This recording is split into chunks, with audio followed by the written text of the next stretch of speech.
You and me both. Live. All right. Let's get everybody in here. Hang out. What's good, everybody? I know it's like what's the delay? Oh yeah, the commercial's running. There's everybody. All right, there we go. Appreciate y'all for getting us to commercial status. It's a big deal. Appreciate it. Grabbing some sound here for us to use today. James Ham returns. Got Eric Crocker with us. Crocky. Shout out to our guy Crocky. And we're live on Twitch. Boy, Twitch lag just a little bit behind. Twitch always just a smidge bit behind. Y'all good, man? Y'all having a good day? See what's going on in the chat house here. Damn, what just happened? Oh man, we just lost a bunch of people. What? Did y'all get cut off? That must have been a Twitch situation, man. Twitch is always on something else, man. Damn. Who said something about Buddy? Reggae Sand? I posted a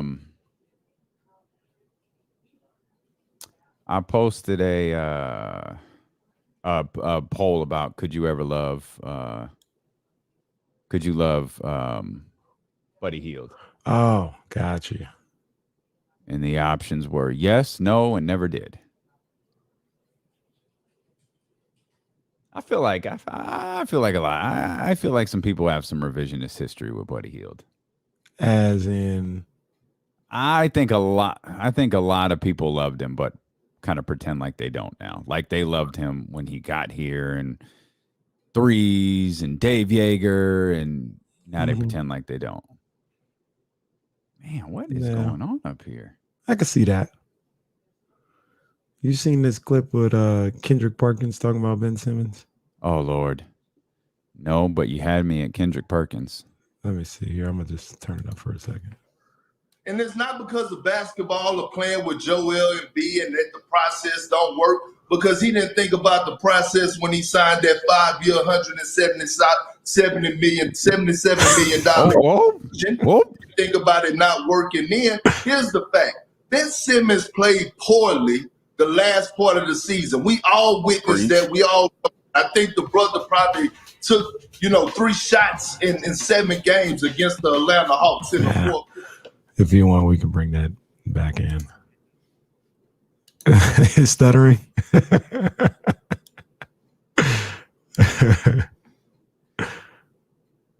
Cole, I'll do my best, bro.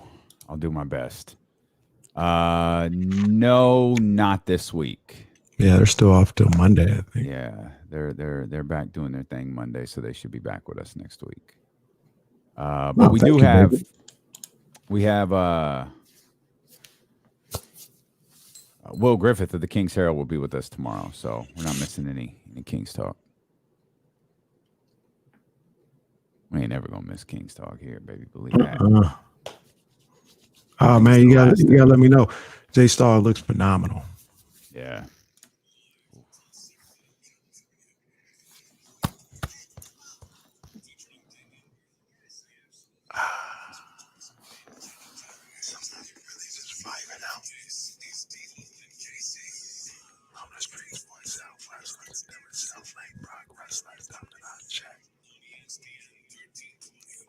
What's good, loved ones? Welcome in here to the Wednesday Hump Day, September 29th edition of D-Lo and KC. I'm Damian Barling. He's Kenny Caraway. Yes, sir. We are so happy that you are here with us, whether you're watching on twitch.tv/ESPN1320, youtube.com/ESPN1320. We appreciate you for being with us.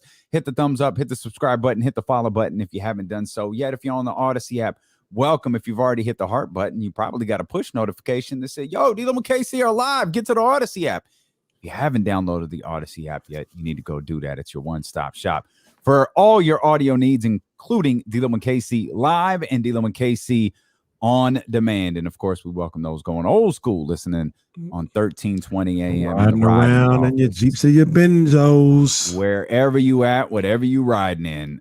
Thanks for riding with D-Lo and KC, and thanks for riding with ESPN 1320. Hey, Damien, it's officially that time of year. We're almost to October 1st, and it's officially that time of year that we experience specifically in Sacramento, where you have to have two outfits ready. Oh, you have a morning outfit where it's freezing. Yep. Well, I shouldn't say freezing. It's cold. Chilly. It's chilly. It's cold for us. Yeah. And then at about noon, maybe a little before noon, like 11:30, it's like, damn, I'm hot. Yeah. I'm hot. I need to put some shorts on. And it's that time of year. Right before D-Lo and KC start, you probably get your change of gear on. That'll last you till the end of D-Lo and KC. Probably last you through dinner. And then by the time, the sun starts to go down, you could crack the windows. And if you go back out to Walmart at about 8 o'clock, you're going to have to bring a little jacket. It's what you're going to have to do, man. I mean, we rocked crew necks yesterday. I got a hoodie on today. Probably the last day I can get away with a hoodie before the D-Lo portion of the D-Lo and KC studio becomes a sweat box. So I'm going to ride with it here today, and that's how we roll, man. I think Sacramento invented the layers. Let's just go ahead. But the wild thing is you'll put a hoodie or a crew neck on, but you got a tank top underneath. Right. It's not even a t-shirt. It's like, no, you're preparing for heat. I got the tank top underneath.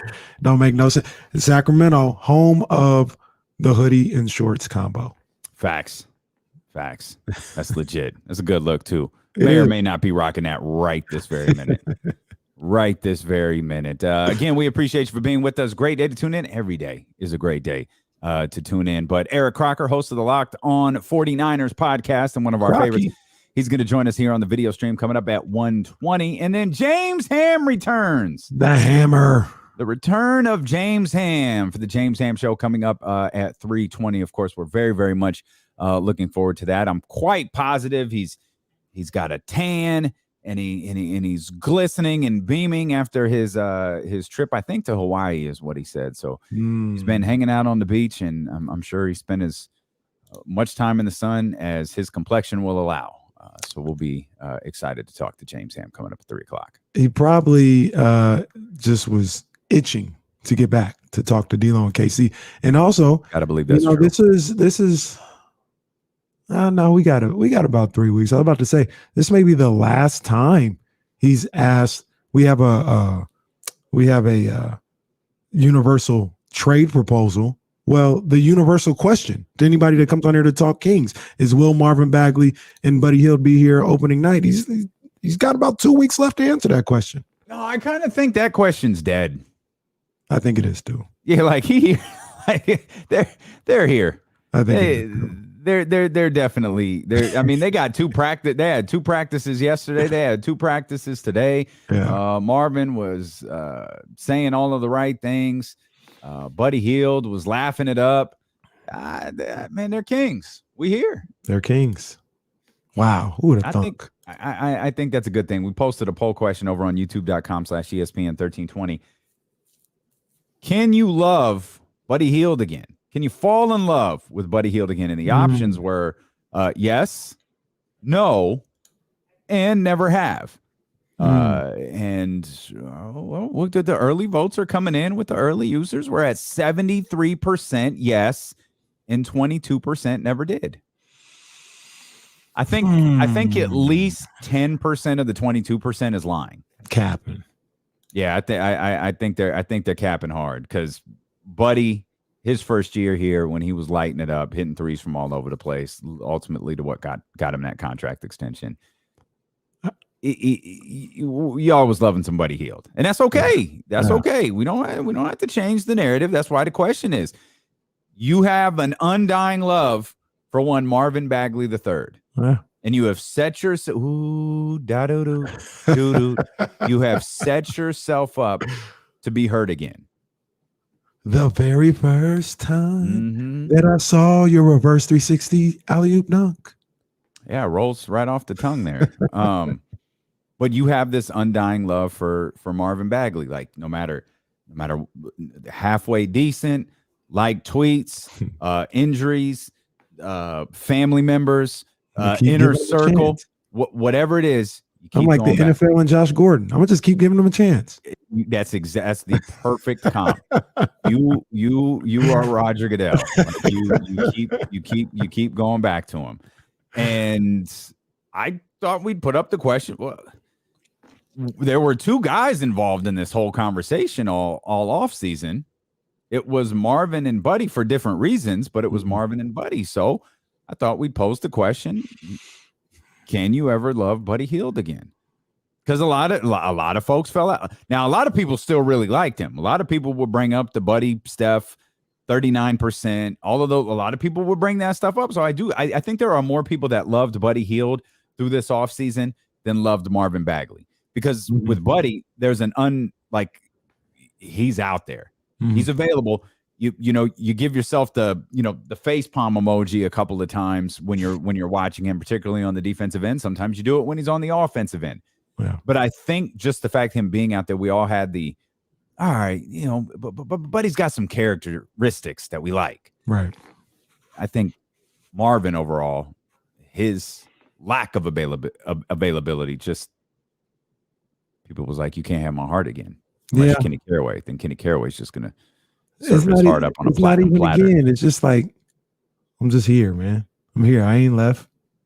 I'm just here. No, you slept at your mom's house a night or two. Like you had some moments with Marvin where you left the house and slept at Cheryl and Grove's house to cool off. I told you what I did with Marvin. I just slammed the door. Yes, I think, and I let you ride with that yesterday, and it's accurate. Slam the door. There's a few moments where you slam the door, but the day after the tweet, when the whole crew was going, slammed the door.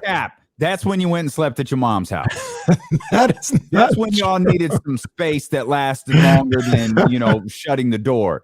Y'all needed some space. You grabbed the keys and stormed out of the house. But to be honest with you, that's really our only fight. It's the only fight we've ever had. I was defending the man all through the year. You were. Like, play him in the fourth quarter. Give him the ball. You had some disagreement. I said he was soft. I said he was playing soft a couple times. You weren't mad. You were disappointed. Yeah. You just wanted him to listen to you. Yeah. That's all it was. You wanted him he still needs to listen to me. You feel like I'm not going to steer him wrong. You need to listen to what I got to say. Oh, they're listening. Someone's listening. We know that. We know that definitively. Someone's listening. He can listen to them too. I'm just saying. You need different POVs. Well, for the people who are listening for him, could you relay this part to him? Still rooting for him. Absolutely. Still want him to succeed. Without a shadow of a doubt. Marvin Bagley's success is the Sacramento Kings' success. Absolutely. But you were talking about Buddy Hield. But that's why. But that's why I put the question up, is because everybody has their feelings on Marvin Bagley. I wanted to get a feel for how people felt about Buddy Hield, and that's on YouTube.com/ESPN1320. And it's going to be interesting to see if people are being truthful with themselves, how that plays out. Because, like you mentioned, there was a moment in 2019 specifically. Some people from the day he got here in the DeMarcus Cousins trade, but specifically in 2019, where he was balling. Buddy was playing phenomenal basketball. This is random. This is one of my random moments. But there was a game. Random moments with Kenny Caraway. We need the drop.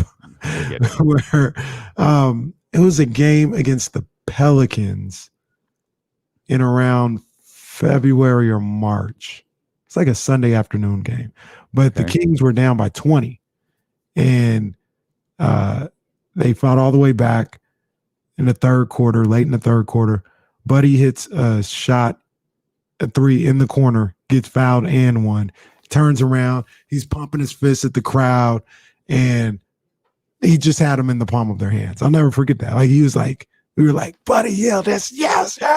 We knew what's going on. We knew what's going to happen. We love Buddy, And he was one of the, I'm not going to say the man because it was Fox, but he was one of the dudes. Mm-hmm. It was like, we've got De'Aaron, Marvin, and Buddy moving forward. They probably throw Bogey in there too. But he was one of the guys that we were relying on and hoping for. And he's not that anymore, but I still think you can come back. And if he plays a certain role with this team on and off the court, you could absolutely have all the feels for Buddy Hield again. Because we've said this as well, Damian, and I'm not going to act like this doesn't matter. Buddy's a cool dude. Like, he doesn't do much outside of the random quote here and there that might make you roll your eyes. They'd be like, I can't stand this guy. Like you said, the difference between him and Marvin Bagley. Marvin Bagley turned people off. Buddy doesn't really turn people off, I don't think. He frustrates them with quotes and stuff like that, but he don't really turn people off. So all he has to do is play well. I'm saying in a bench role because I think that would, if he's this great sixth man, and people would be all over Buddy Hield again in a good way. Yeah. First preseason game is Monday. I don't know. I mean, I feel like we'll get a look into Luke Walton's thinking on Monday.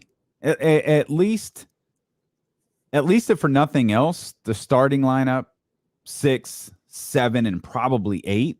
And then after that, who knows? I have no idea what it looks like after that. But I'm not going to discount that game on Monday as something that's going to, you can't take anything. No, I actually think that you can. Like this isn't football. Right. You know what I mean? This isn't preseason football where you're just, and certainly in basketball, you want to get through the preseason in training camp and all of that stuff without an injury. But we're talking something totally different. Like LeBron James isn't coming at you trying to spear you into the third row, right? Like the linebacker for whatever team that you're playing is. If you're, Trey Sermon or whoever is. Trey Sermon found out very early in his career. Yeah. But we'll talk more. We'll talk more Kings. They got 2 practices today. Luke Walton said this will be the last of their 2-a-days before they settle into a regular schedule tomorrow. You're actually hear what Luke Walton had to say yesterday at the end of practice. You also hear from Richaun Holmes for the first time. Richaun's entering. This is an interesting one. This is an interesting season for Richaun Holmes. We'll talk about that as D'Lo and KC continues. As a matter of fact, D'Lo and KC are just getting started on twitch.tv/ESPN1320, youtube.com/ESPN1320. You can catch us on the Odyssey app or on Sacramento's home for real Kings coverage, ESPN 1320. Yeah. Dark in here. Lee Z, what's up, man? I'm gonna address this. He said Luke hasn't had an identity in 3 seasons. I think that's false. I think Luke wants to be a tough defensive team and a team that on the offensive end is equally as tough. And the reason why I say that is when he gets people that match up with what he wants in a team, they've shown success. Remember that year before the COVID year, before the break, they took off when they brought in tough-minded guys like Alex Lynn and Kent Bazemore. He was forced to play Harry Giles, and Harry is that tough type of competitor. So I think that's one example of it. And last year, bring in Mo Harkless, Terrence Davis, Darrell Wright. It's different type of toughness from what that team had before the trade deadline, and they played better then as well. So if I had to say what Luke's identity wants to be, is a tough defensive team. I think that's what he wants it to be. John Bull, I'm not saying that's what they were. I said that's what he wants to be. That's what he wants it to be. And like I said, when he gets people that are tough defensively, that's what they kind of turn into. Jesse, can you post that poll on ESPN 1320's Twitter account? Or D'Lo and KC's Twitter account? Yeah, you could do it through your phone. I can't figure. Cole, I'm trying, bro. I can't figure it out, Cole. Sorry, bro. I feel stupid. Like I'm all over this screen. I can't figure it out. Terrence, I'm gonna just tell you like this. The teams that Luke played for, the coaches that he played for, that's what they do. And he's mimicked them in every way throughout his coaching career. Phil Jackson, Lute Olson. That's what they do. You talk about his dad, Bill Walton. Bill Walton preaches defense. Like that's ingrained in him. That's what Luke wants to do. Now, does he have the Bulls to do it? Does he have the skills to convey that message the correct way? That's a whole nother discussion. But when you talk about what he wants, 100%, I believe that's what he wants.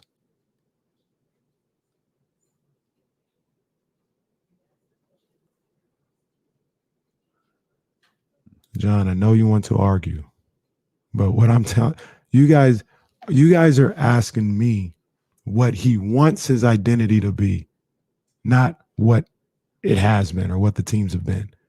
I'm telling you what he wants it to be. I think he wants a tough defensive team. Now, once again, has he been able to convey that message as a coach and translate that into how the teams play on the court? So far, it's been spotty at best, but that's what he wants to do, in my opinion.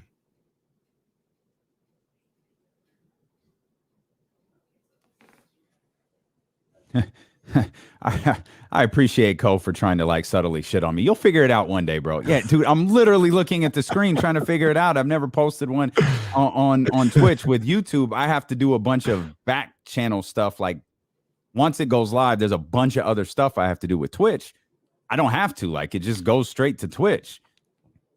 And I don't know the interface like that. I'm looking at it. I don't see the poll anywhere. And I don't know. I guess I'm just an idiot, Cole. I don't know what to say.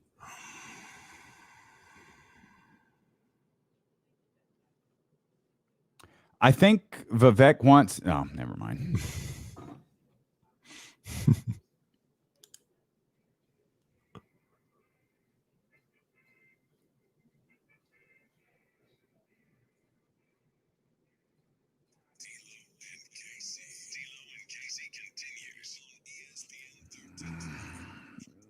Mentioned the Odyssey app a moment ago, Casey. You could discover hundreds of new exclusive music stations available now on the Odyssey app. The Odyssey exclusive stations are brought to you by Macy's, Geico, and Coke Zero Sugar. It's a great way to listen to D-Lo and KC live Monday through Friday, 12 to 4. It's a great way to listen to Game Day with Kenny Caraway 2 hours before kickoff of every 49ers game. And it's a great way to listen on demand at your leisure to D-Lo and KC, to listen to your other favorite podcasts, to listen to James Ham when he joins us at 3:20, to listen to Eric Crocker when he joins us coming up at 1:20. And of course, you could see those two handsome faces on twitch.tv/ESPN1320 and youtube.com/ESPN1320. The conversation continued throughout the break with Buddy Hield and Marvin Bagley, and the birth of the conversation was I posted on youtube.com/ESPN1320 whether you thought you could fall in love with Buddy Hield again, like people like you. And I think there are a few of you who you don't quite want to let go of Marvin Bagley yet. And I'm curious too, when we talked to James Ham, because James was a guy who he didn't think Marvin was going to be here. But you know, I think it's pretty safe to say, like right now at this time, he did not expect Marvin Bagley to be here. You know, they're 3 practices in. Assume they're wrapping up their first practice right now. They're 3 practices into their training camp. I don't think he expected him to be here. I'm curious how he views Marvin Bagley now that it at least appears he's here. Maybe just for a little while. Maybe just till February. Maybe he's here the entire season. Hell, like you were talking about yesterday. Maybe he's here for years to come. But I'm curious if Ham's opinion on Marvin, or outlook on Marvin, has changed. We'll also talk to him about De'Aaron Fox. He was raving about De'Aaron Fox when seeing him in person just a couple of days ago at Media Day. A guy who spoke to the media for the first time yesterday, Richaun Holmes. Richaun, well, let's hear from Richaun Holmes. You know, it's the first time that we've heard from him since he signed his new contract. He talked about being here in Sacramento. It was love, man. Like I said, Sacramento, the love they've shown since before I even signed here the first time. You know, they have always shown love, always been in my corner, and I got a chance to play for them in over this last 2 years. And, you know, they made it known. They made it known they wanted me back, made it known how much they loved me, how much they wanted me here, and that meant a lot. There you have it. Like he again, another case of everyone saying all the right things as it pertains to Sacramento, as it pertains to overall positive nature. Speaking of positive, I'm just going to pick a clip because I got a couple of them. Okay. How about Luke Walton talking about Marvin Bagley? Can you just take just listen to Luke Walton here? Yeah, his commitments to the team. Wait, that's not what. How about this one? No, but I'm not surprised. There you go. This is Luke Walton talking about Buddy and Bagley. Here's Luke. No, but I'm not surprised. I mean, look, this is our team. And anyone that's here that wants to be, you know, a part of it, they should say good things about our team. So I didn't hear what they said, but I'm not surprised or shocked to hear that they had good things to say. How about Luke Walton talking about what's different with this group? No, absolutely there is, and I've seen a lot of growth. Shipper. From Tyrese, from De'Aaron, to now having guys like Tristan, who's won a championship, and you add that to what Harrison's already preaching, and there's a lot of room for that with our group, and I expect to continue to see that to grow. So let me.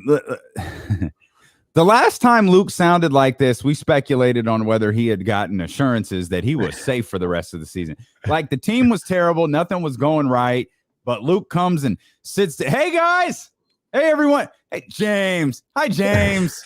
He was jovial. Yeah. Like, yo, this team is terrible, and Luke Walton is out here jovial. We speculated that Luke may have gotten some assurances, like, hey, we know it's rough, you're good, you don't have to worry about that. Just coach to the best of your abilities throughout the season and see if you could turn this thing around. Mm-hmm. Man, Luke sounded like he got an extension yesterday. Luke was feeling good, man. Now, can it's worth pointing this out as well, as you may have been able to tell. No, absolutely there is, and I've this seen is a in lot person. This isn't on a camera. This isn't in a isolated room.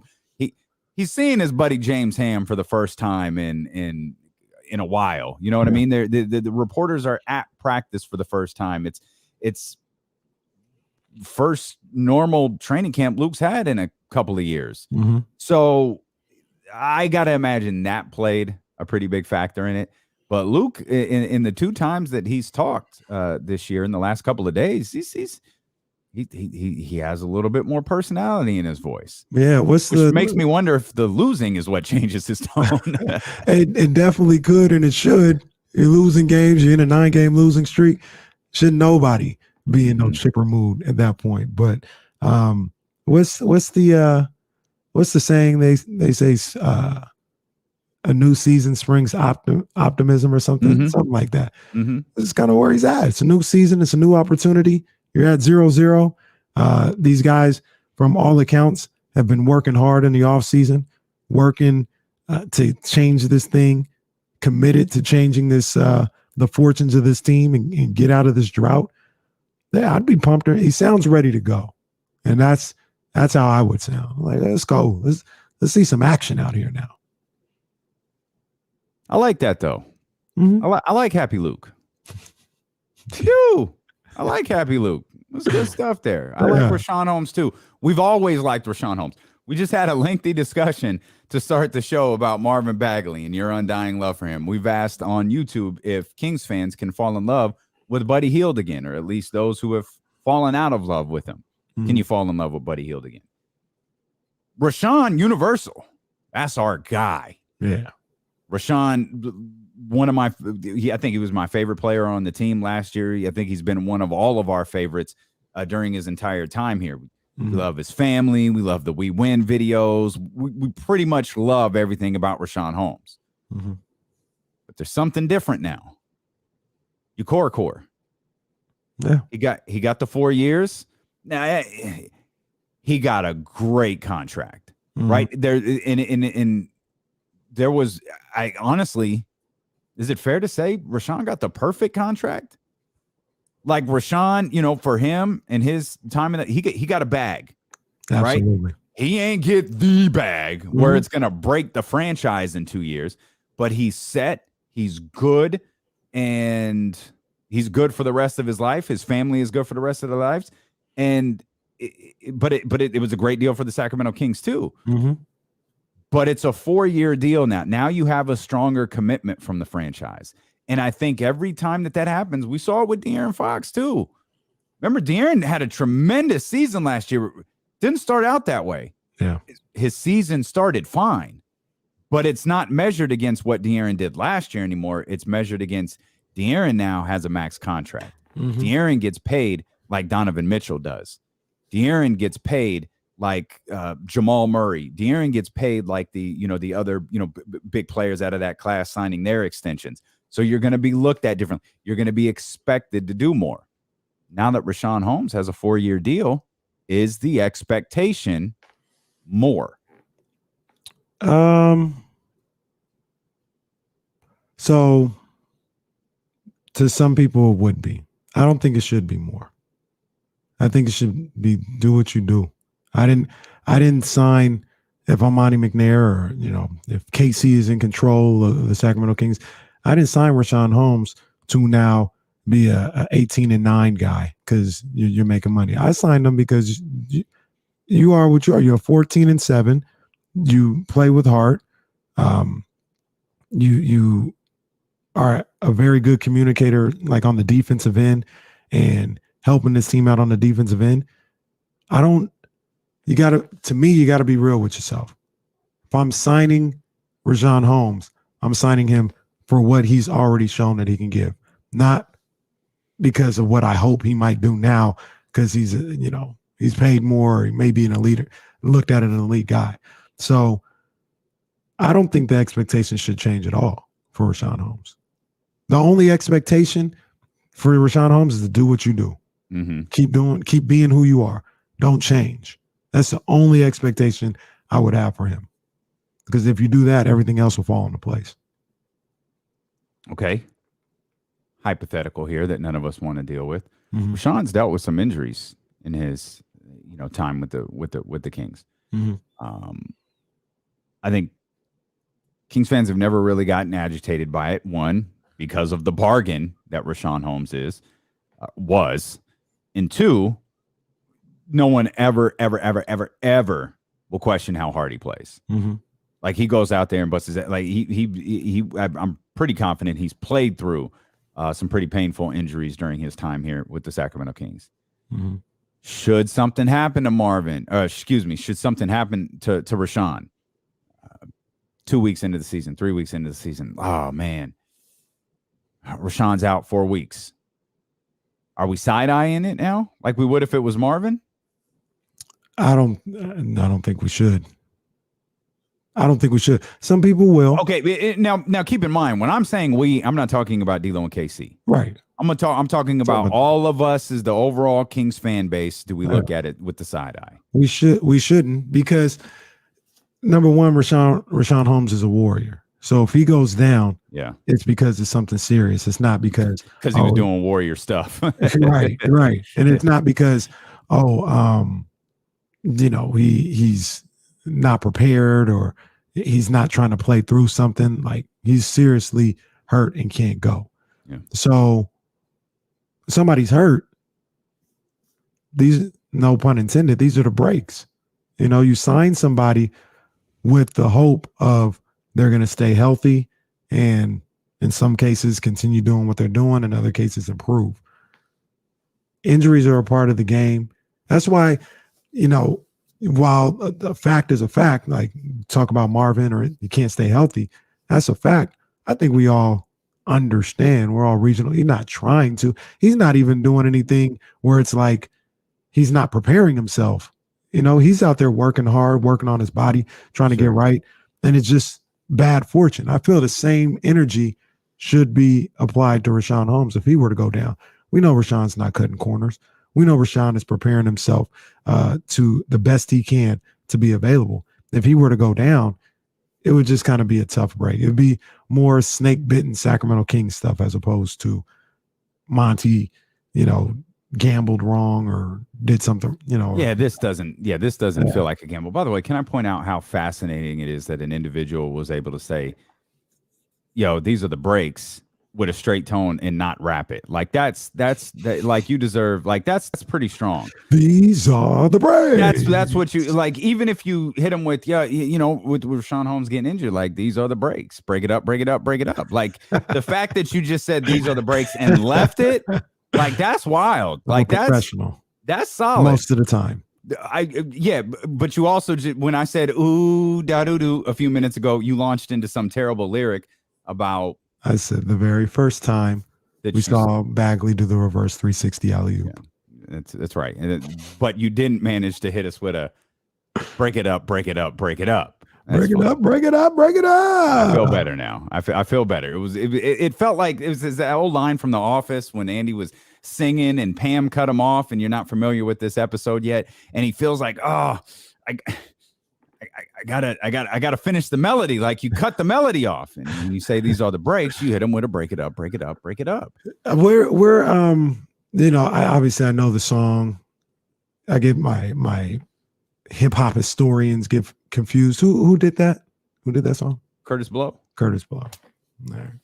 Just checking. I get them confused. Curtis Blow. I think Furious 5. Oh, all stop! those guys. Dude, that's garbage. Knock it off. Curtis Blow, I think we established, was the George Mikan of hip hop. If the Sugar Hill Gang was Bob Cousy, we're gonna put Curtis Blow in the George Mikan category, and that's such trash. I know what you're doing with that. That's trash. No, it's garbage. Knock it off. Look at me, Damien. Look, I really. Yeah, you got this stupid smile on your face. Knock it off. I don't. Those guys all blend together. Until we get to like LL, Run DMC was the first one. Run DMC is the ones that set themselves apart from everybody else. Before Run DMC, no disrespect to them, they're great, but they kind of blend together until you say the names, and I'm like, oh yeah, Curtis Blow or Sugar Hill Gang or Furious 5. Oh yeah. African Bombada sound like them other dudes? He's different. Okay. He's 100% different. Okay. Planet Rock. When I was watching the doc and they played that beat, that's different. That's different. That's a whole different animal. That is cold right there. To this day. Oh yeah, it still goes. As everyone was from Tyrese. I got it. To this day. Yeah, remember I said I got to get the drop. I got it. Got it. All right, we in there. I got a drop from yesterday, but it's not queued up right now. We'll hit you with this one. This actually is from yesterday. This is Richaun Holmes talking about Davion Mitchell after their first practice yesterday. Man, Pitbull on the defensive end. He gets into the ball. He's not afraid to defend. He takes a lot of pride on that side of the ball, and that's something we're gonna need from him for sure. Boy, if it feels like, man, like that feels like that energy could already be contagious. That defensive energy, like you, man, Pitbull. Like he's yeah. It's our guy. Remember when yesterday we were doing the show and we were like it was Luke, and we were saying he's gonna say buy in. Mm-hmm. Remember? Yeah. When you do a Davion quote, I mean, we can do an over under or whatever on if somebody's going to reference to him being a dog. Like some type of dog. Yeah. It's just going to be, he's a dog. He's a dog. How about we make it some type of animal? Just man, he out there like a cheetah boy. He get up in there. Yo, man, he's Luke today's going, man, Davion's a tiger, man. He gonna pounce on you. 2 weeks down, Davion, he's like a lion on the defensive end, boy. Like that defense, he's the ruler of that jungle. Because that's what they're gonna say. He's a dog. He's a dog. That's just what it is, man. I love Off Night, so I don't want to change that nickname. But I don't know, British Bulldog or something. I don't know, because he just call him a dog. Is he British? No, I didn't want to call him the Junkyard Dog though. We got something against junkyard dogs? I didn't like the way that was presented. Oh, the chain around the junkyard dog's neck bothered you? Exactly. I can't. Yeah, wow. The chain around his neck and the dancing, like the shucking and that bothered you, huh? I can't. Just a little. What? Just a little. It's wild to think about. Father, man, rest in peace, James Avery, who was the voice of the Junkyard Dog on Hulk Hogan's Rock and Wrestling Connection. I did not know that. Wow. And like, I don't quite understand this, but there's a guy on Everybody Loves Raymond. I forgot his name, but not the wrong guy. So not the main guy everyone loves, but his brother. This was I've never seen the show in my life, but I know it's a huge show. I think his name is Brad Garrett. I think he was the voice of Hulk Hogan. So there were two really big names that were voices on Hulk Hogan's Rock and Wrestling. There is your piece of useless knowledge for the day. You could have been done just as well asking me about Friends. Ask me about Everybody Loves Raymond. Now, I wasn't asking you a question about it. I was telling you. No, I'm just saying. I'm not saying you were. I'm saying this in general. You could be in the same lane if you ask me a question about Everybody Loves Raymond is the lane that you'd be in if you asked me about something about Friends. There's some people here speculating that you're a Quiet Friends fan. That's speculation within the chat, of course. Not at all. Lots of weird stuff goes on in the chat that we Not just at don't all. talk about here on the live program. Richaun, only thing I like about Friends is when they spoofed it on the Wayans brothers and Marlon was Lucius. oh dear, I don't. Oh, Wow. no, he did his thing. I must have missed that episode on the. It's called Everybody Loves Everybody. That was the name of the show. I must have missed that episode on the WB. Here is, or was it UPN? It was WB first. Did you ever hear Sean Wayne say what WPN stood for? Or no, it was UPN. UPN. It was UPN. Did you ever hear him say what UPN stood for? No. I'm gonna have to text that one to you. Here's Richaun Holmes talking about the 3-guard lineup. It's gonna be fun. It's gonna be fun. You know, I'm not gonna give away too much, but it's gonna be a lot of fun. You know, those guys bring a lot to this team, and we're gonna lean on them heavily. And it's gonna be fun to watch them this year. So that was after the first practice yesterday. So obviously there was a look at a 3-guard lineup. Now, hey, don't want to reveal too much, as Richaun Holmes said that we're not sure if the 3-guard lineup involved Davion, Tyrese, and De'Aaron. Was Buddy in the mix there? What different combinations of the 3-guard lineup did we see? But just the response. It's gonna be fun. It's gonna be fun. You know, I'm not gonna give away too much. There was a 3-guard lineup of some, in some way, shape, or form, or some sort of 3-guard system that was run during the first practice yesterday. Man, these boys, if they were boxers and they had a pay-per-view fight, boy, they'd be able to sell the hell out of that fight because they talking 3-guard lineup. Yeah. Davion's a dog. I'm like, I need to see this team. I'm ready to go. Top 6. Let's go. I want to see it. Yep. And then it's gonna be just it's gonna be mediocre. No, it's not. It's gonna be. I'm just talking crazy. It's I gonna think be heat. I think they're gonna do really well this year. How do you measure? All of this talk, and God bless him, Davion, just so much talk about him this offseason. And it really is, you talked about with Marvin, it was the dunk at the California Classic against the Lakers. First game in the building, and it's nuts. For Davion, it's the James Bouknight play that was all over. I mean, we went nuts for it. It was all over social media. Like, it was his defining moment during the Summer League, which Summer League went well for the Kings. Summer League went really well for Davion Mitchell. He was the Summer League MVP or co-MVP. And there's a lot of expectations on him. There's a lot of weight on his shoulder. Like, how are we going to measure? Because I think we're all in agreement. We're not going to be checking the box score with Davion Mitchell. Like, or am I wrong there? Are we looking at steals? Like, I feel like Davion is a player that we're watching. We're watching to see his impact. That's very true. You gotta watch him to understand what he brings to the table. 100%. I've said it since draft night, and I'll continue to say it. Davion, not saying that you're saying otherwise, but other people are, I feel, forgetting this. Davion's got a bag. I think Davion will have an impact on the offensive end as well. I'm confident in saying that. So I say that to say there's going to be quite a few nights where you look at the box score, and I'm not saying he's going to have 30, but we're like, oh man, Davion had 11 and 4 assists off the bench to go with that defense. It's a damn good night. Like, he was out there. I think he's going to have a lot of nights like that. So when you talk about measuring success, it is difficult because what he brings to the table is something that you can't necessarily measure. The thing that he brings most to the table is something that you can't necessarily measure in stats. But I can see him having a season where he averages, 9-10 points a night, 3-4 assists, stellar defense. And then I don't look at Davion as somebody who's going to win the Rookie of the Year. He might not even make all rookie first team. What, they have 2 teams or 3 teams for all rookies? I think they have 2. I think they have 3. I think He- so.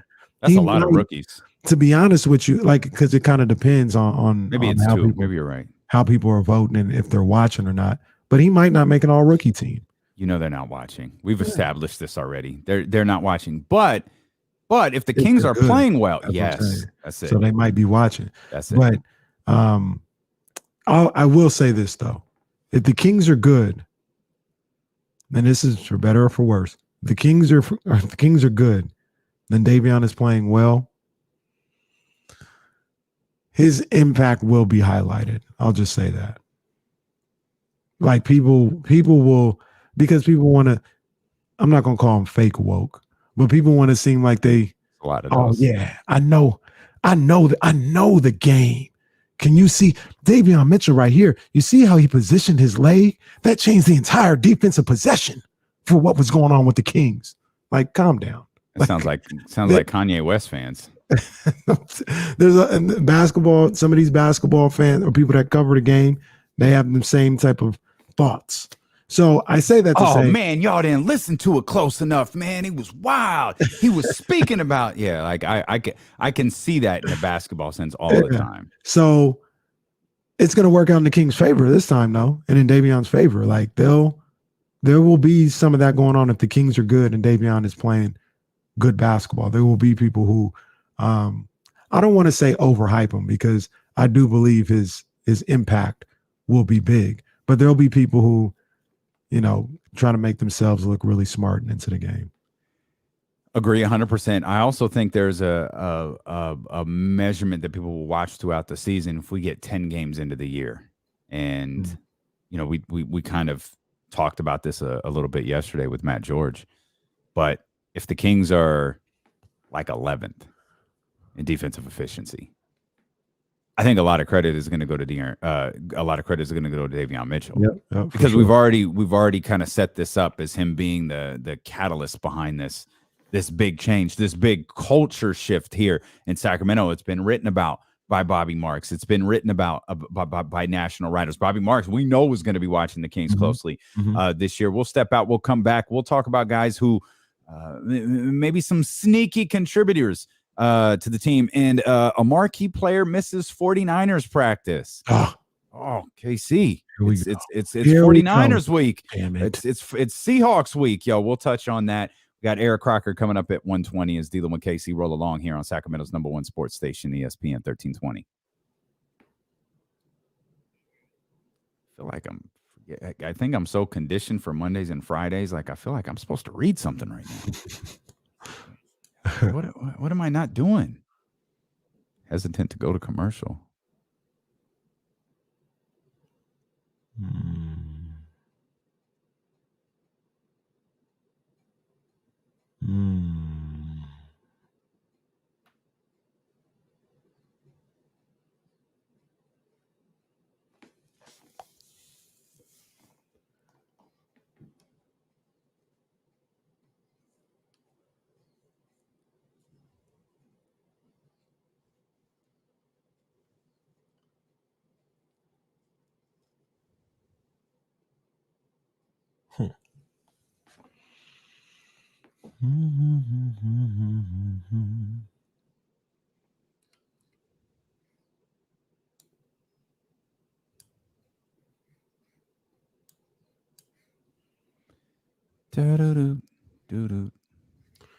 Let me see what y'all talking about up in here. Hey, by the way, your boy listened to On Bended Knee this morning.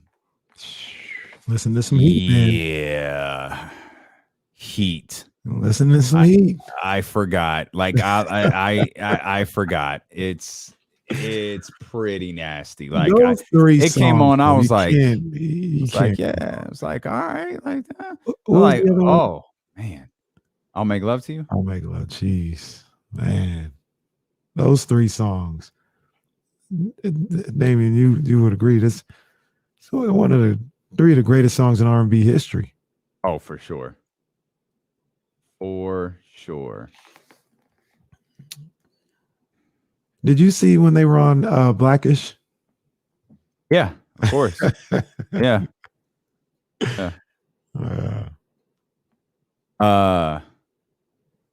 Number one was on an iPad. Yeah. Yeah. If they And I'm surprised they're not doing this or haven't done this recently. Maybe they did and I just missed them. But if they went on tour, I'm going to see Boyz II Men. Oh, absolutely, for sure. Yeah.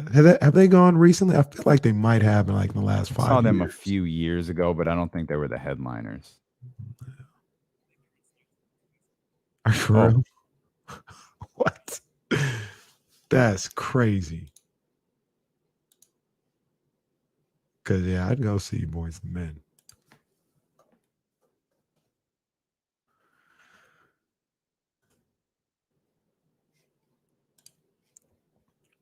So I got to tip my hat. I'm not going to steal this one. I got to tip my hat to Bill Simmons on this one. He's not. I'm sure he's not the only one who said this or thought about this, but he was the first person that I heard put it this way. And he's talking about people getting the vaccine or not getting the vaccine and stuff like that. And they're like, some of the arguments are, yeah, I don't want them putting this chip into my body so they can follow my every move and know everything that I'm doing. And they're saying this as they're tweeting from their phone that that they know everything about you. They know where you're at all times.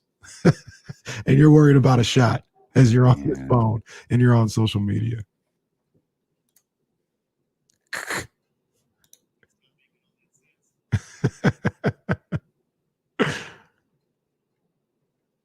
Boyz II Men is on tour right now. It doesn't look like they're coming. Maybe I guess they were in Stockton a couple weeks ago because they're in Washington in a couple of weeks. So unless this is the start of the concert or the tour, maybe they already did the West Coast.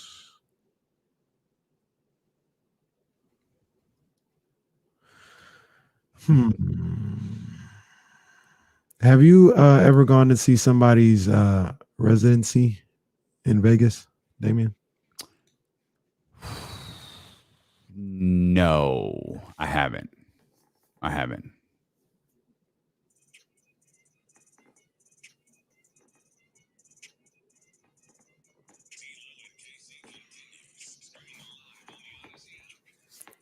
Poll question is up at D'Lo and KC on Twitter as well. YouTube.com/ESPN1320. Can you ever love Buddy again? Yes, no, never did. I probably should have put up the option of never stopped. There's some of them. I absolutely, and I guess if you never stopped, you just go ahead and click the yes button. But now I feel like I should have had a yes, no, never did, never stopped. Yeah, that's definitely an option. Definitely an option for sure. What's the numbers looking like right now? I'm sorry, I was distracted by this tweet in front of me. I'll give you the numbers and then read the tweet because it involves your mans in them. Oh, jeez, I don't have many mans in them. I don't know what you're talking about. Daryl Morey. Oh no, I'm from another culture. The numbers on YouTube right now. Can you ever love Buddy Hield again? 76%. Say yes, and I think people are starting to tell the truth a little bit more. That number that was once 22% never did, that's down to 16. Only 9% of the votes so far say no. On Twitter, no. Yeah, I mean that's calm down, everybody. Calm down, 9%. Well, on Twitter, same question. Calm down, Brian Cruz. It's 100%. Brian Cruz creating burner accounts. 71% say yes. 17% say never did. 10% on Twitter say no. More votes on Twitter right now than on YouTube. So it's a yes. I think y'all love Buddy. Mr. Cruz says, best believe I'm sitting in that 9%. We trust me, Brian. We know. We all know. This was the tweet that got my attention. I guess this is according to our man Logan Murdoch, though he isn't the one that tweeted this. I'm not sure if this was on a podcast or something. I missed it. Philadelphia 76ers president of basketball operations Daryl Morey recently said that Ben Simmons asked for a trade to the Chicago Bulls.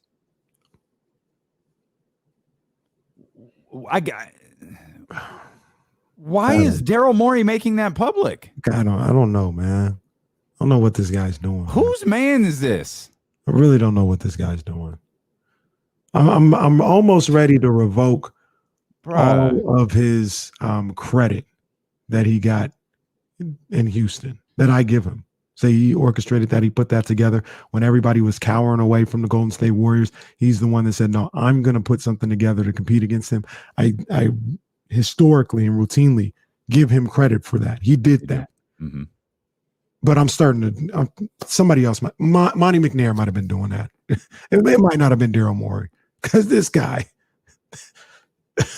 when he's away from Monty McNair, he's just making ridiculous decisions left and right. Maybe Monty was the true conductor of that team. What part of the public relations game is this? Oh, he wants me to trade him to Chicago. Like, are you trying to like drum up interest? What is he doing? I don't know, man. I don't know what this guy is doing. I don't know what he's been doing since taking L's since July. I don't know what this guy's been doing. All right. Well, as the great Fresh Prince once said, well, not our problem. Although, I mean, it might be our problem. We mentioned it yesterday. Kings are right behind Philadelphia in the Vegas odds, or one of the Vegas odds, for where Ben Simmons will be opening night. I ain't buying it. I ain't buying it. I'm not either. Nah. I don't know how, I'm gonna be honest. I don't know how this story ends, but I ain't buying the Kings. We talked about it. I think Ben Simmons' season is over here in Sacramento. I would agree. Ben Simmons' season in the NBA isn't over, but I think we can just go ahead and move on to something else here in Sacramento. It was fun. Hey, what about this? What about that? Oh, universal deal. Whatever, dude. Like, I'm done with it. Daryl Morey looks like the clown emoji right now. Oh, for sure. He looks like Doink in the early 90s. Like, this is just a bad look. This is just a bad look. And like, does he not have a PR team? Like, no. Daryl, don't say that. He just does whatever.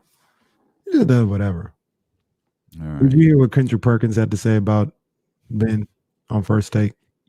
Fam, you had me with Kendrick Perkins. Oh, well, I did not, but I'm praying you have the sound. I got it. Let me turn it up. I'm a pod you up, so just bear with me.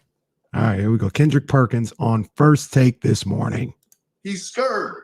And it's not because of basketball or playing with Joel and B and that the process don't work, because he didn't think about the process when he signed that 5-year, $77 million extension. He didn't think about it not working then. Here's the fact. Ben Simmons played poorly the last part of the season. We all witnessed that. I think the brother probably took, 3 shots in 7 games against the Atlanta Hawks in the fourth quarter. 3.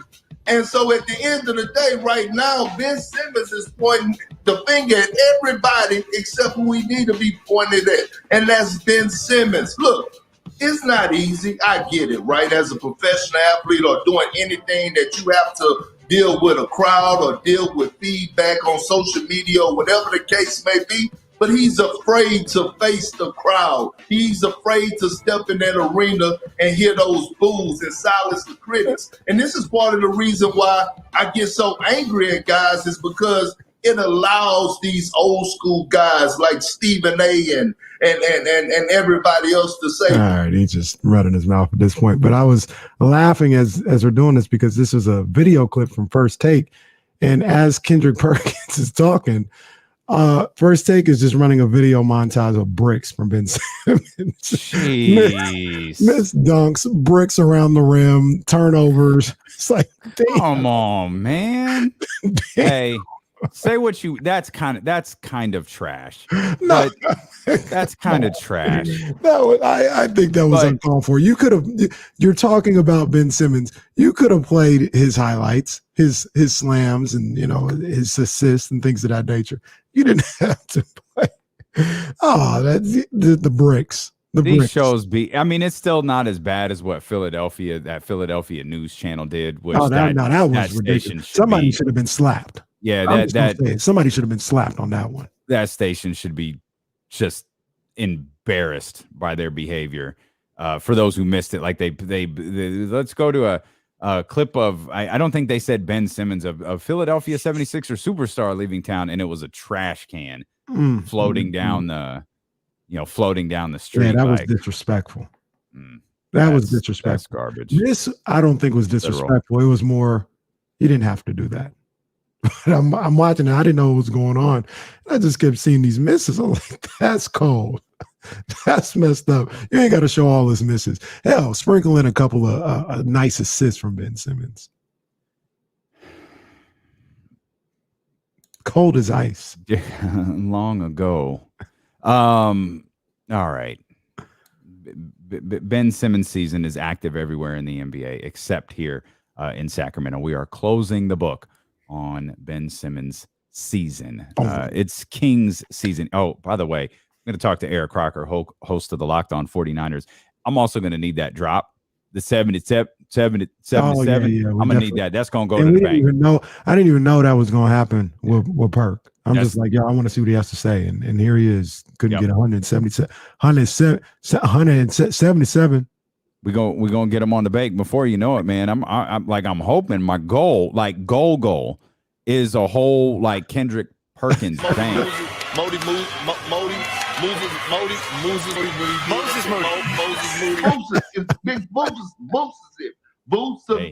I'll be the first to tell you, talking is hard sometimes. Woo! Perk make it sound fun though, boy. Perk make it sound fun. So we're gonna add to our Kendrick Perkins banks, our Kendrick Perkins bank. See, of love there you right go. there. He's getting you. Stuff. Once again, we love Perk, man. We really do. I've reached out to Perk twice. He ain't responded. You gotta holler back, Perk. Stop playing. It could be worse. He could have been like, "Who's this? Oh, this is D-Lo in Sacramento. Well, lose my number." Oh, wow. No, wasn't it? How'd you get my number? Oh, that's correct. Yeah. Hi, who is this? It's so and so. How'd you get my number? Well, this is what I do for a living. Lose it. Anybody want to guess who said that? By the way, go ahead in the chat and guess who said that. Go ahead. We'll tell you. We'll tell you at some point. Yeah. Anybody want to guess who won't be said hearing that? from that person anytime soon, anyway. For multiple reasons, we won't be hearing from that person anytime soon. I mentioned Eric Crocker, host of the Locked On 49ers podcast, going to join us coming up in about 20 minutes. George Kittle, your man, no practice today. Come on, man. Dealing with a calf injury, according to Kyle Shanahan, but said he should be fine for Sunday's game against the Seattle Seahawks. Man, come on, man. I don't like calf strains, man. I don't like calf soreness, nothing like that. Calves are like the boogeyman to you. Yeah, because they take years to get better. Calves and robots scare the crap out of you. Oh, yeah. Calf injuries and robots. Calf injuries, robots, snakes, and alligators. You see that clip of the dude who caught the alligator in the trash can? Bro, that ain't gonna be me. Not my job. Man, and brother did not give up. Like a couple seconds in, I'd have been like, look, forget it. I'm cool. Put the kids away, put the dogs away, put the cats away. Let's just get through this together. It'll go on about its business. He stayed committed to it. Everybody's sitting around videoing it on their phone, just hoping that the alligator eat a man so they can their social media cred goes up. Goodness gracious. I saw a clip one time of an alligator who bit another alligator and then did the alligator roll and took the alligator's arm off. Oh, geez. Like, Jesus. I don't ever want to be, for numerous reasons, but I don't ever want to be bitten by an alligator. Wow. I mean, that would probably be like a little lower on the list of reasons I didn't want to be bitten by an alligator, but like, I don't want no. It's a reason. That's probably why I don't go to Florida. I don't want nothing to do with snakes, alligators, reptiles, crocodiles, none of that, man. That's why you don't go to Florida? It's part of the reason. I can name about 100 reasons you should go to Florida right now. Part of the reason. You're listening to D-Lo and KC. Nobody's guessed the correct answer, by the way. Here in the and they're throwing out the usual suspects of Coffee Boy. I think there's a Big Daddy Bagley reference in here. But no, y'all are off. You're listening to D-Lo and KC on ESPN 1320 KIFM West Sacramento, KRXQ HD2 Sacramento, an Odyssey station and driven by Lashers, Elk Grove Dodge. We're live on Twitch. We're live on YouTube. We're live on the Odyssey app, and of course on 1320 AM. We mentioned Eric Crocker, host of the Locked On 49ers podcast. He'll join us in 20 minutes. James Ham joining us in the 3 o'clock hour. By the way, I just want to give a shout out to because you know we're open book here. We talk about our lives outside of sports. Got to give a shout out to Rihanna. I watched that Savage Fenty thing last night, her third volume. Now look, I'm dead serious. We all know like it's all these pretty women and stuff like that. But seriously, I love that she does that. She does a great job with that, having the performers and all this other stuff, and having it relevant to what's going on in the music and the arts today. She kills that. She bodies it, man. Shout out to Rihanna, man. Icon. She is an icon indeed. I want to get back to the Kings, so we'll kill the suspense. Who is this? How'd you get my number? Lose it. That's cold. Rachel Nichols. And for those who know, that's not even like a remotely surprising story. Like, that's Rachel Nichols. Yeah, it's no surprise that what has happened has ended up happening to Rachel Nichols. None. And even if it, yeah, man, so Rachel's kind of quasi canceled. She'll be back. How is Sage still living strong in the universe? Because she like Sage Steele out here riding with Clay Travis now. Well, look, I'm gonna tell you, we don't roll with Sage Steele. No, we don't. And when you say we, you mean all of us. We don't ride with Sage Steele, not at all.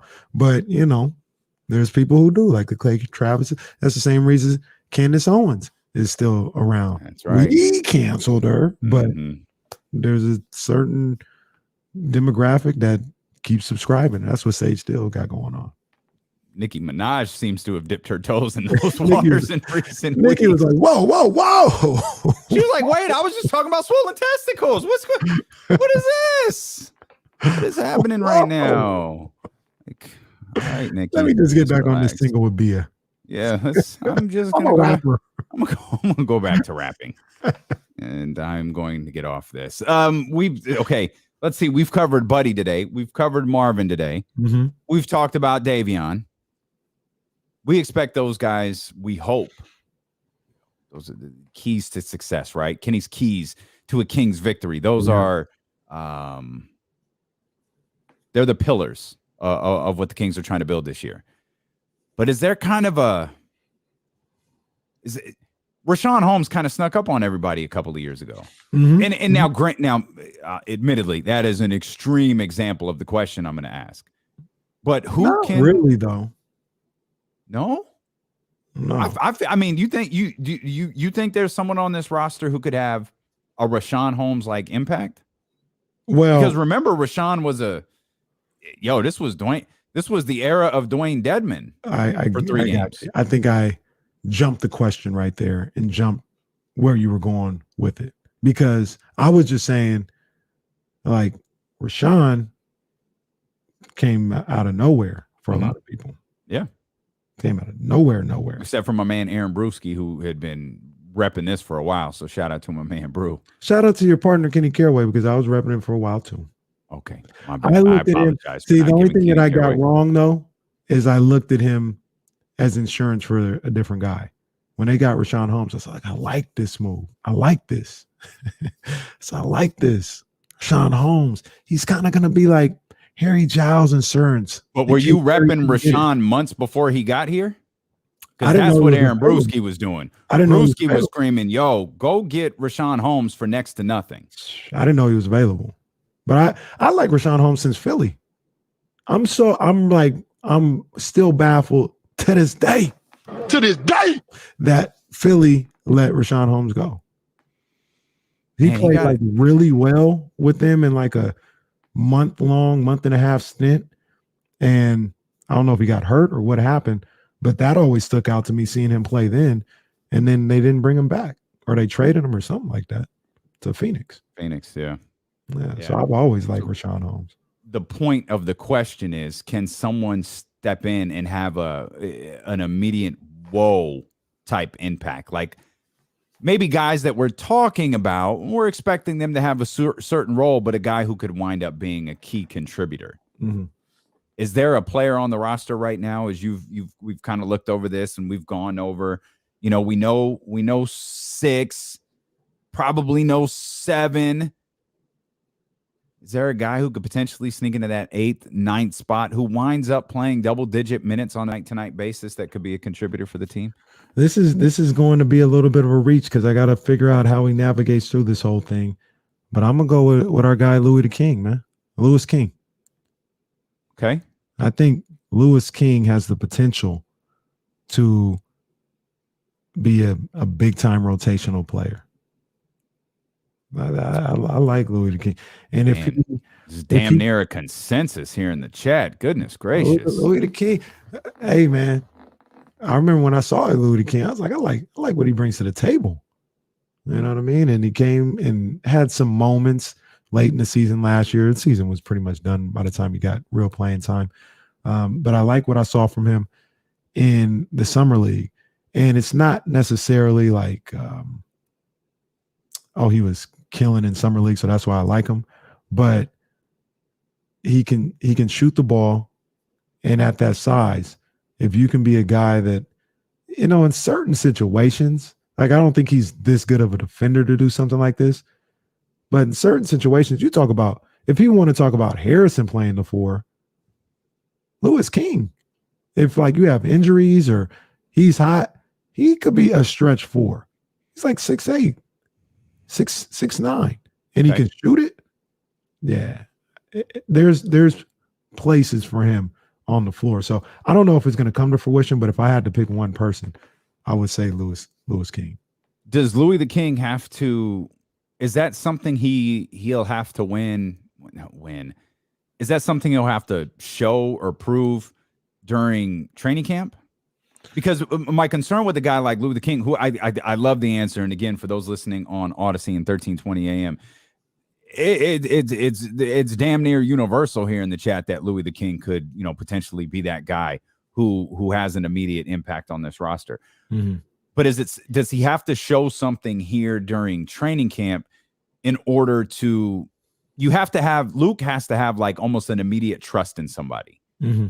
Right? Like, because again, we probably know the top 6, we probably know the top 7, and we can, debate who starts where and all of these different things. But we know the top 7.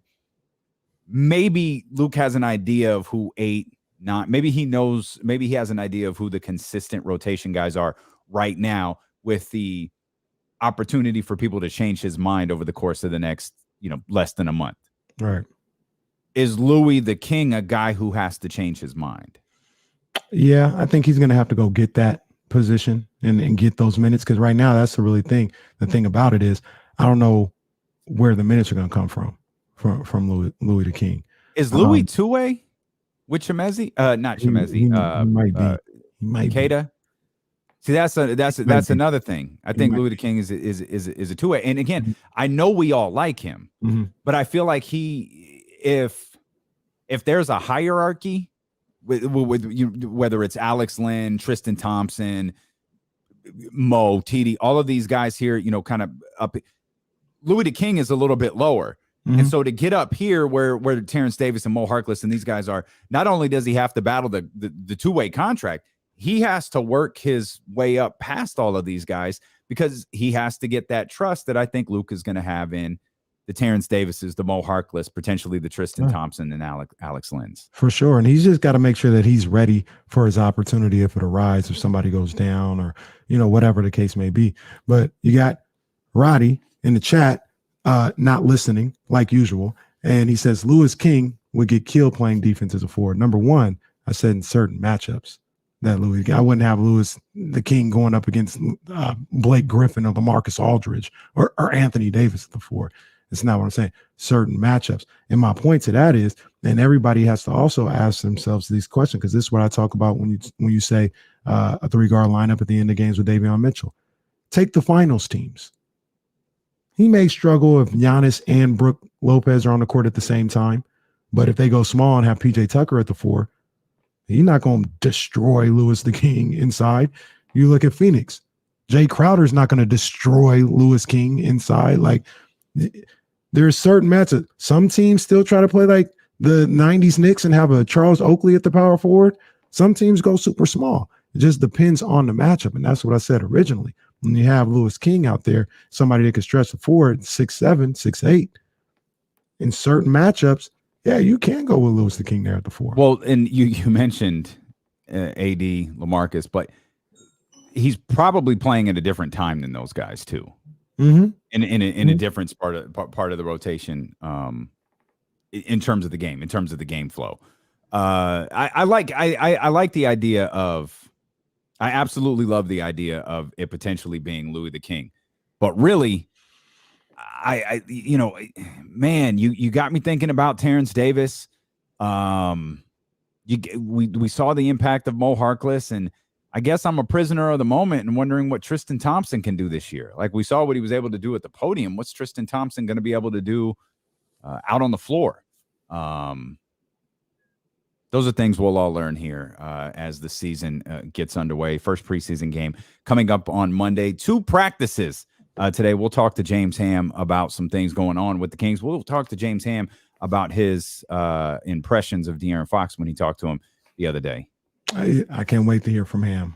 Can't wait to hear from You're him. giving me hand signals, and I don't know what they mean. So I'm just going to keep it moving. From break, we're not doing that when we come back from break. We're not doing that when we come back. So we'll step out. We'll come back, and we've got nothing. We're going to come back, and we've got absolutely nothing. So there you have it. Nothing coming up next here on ESPN 1320.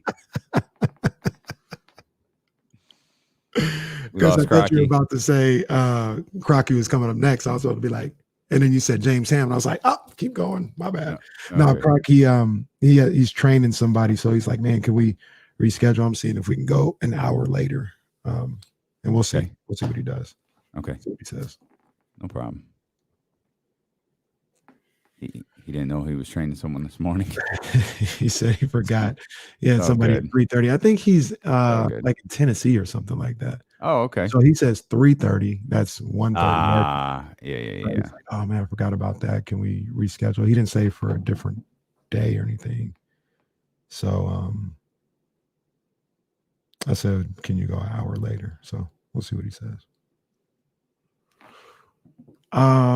Yeah, just for those who are wondering, let's just go ahead and put that on the screen there for a minute and keep it moving. Thank you.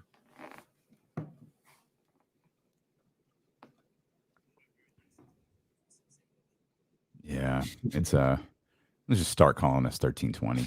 So the funny thing about that is it's the gift and the curse. Mm-hmm. Because if somebody's like, yo, my man, he's on ESPN. I don't stop him. Yeah. I'll stop him. I'll be like, yeah, you know,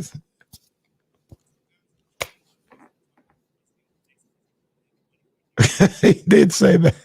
What? I remember he did say. I remember saying that. Yeah. ESPN, I think, owns maybe 2 radio stations, 3. New York and Chicago, maybe. And I think LA. Yeah, I could see it being LA too. And that's it. Yeah. Sacramento is not one of them. They don't even know. Sacramento is not one of Like, them. what? We're on in Sacramento. What? That's maybe that's a post-show conversation about how the intricacies of all of that work. And Hey, guess what I saw last night? Definitely by accident. Any Given Sunday was on last night. Hadn't seen that in years. Mhm. I always liked Any Given Sunday. I thought that was like a real good movie. And people didn't always look at it like a great football movie. They're like, oh, it was cool. It was whatever. And I was like, y'all tripping. Any Given Sunday is dope. It still is pretty good. It is unbelievably overly dramatic. oh yeah. Unbelievably Yeah. overly Yeah. dramatic. I'm like, geez. Even Jamie Foxx, who did a really good job, his monologues, when he gets to talking, Mm-hmm. it's like, calm down, Willie B. Like, relax. Well, the scene at Al Pacino's house at the coach's house is like, all right, with all of like the weird footage in the background. Like, I think that's an Oliver Stone movie. Yeah, it is Oliver Stone. He's a broadcaster in the whole movie. It's the late 90s. Was it? It might have been early 2000s. Yeah. But yeah, it was super extra. And then they had Billy Beeman. They had the scene where the guy gets his eye poked out. And it's like, well, why did this have to be in the movie? What was the point in that? Why do we have to do that? Apparently, this was back in the time where that you couldn't purchase the rights to use the NFL, I guess. Yeah. Because or they were didn't competing. co-sign that one or They were whatever. competing against it. Well, they co-signed Ballers. Like They that's did. I mean, somehow It's a different like, regime though, too. True that. Yep, true story. Goodell is a little more understanding of True that. what the benefits of that.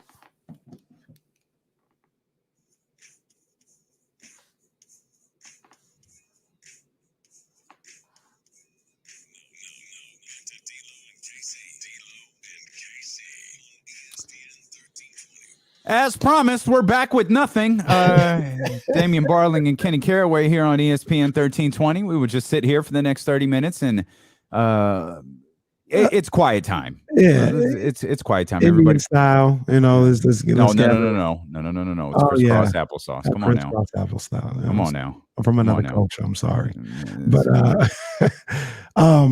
little update. My man Crocky, he's saying about 2:00. Okay. Saying about 2:00. Right with that. Yeah. It's always good when when a brother says about 2:00 because that could mean about 5:15. Yeah, he might be on the 13th round. Good. Our boy Eric Crocker might be on the 13th round. Well, we're kind of at the point where he's got the link. If he clicks on it, we'll see what happens. Yeah. Who knows? That's our guy, Eric Crocker. We'll get to the 49ers here because that's what we were going to do. See, we have a show planned out. And if it's not Kenny tearing up the rundown, it's his friends. So someone associated with Kenny Caraway is going to tear up the show for the day. Today, it wasn't Kenny. It was Eric Crocker. That's fine. If the right one don't get you, the left one will. Indeed. Disco Tim here to save the show so we don't have to sit in silence. 916-349-1320. Disco Tim. What's happening, baby? Disco Tim, what's up, man? I heard the call go out, so I had to call up. I'm a little bit more than nothing, but not much. No, man, you're much more than nothing, brother. You are that. You are our guy. Thank you. And thank you for putting the Cowboys in your top 5. No. We keep it a stack here, man. We keep it a stack. That happened. It did. But I'm a fan. I'm not a coach. I don't try to tell you what's going to fix my team or what's not going to fix my team. I just love my team. I love who's on my team, and I don't care what Marvin, what his camp has said. I don't care, all this stuff. I did get upset with them during the middle of the season, but I'm back on board. I was very excited when we drafted him. And I'm thinking it's brand new year, he's starting out brand new. He got broke a couple of times. I just feel so excited about this season. I get like this a lot, but I feel a little bit different this year. Okay. I like that, Disco Tim. I always love like this. Disco Tim always hits us with a burst of positivity, man, and I love it. There aren't a lot of, as it pertains to sports, there aren't a lot of super positive guys, man, and our man Disco Tim is definitely one of them. He's always positive vibes, man. We need more Disco Tims out here, man. I like a good curmudgeon every now and then too. That's fine, but we need them good vibes.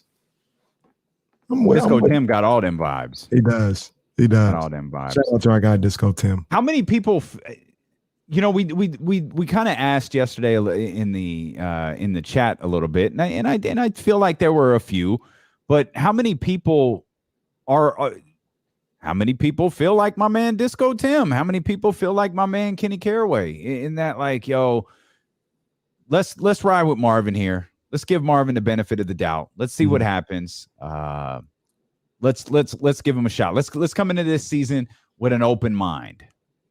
Once again, Damian, I think a lot of what you just said is out there, and it reminds me of draft day when people were like, "You don't get Luka, we're gonna riot." On the social medias, and then you get in the Golden One Center, and the name is Marvin Bagley, and people are like, "Yeah, let's go." You know what I mean? If you follow just on Twitter, you're like, "Oh, this is gonna be nasty. This is gonna be ugly" when they announce Marvin Bagley, and it wasn't at all. So I think a lot of people who are quote unquote done with Marvin Bagley, they're definitely out there. I don't want to make it like that's not a group of people that feel that way and have their reasons for feeling that way. But I think there's a lot more people who are like, man, if he could just stay healthy, like we think he's a good ball player, not he's can't stay healthy and we're done with him. It's like, man, I hope he gets healthy. I hope he does it here, man. We saw a lot of that yesterday on Twitter. Like when we posted our clip of what I talked about, a lot of people were like, I feel the same way. Like, come on, Marvin, like we love you here. Let's get it done. So, you know, I think that's more, I would say that's the majority of people who feel that way, not the minority. I think so. I think, I mean, it's in everybody's best interest for Marvin to succeed. You know what I mean? If you're a Kings fan, you want to root for Marvin to be successful, but it's always a hope and a wish. You're hoping that shooting star, goes flying, and you cast that wish that Marvin Bagley's going to be healthy for 82 games or somewhere close to it, and see what it looks like. And look, our guy Reggae Sand says, so basically the casuals ain't done with him. And I'll say this, you're right about that. But also, like we talk about, there's some people that think they know what they're talking about, and they're just a little too woke. We talk about, no, Reggae Sand, don't be one of those guys. I'm not saying you are. I'm just saying, don't be one of those guys that you're like, oh, I follow everything Kings. I listen to D-Lo and Casey every day, and Marvin Bagley stinks. He's done. And it's not that simplistic. You know what I mean? Don't be so woke that you can't see, hey, the man's just been hurt. It's not like he's putting up a seem to beat numbers when he's out on the floor. Like when he's out there, he's putting up decent numbers. He just can't stay healthy. That's two different things. It's not the same thing. Yeah, it's two different things. So I don't know. By the way, don't be too woke. Casuals is legitimately the stupidest term that has been created over the course of the last couple of years. Think so? It is. Because people try to use it as a degrading term, like, oh, like I'm a hardcore basketball fan. Like you're a casual. Dude, F off. Like, give me a break. Like, shut up, man. You look stupid talking like that. You know who uses the term casuals? The casual. The dude who pulls up the 9-minute YouTube highlight on House of Highlights and go, man, I watched every minute of every game. Dude, stop. That whole term is stupid. That whole term is stupid. Because look, man, it's somebody like myself, I feel like I watch a lot of basketball, a lot of sports, right? Much to the chagrin of my lovely bride to be. But I'll tell you, like, I didn't watch that game. I don't know. I this is what I think from some of the things that I saw, but what I always talk about, going to the streets. I'm relying on people who have watched more than I have, because I know I haven't watched everything when it comes to Ben Simmons or Aaron Rodgers or whatever the case may be. I'm gonna rely on them because I'm a casual when it comes to that. You know what I mean? When it comes to the nuts and bolts. You know why? Over there. It ain't your job. No. You know why? Because you don't cover the National Football League in its totality. Right. You cover the San Francisco 49ers. You don't cover the National Basketball Association in its totality. You cover the Sacramento Kings. Yeah. But these dudes, oh man, I'm on League Pass at 4:00. Like, all right, man, cool, bro. Like, do your thing. Do your thing, man. 916-349-1320. Casual and hardcore fans are all welcome. Always. Again, 916-349-1320. Get in here on the conversation. As we stuck with the Kings, we were going to shift with the 49ers. We're hoping Eric Crocker is able to join us here later on in the show. We absolutely know that James Ham is going to join us later on in the show. He had some high praise for De'Aaron Fox. We did get a little clarity to something we spoke about yesterday, coming out of media day with Kyrie Irving, Andrew Wiggins, vaccines being. I'm still so confused about Bradley Beal can play in Brooklyn and in San Francisco, but Andrew Wiggins and Kyrie Irving can't play in their respective home markets. The NBA clarified today that they will not get paid for that. And I think that there were people wondering, like, so do you just play half a year and y'all straight? But yeah, no. Kyrie Irving will lose half of his contract should he decide not to play. Andrew Wiggins will do the same thing. Those are two interesting cases, though. Like, you talk about opposite ends of the spectrum. Kyrie carries a lot of baggage with him. And I know you're a big fan, and I understand that. But I know the baggage that comes with him. It's absolutely aware. It's really is the old school Manny being Manny comp fair. There are certain things with Manny Ramirez you just knew you were going to have to deal with, right? That's Manny being Manny. Kyrie's the same thing. They're different things than Manny Ramirez, but with Kyrie, Kyrie might take January off. What are you going to do about it? Yeah. Kyrie might need some mental health days off. It's all right. Every company offers them. Okay. Andrew Wiggins? Well, Andrew Wiggins, fam, you can't have that same type of baggage. So it'll be interesting to watch how these two things play out.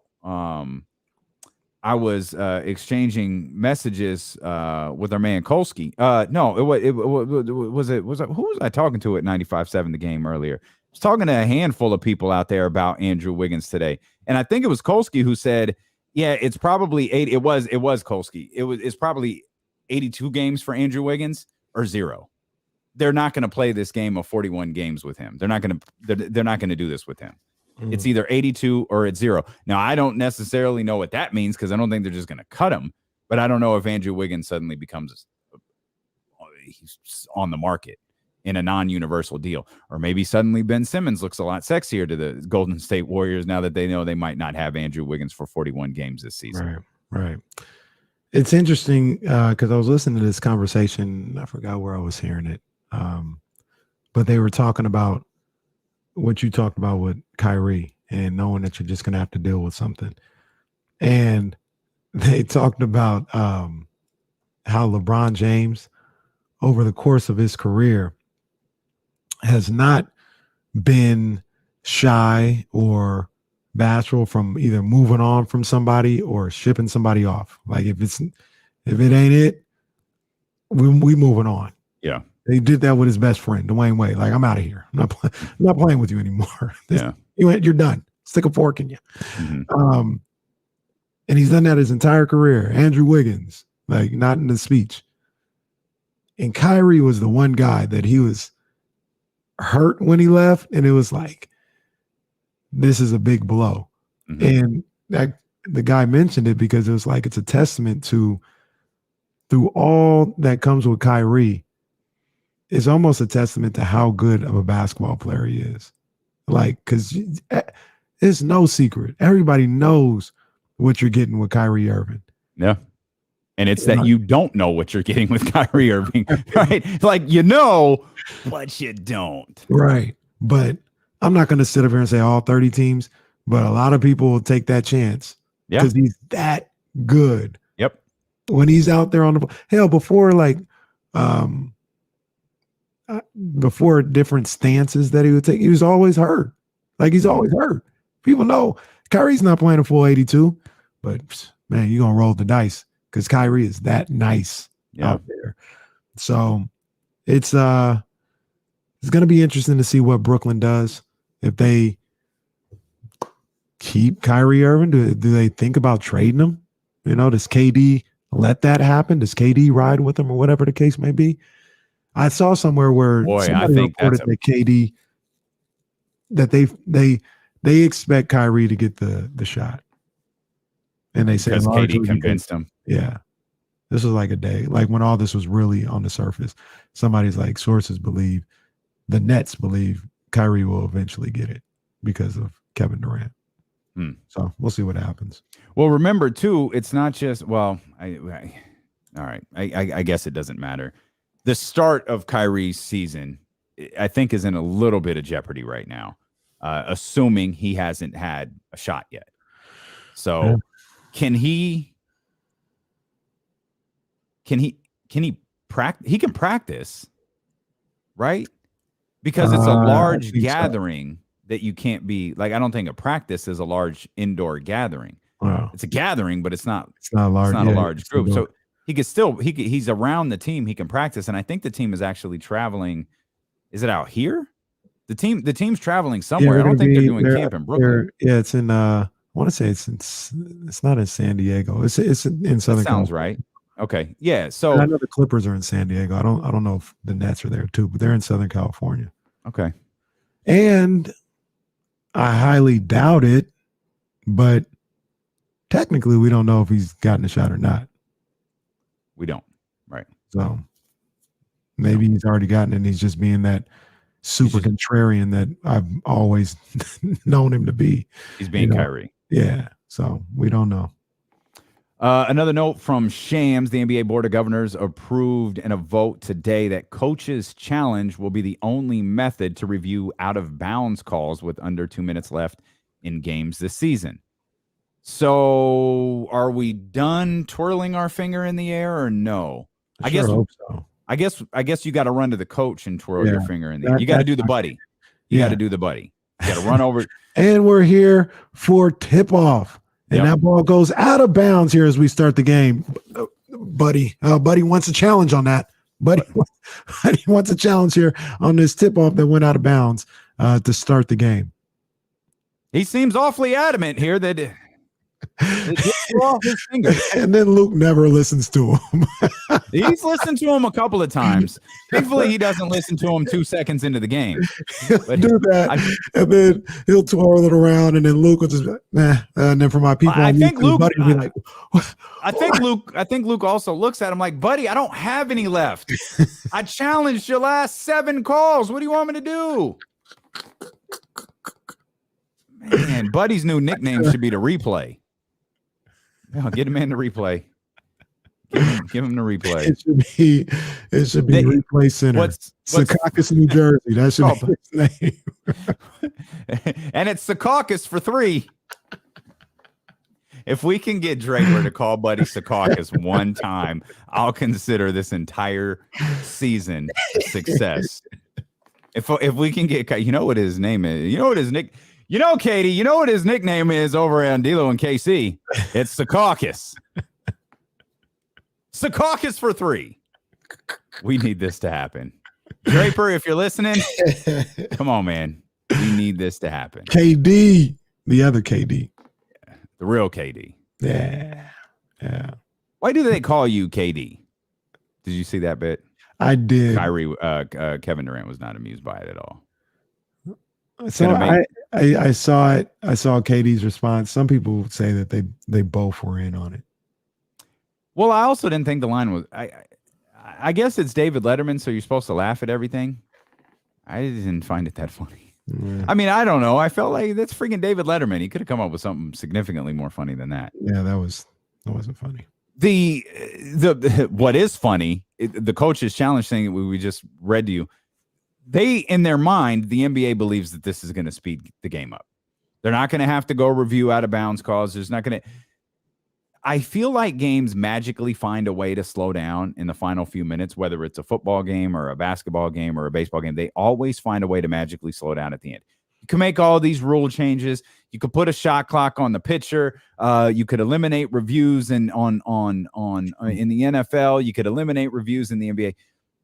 Close games are always going to slow down in the final few minutes. Now, I remember there was one last year, and I can't remember what game it was, but I think the final 2 minutes and 36 seconds.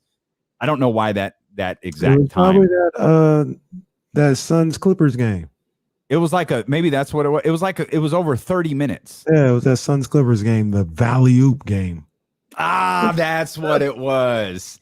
That's exactly what it was, and it was a 30-minute. Yeah, brutal. Yeah, they need to. Like I said, well, this is what I've always said about replay. You get 3 looks at it. If you can't, you got the call on the court or on the field or whatever. You got 3 looks at it in replay. If you can't tell in those 3 looks, it's not inconclusive or it's not conclusive. Yeah. And you got to keep it the same. And that should take you about 90 seconds max. I think that was the game that broke the NBA. They're like, we've got to make some changes. This ain't going to work. And then the calls in that game. Remember the Devin Booker, it was out on him. Like Pat Beverly poked it out. Yes. It was still that was on Booker's finger, so it was out on the Suns. That was such a weird call to me because everyone, no, that's against the spirit of the rule. And it's like, wait, who touched it last? Well, Devin Booker did, but it's like, isn't that what you're looking to see? No, that one got weird though. That was really weird. It got weird, but Patrick have this like it out of bounds. He did, but it hit Devin Booker. It didn't even hit Devin Booker. He was handling the ball, and as Patrick Beverly was pushing the ball off of Devin Booker's hands, Beverly moved his hand, and it wasn't fully off of Booker's hand yet, so it was out on him. This reeks. No, it makes perfect sense. No, it makes no sense. Like this reeks. That's why I tune in. This reeks of unwritten rules in baseball. No. The spirit of the rule is who forced it out. Like, wait a minute, I never heard that before. Who hit the ball last? Devin Booker did. Good. It's Clippers ball. That seems pretty simple to me. But he didn't hit the ball last. Who touched the ball before it went out of bounds? Devin Booker was touching the ball before. Then it's Clippers ball. Then it's Clippers ball. It was a terrible call. Speaking of, what did you think of that Mohamed Sanu call? On Sunday night, where he caught it, and hit the ground, so they thought it was incomplete. I think that actually made more sense. And I'm not just saying that because of Niner, but if they're saying the ball can hit the ground, but it doesn't affect, right? That's what I thought. The rule is it can't affect whether the ball is caught or not. Right. Like, so if you have the catch and then the ball hits the ground, but you still have, you don't bobble. But you have a grasp of it. Yeah. Then it's a catch. I thought that's fine with that. Yeah, I'm fine with that. The Devin Booker thing does not make sense. Okay. All right. I remember so vividly watching that game. Like, God, I do not understand the rules of this sport. Like, I'm a casual. I don't get what's happening right now. Well, once again, it took more than 3 replays and it took more than 1 minute and 30 seconds to figure that out. So if the original call was it was out on Pat Beverly, that's what it should have been. What I don't understand is how Secaucus isn't just rolling like, hey, we're looking at it right now. Like you got these officials looking at it. Like they got the headphones on and they're watching. Oh, look at this. Oh, watch this right here. Oh, buddy's foot was on the line. Yo, y'all fake hustling. Well, what are you going to do? Go, no, guys, I'm seeing something different. Hey, cool, Larry. We're looking at 57 angles on 57 different televisions. But go ahead and tell us what your little monitor says in front of 20,000 fans screaming for you to make the right call. Please continue, Larry. Go ahead. Them dudes out there with headphones on and they're pointing at stuff. Walk over to the table, put the headphones on. Secaucus says, overturn the call. You overturn the call. Ma'am, I can tell you what's going on in my living room in about 30 seconds. That's out on him. That's a block. Well, Larry, if you look over here, like they're sitting, I always found that somewhere. What's the guy under the hood doing in the NFL? Isn't he doing We know that? You're not making the call. Fake hustle. Y'all just out there acting like you doing something. Knowing y'all ain't doing nothing. Refereeing is a tough job, man, regardless of the sport. That's a tough job, but tough gig. Sometimes they just be getting suckered into stuff. Oh, 100%. They embarrass 100%. themselves. 100%. Hey, real quick, because I don't know if this is going to be like a long-term conversation. Plus, for the back end, it starts to pick up. Manny and these guys are talking a little bit about it. I had it in the rundown. Did you see that story about the Bears possibly leaving Chicago? Not being, it's going to be a Niners Levi Stadium situation. Yeah, I've heard that before. I feel like the Soldier Field thing. Didn't they just buy a new state? I've heard that. Like, is this a bunch of like 365 acres in someplace 30 miles away? So is this picking up steam? Because I feel like this story's been around for maybe a year. So from what I read, yeah, it's been a little while. From what I read, the Bears have been trying to either get a new stadium in Chicago. Manny or somebody will probably call us about it too, but they get a new stadium in Chicago. The mayor and everybody's been balking at it, like, yo, you can't do this. Why don't you just renovate it? The renovation is like $700 million at Soldier Field. So the city of Chicago has just been like, you guys aren't doing nothing. Meanwhile, the Bears are buying all this land up. I'm sorry, you said the city of Chicago? The state of Chicago and state of Illinois. Oh, okay. Just want to be. The state of Chicago has been balking at this whole thing. Okay, thank you. We'll make sure we got it right. Time. Yeah. And apparently, the Bears have bought like Arlington International Race Course property, which is located in Arlington Heights, Illinois, a suburb that sits roughly 35 miles outside of downtown. The Bears said in June that they made a bid for this land. Is this a big deal? Is it a big deal because they're leaving Soldier Field or might leave Soldier Field? Yeah. I feel like you're leaving. Like, if you bought something, you moving. That's the whole thing. Like, so people are like, the mayor of Chicago's like, it's a bargaining tool. And some people are like, did you see they just bought all this land? Like, that's not bargaining. Man, like, they ready to go. I need the kind of money where I purchase something for $197 million. So it was just a bargaining tool. I was just trying to call the state of Chicago's bluff. That's all. He led the state of Chicago and state of Illinois. We'll step out. We'll come back. We'll take our first look. It's Seahawks week, baby.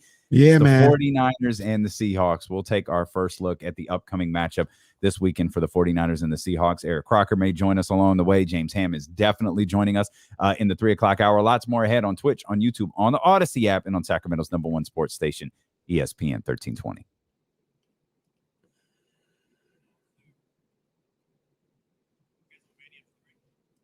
Yeah, we can get many. Yeah. Oh, I need a new poll question. Can y'all hit the thumbs up? Man, there's a ton of people in YouTube right now. Can you get us to triple digits before the commercial break, please? Before the commercial break, please. Before the commercial break is over, at least. Get us to triple digits. We're at 72 right now. There's 126 just in YouTube. Shout out to Twitch. Twitch, y'all rep strong every day. We appreciate it. But keep hitting those thumbs up. If you're not a subscriber yet, become one. Y'all should be subscribers. Subscribers. Let's go and hit that thumbs up. Yeah, in here strong for sure. Gotta tighten it up, man. I'm not 20 something anymore, so I don't really know what you guys got going on. But so I'll talk about it. There's a thread going on where people are like, yeah, there's nothing to do in Sacramento. Of course, we're just gonna watch sports. I'm like, well, I think there's more things to do here than you guys realize. I'm not saying it's LA, New York, but like, what are you gonna do in LA? Seriously, when people talk about there's nothing to do, what you gonna do in LA? You're gonna look for a day party. That's what you're gonna do. You got day parties here. Now the ones in LA, they could be probably a lot better, a lot more people or whatever, but it ain't like you're going to build you're not building a museum out there in LA and you can do it and you can't do that here. Like, you're just going to get something to eat. Like, you can go get something to eat here in Sacramento. People who complain about not being able to do anything in Sacramento are the same people who, if they go to Los Angeles, they just stay in their freaking hotel room because they don't know what to do. Like, y'all don't know what to look for, man. Knock it off. Like, there's no beach here. Maybe you're a beach mom and you want to go to the beach. But then say there's no beach to go to. Don't say there's nothing to do. But what are you going to do in LA? Go to eat. You can't eat here? What do you mean? What are you going to do? I'm going to go to the Topgolf. I'm going to one here. Right. What are you talking about? Like, people just say dumbass stuff. You go to LA and go to the bowling alley or something. If you're talking about Vegas, like, that's fine. You can go gamble. You can go to 50 different places. You could go to a party that's in a pool with 4,000 people and their nasty ass feet standing in the pool, and you can convince yourself that that's a good idea. Like, every time I see like my friends who are big like Vegas people post those videos of Vegas, I want to vomit. Like, they're standing in like a body of water. Yeah, with hundreds and hundreds of people. That's kind of weird, especially now in 2021. Like, I don't think I'll ever do that. Gross. I don't know if I'll ever be able to do that. Y'all got people's nasty ass feet in there. That's a lot. That's a lot right there. Just, I mean, the sheer volume of people is gross. Because I think that's one thing that COVID has really taught me. I don't want to be around that many people anymore. Because we've learned y'all are nasty. Y'all are gross. I'm walking into a store. Why am I walking into the store? I'm not walking into the store with a mask on because I'm afraid to get sick. I'm walking into the store because I believe you, sir, are disgusting. That's what I believe. Crazy, man. That's for real. More than feet, bro. Yep. Facts. Yep.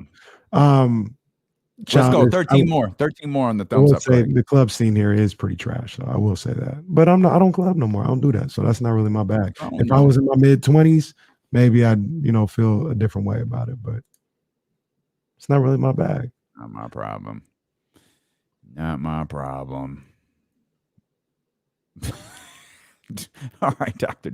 He's a doctor. He would know. Jesus. 13 more. Hit the thumbs up. Get it. We're coming back from commercial. Quick, man. We just need 13 more. We got a concert going on this weekend. Big time concert. Big acts coming. A little festival going on 2-day. 2-day festival. Oh, a 2-day. I was like, wait, today? Yeah. On a Wednesday? Yeah. Did Jesse say we're back? Mm. He did.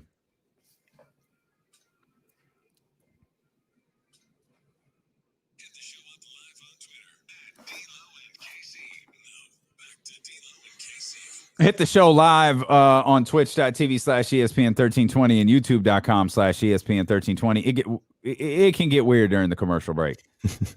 We had some conversations about some areas in Las Vegas there just a few moments ago. So check us out there. I still love Vegas, though.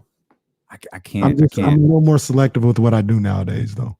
Yeah, I was saying during the break, man, to the crew on the live stream. I think one thing COVID has taught me is I just don't trust anybody, and I think everybody's gross. I just think people, like, in general, are like, when I go to the store, I'm in Placer County. There's like 4 of us wearing masks. Like, no, I'm not worried about. I'm not worried about the Delta. I just think you're nasty, and I've learned that in the last year, this protects me from your nastiness. That's all it is, man. So y'all go ahead, do what you do, but I'm rocking my McQueen and the Violet Fog gin mask, man. Best believe it. Absolutely. And Vegas, hard pass. I've never been a Vegas guy though. Wait, like long before Vegas has never been my bag because I don't gamble and I'm a grown ass man and I don't go to nightclubs. I thought I was too old to go to a nightclub when I was 28. I sure as hell ain't going at 41. Yeah, no, I don't think it's different though. Like when you get to a different spot, like I will say this about the club, and I don't know when I'll go to a club again, but if I go, like I've got to have an area. You know what I'm saying? I'm not gonna be on the general dance floor. I gotta have an area. I'll have a couch, and I'm gonna be sitting, chilling, vibing, listening to the music, people watching. I'm not 40. I'm not 41, but when I get 41, I'm not gonna be on the dance floor like that. Like that looks crazy. That's me. What did crazy? What did Jazz say when y'all came over? Like, there's so much space here. That's right. I bring the club here. I ain't going nowhere. I bring people here. King of the house party here. The house gathering. because that's just not my vibe anymore. Though I will be downtown the first Kings game of the season. Please believe me. Just with our people like, hey, miss every single. I'm selective. Let's just say that. I believe we will be out there with the D-Lo and KC crew and Kings fans from all over the place. Like, no, it's good. Bring it in. We family. This is different. Dude at the grocery store, nasty. Yeah. 17,000 at the Golden One Center. No. We family. Yeah. We family. We here. The other thing about like going to a club as you get older and stuff like that is I'm dressing how I want to dress that particular night. Like, talk to him. If I don't want to wear no hard bottoms or Steve Maddens and I just want to have my Chucks on or have some Air Maxes, that's what I'm going to do. Yep. And I'm going to go where I can get in with this. Simple as that. If that means it's the hole in the wall bar down the street, well, that's where I'll be. I'm wearing what I'm wearing that night. Yeah. If memory serves me correctly, Jason Jones sent you and I a flyer. Jason Jones sent you and I a flyer to our text message a week ago. This was a party in Elk Grove. I'm not even comfortable calling out the name of the party. It was in Elk Grove. There am I. Bruh. And the age for the party, you had to be over 30 to get in. Now that is what the hell I'm talking about right there. It's like, okay, you got to be over 30. There were pancakes involved. It was a legit party in the middle of the day. Yeah. And I don't know where Jason Jones found this. Yeah. I don't know what email alert he's on, but it was in Kenny's neck of the woods. It was in Elk Grove. I was like, boy, this is what we doing here inside. Okay. Well, I'll see if I can find the flyer and I'll share it on the live stream. I'm not comfortable with the radio. I'm gonna be honest. Like we're right on that line right there. What does Kenny say? Habitual line steppers. We are right there on that line with this party in Elk Grove. So I'm gonna save that for that's a stream exclusive. It's a stream exclusive indeed. That is your reason to head over to youtube.com/ESPN1320 and twitch.tv/ESPN1320. James Ham coming up in the 3:00 hour. He makes his return after a 2-week hiatus. Excited to talk to him. Excited to have him back. Let's take our first look here, KC. It's Wednesday. Yeah. Dive into this weekend's games. Of course, we got game day with Kenny Caraway 2 hours before kickoff. It looks like we've got our first, is it 10 o'clock start, 11 o'clock start for game day? For game day, yeah, we're going 11. We're going 11. Brunch, as we talk about things to do. Brunch with KC for 49ers game day. We'll have his toaster Egos and maybe a little Luke Belair mimosa. And, oh, yeah. It's a good game day with Kenny Caraway will be popping. But it's Seahawks week, and you said leading into last week, aside from our discussion on the 49ers, I'm going to need the Seahawks to get one. Yeah. I'm going to need the Seahawks to come out here and play well, because you don't want them spending this entire week trying to get focused and using the 49ers game plan as, the target of their frustration. With where they are at so far this season. And that's exactly how it played out. And truthfully, Casey, digging into this game a little bit for the first time today, I don't know that any of that matters. I mean, the Seahawks are 12-2 in their last 14 games against the 49ers. 15-4 is Russell Wilson's career record against the San Francisco 49ers. Man, that's tough. I started off the show almost last year talking about how terrifying Russell Wilson is. Just terrifying. As a 49er fan, you're just in constant fear of what this man can do on every single play. Doesn't matter what the score is, doesn't matter what's going on. You're just like, yo, this guy, I'm fully prepared right now. He might throw for 350 yards this week. And it has nothing to do with the 49ers secondary, nothing. It's just what he's done, just what he does against the Niners. Terrifying. Well, okay, how about so let me give you some more terrifying numbers. 7 passing touchdowns, 0 interceptions this season. Those are some terrifying numbers from Russell Wilson. I've got a number that I think might make you feel better. I think 1,321. That's the amount of yards the Seahawks have allowed in the first 3 games of the season. Ooh. That's most in the NFL this year and second most through 3 games in franchise history. The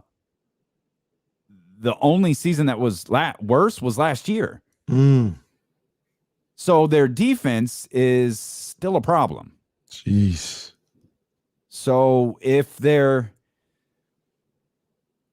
49ers can do something that they've only done so far in week 1, and that's get their offense going in the first half instead of waiting for the second half, they might be able to work against this Seahawks defense a little bit. It's going to be there for them. Like, they're going to have the opportunities. It's just, can they take advantage? Do they have the personnel? Oh, okay. I'm not going to beat around the bush. When I say personnel, I'm talking about Jimmy Garoppolo. Can Jimmy Garoppolo take advantage of the weaknesses and the holes that this Seahawks defense has? They struggled last year coming into the first 49ers game on the defensive end.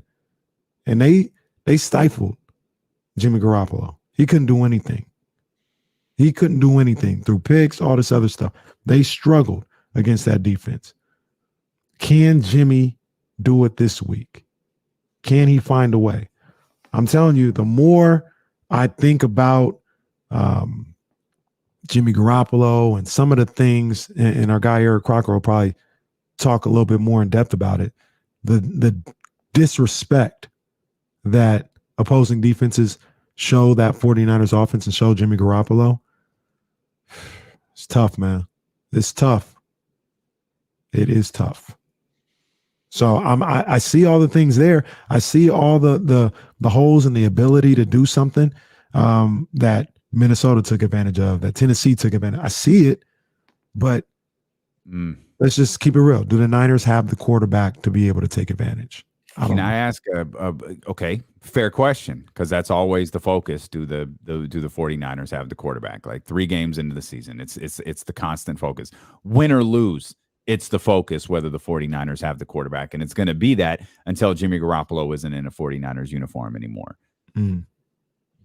I'll hit you with a different question. Do they have the offensive weapons, period, to be able to do it? Like, they do. I mean, I know they got Kittle and Debo, but to quote a great NFL analyst, Gisele Bundchen, like, I'm going to paraphrase what she said. They can't throw it to themselves. No. Tom Brady couldn't throw the ball and catch it. Well, in Debo and George Kittle's case, George Kittle missed practice today with a calf injury. Kyle Shanahan said he's going to be ready for Sunday, or he should be ready for Sunday. They can't throw the ball and catch it. So you've got that issue. And then you got the fact that I think they've got 47 different running backs on IR. That's the one right there. The running back situation is something that I don't know. Like I said, Trey Sermon, he did some good things in the second half of that game against the Packers. He didn't light the world on fire, but he didn't look just completely lost like he did a lot of the preseason and for when he did play in that game and earlier in the season. He did some good things, but I don't know, man. I'm gonna have to see it. I'm gonna have to see it from Trey Sermon. I don't feel comfortable. Is this a Trey Sermon back there? I don't know what's going on with Elijah Mitchell, if he's going to play. And you got Trenton Cannon, Kerryon Johnson. These guys, like I said, they don't have the top end talent at the running back position right now. Kyle might have to swallow his pride and go try to find like a real running back. Sorry, that was, I didn't mean it like that. What like he might have to find Well, I mean, Marlon Mack is out there apparently. So, have you? I don't know what that would cost. Do you inquire? Do you call? Call. I think you got to call. What's the asking price? And again, I know like we have this belief Kyle can put anybody at the running back position. So if that's the case, we have a problem with the running backs, because if suddenly Kyle can't put anybody back there, there's a problem. But let me ask you this. Is it an offensive line issue? Or is it a bigger offensive line issue than it is a running back issue? Or is it a bigger running back issue than it is offensive line issue? Well, I'm going to throw another curveball at you. Could you turn your mouse up, please? Ordered a quiet one. It's coming tomorrow. Okay. But this is called mid-segment research here, by the way. Oh, okay. I like it. I like it. But I'm going to throw another curveball at you here when I say it goes back to the quarterback. I know you said offensive line. I know you said running back. But I think the offensive line is fine. I don't think that's the issue at all. I think the running backs, while you need a top flight one, I think you can get away with it. It's the fact that, at least in the Packers and the Eagles situation, they don't respect the quarterback. So when you talk about safeties and linebackers, let's say, for instance, the linebackers, if you got a guy that, can turn up on you in a heartbeat, they're, I don't know, 7 yards off the line of scrimmage. Well, when you have somebody like Jimmy Garoppolo, the way they don't respect his arm or anything like that, they're 5 yards off the line of scrimmage. The safeties, typically 12, 13 yards off the line of scrimmage. Well, now with Jimmy Garoppolo back there, they're 9, 10 yards off the line of scrimmage. That space matters. It becomes a cramped space all of a sudden. And I see it with my own eyes. I don't know. Maybe if Trey Lance was in there, they'd feel the same way, and they'd say, "Hey, Trey's going to have to. He's going to have to show us that he can throw in this league." Maybe, but I know with Jimmy, they're not worried about Jimmy throwing the football, and that has a trickle down effect. It affects how the defensive lines rush towards the quarterback. They're not worried about him dipping out and getting out of the pocket and staying in their lanes. They don't have to worry about that because he's a sitting duck. The linebackers, they can jump harder towards stopping the run. The safeties, they can come up harder to stop the run. I feel like it's a trickle down effect, man. Doesn't sound like there's an easy fix for this.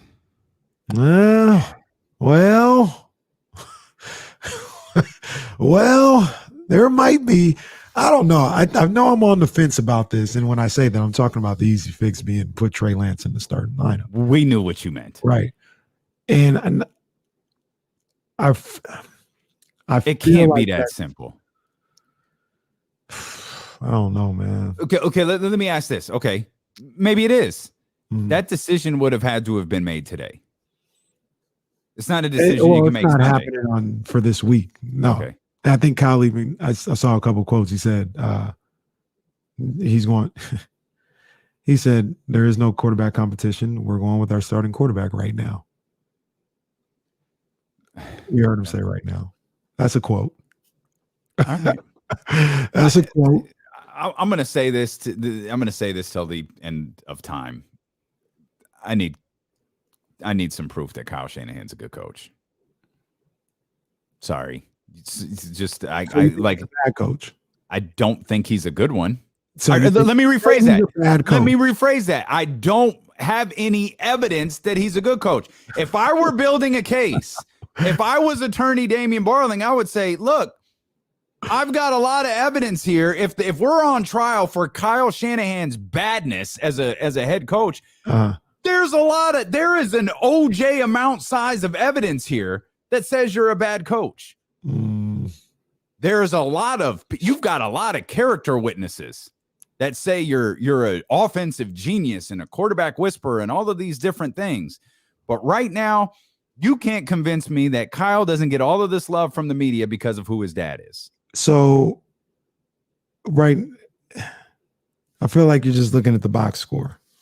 And I don't know if he's this great. I'm a casual. That's what it is. Like I'm a casual now. I just look at box scores. Well, you're looking at the box score, and what I mean by that is, like, did what happened last year say Kyle Shanahan isn't a good coach, or did they lose their entire squad?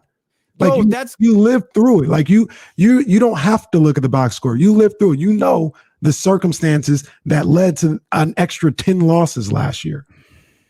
Okay. Okay. Bill Belichick went 11-5 when he lost the greatest quarterback that's ever played. He lost the quarterback. He didn't lose the whole damn team. You're listening to D'Lo and Casey on ESPN 1320 KIFM West Sacramento, KRXQ HD2 Sacramento, and Odyssey Station, and driven by Lashers, Elk Grove Dodge. We're live on Twitch. We're live on YouTube. We're live on the Odyssey app. You can get that on your phone. You could get that. You could get that through the website. You could get it on your tablet or whatever it may be. We're arguing about Kyle Shanahan. It's a weekly occurrence here on D'Lo and Casey as the 49ers are gearing up for their Week 4 matchup against the Seattle Seahawks. Last 5 games, by the way, have been decided by an average of 4.8 points per game, and 3 of those 5 have been decided by 3 points. So these two teams play it pretty close. The 49ers offense hasn't been particularly good. The Seahawks defense has been particularly bad. I don't know what that winds up meaning for this weekend's matchup. I do feel, at least for me as a 49ers fan going up against the Seattle Seahawks in this Pete Carroll version of the Seattle Seahawks, I throw the record out the window when you play the Seahawks. It's always going to be tough. It's always going to be a struggle. It's never an easy feeling. About the 2019 year, the year Kyle Shanahan went to the Super Bowl. He's a terrible coach when he went to the Super Bowl. But the year he went to the Super Bowl. Yeah, how many times is he? So he went to the Super Bowl. How many times has he finished above 500? Once. Yeah, 1. Okay, but go ahead, continue. Yeah, continue. 1. Yeah. Tell me how great he was in Washington and all of these different places that he's been as well. Okay. He's gone to the play, except for Cleveland. His offenses were number 1. He went to the playoffs every year. Another Super Bowl. Yeah. Okay. Yeah, no, he's a great coach with a winning percentage at like 4.6 or something like that. 4.65. But I know I'm a casual. Like, I don't pay attention to the games. I had no idea that 97 got hurt last year, or that George Kittle missed time, or that Jimmy Garoppolo. Be fair to me, did I ever say Kyle Shanahan is a great coach? I've never said that. I said I like him. Damien, what do you mean word? You've been calling him Young Shanny for 2 years. Yeah, Young Shanny. That's my guy. That, other than when you thought he was going to draft Mac Jones and you wanted him fired, you love Kyle Shanahan.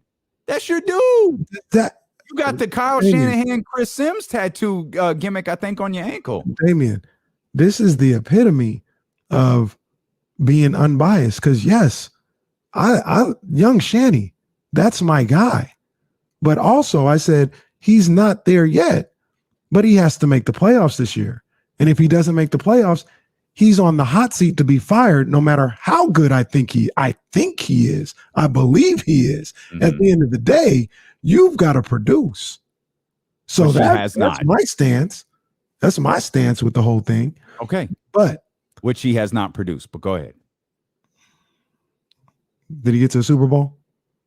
Yep. And he's also had 4 seasons under 500.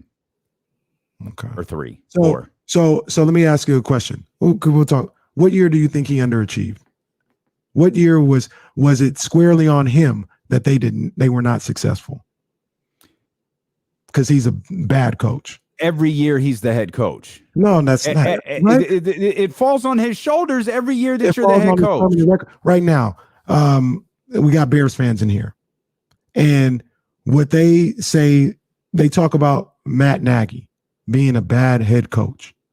And he's holding back this team that has this defense, or, they have offensive weapons. He's holding back this team. When can you say that about Kyle Shanahan? That he was holding back a team that was ready to be good? Hey, I'll give him the first year. We could give him the second year too if you want to. He gets to the Super Bowl his 3rd year. Great. Team gets hurt. Fine. He's the greatest coach that ever lived. Let's ride that. Let's ride with how good Kyle Shanahan is. Let's go ahead. Let's keep riding it, because here. Let me answer a question with another question. What the hell makes him a good coach? Well, offensively, because he runs a motion offense a whole bunch? No, because the year that he had everybody there, they were 1st or 2nd in offense. They were putting up 30 points a night. the narrative about him being a great offensive mind was around well before that. Yeah, because he's good at offensive play calling. All right. Now, what did I say all last year? Is he a leader of men? I saw a little bit of that last year through all the struggles. I need to see more now when there's expectations put on you. And can we also point one other thing out? He is the general manager of this team. John Lynch is. Kyle Shanahan, I think. I know what John Lynch's job title is, but when you're a head coach and a prospective general manager calls you and says, "Hey, I think we could do this together," and Kyle goes to the ownership and says, "Hey, this guy wants to be the GM. Bring him in." That's an odd power dynamic. John Lynch is not Kyle Shanahan's boss. Yeah, that means Kyle Shanahan has final say, which means some of the flaws in this roster are because of Kyle Shanahan. I'm not going to put contracts and some of those different things on Kyle Shanahan because I genuinely don't believe that's his bag. It comes down to, Kyle, you want this person here long term? Yes or no? Here's about what it's going to cost us. We're going to have to work with it. I'm not going to put that on him. But there's problems at the running back position. That's on Kyle Shanahan. There's problems in the secondary. That's on Kyle Shanahan. He said, we talked to Richard Sherman. We did. Richard Sherman wasn't good enough for the San Francisco 49ers, but he's good enough for the Tampa Bay Buccaneers. I'm not saying he would have come in and fixed everything, but damn, you needed something. You needed something. And the Bucs were like, Kyle's over here dragging his feet. We need something too. We don't need losses to mount up like they do in San Francisco. We just need one loss to know we need to make a change here. Yeah, I'll reserve judgment on Richard Sherman. And that's fine. But what I'm talking about is and Richard Sherman was an example. That's to say Richard Sherman is out there. Why didn't you go get him? Richard Sherman could be cooked. I watched him last year. There are flaws in the roster that he's not fixing. We're in season. Ain't nothing to do about it now. Okay. Like your options are Kerryon Johnson and Richard Sherman. Like that you're grasping at straws at this point. You really, and I'm asking you this, not you as Kyle Shanahan. I'm asking you as Kenny Caraway. How many games did you think Raheem Mostert was going to play this year? I thought he could play 16. If you lighten the load. Okay. Let's just stop. You know what? I'd rather talk about Marvin Bagley. I'd rather talk about anything than this. So we're going to step out. We're going to come back with nothing because the last time we came back with nothing and went really well. We got James Ham joining us an hour from now. Actually, I have something I want to throw at you based on something James Ham said. Okay. And we got to let's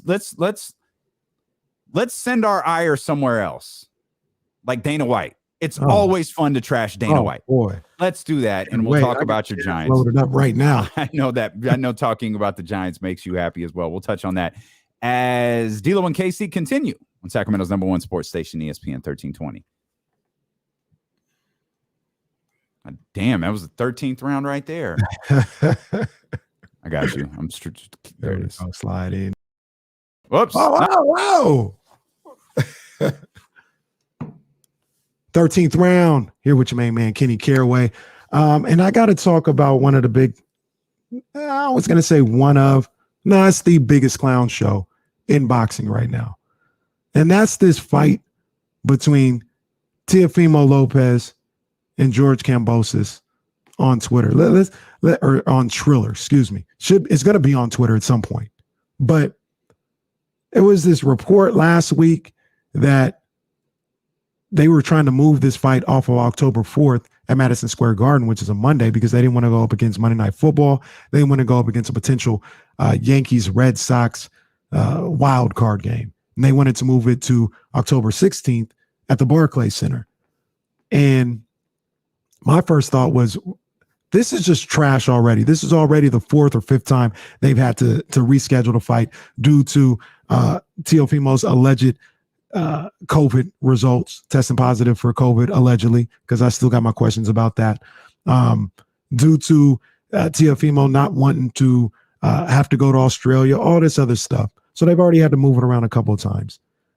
Then they decide that they're fighting on a Monday, which is garbage.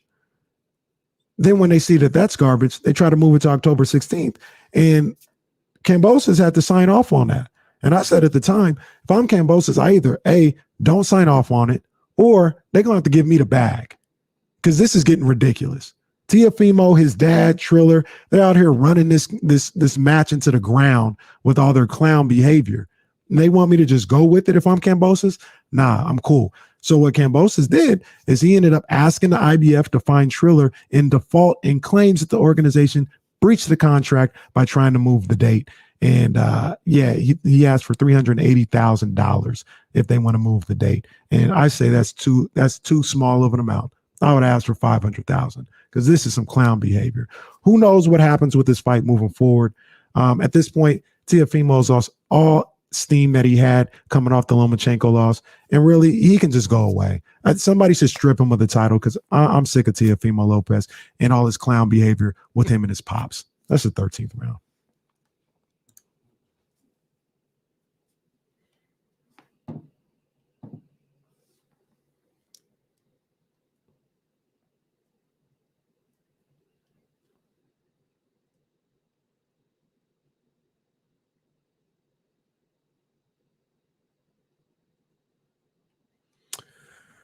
Oh my gosh.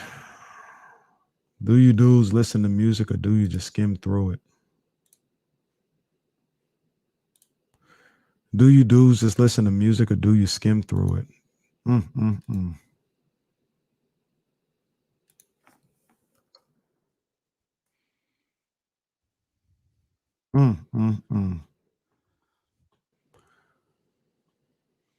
can tell Croc will just catch him next time.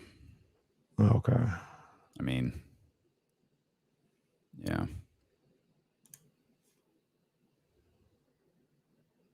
Let's see what this says.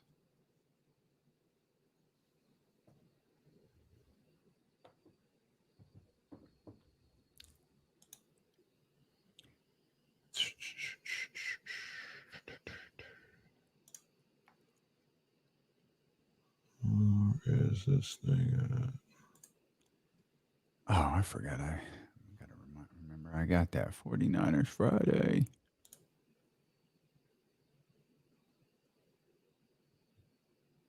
What's this? Oh, McQueen.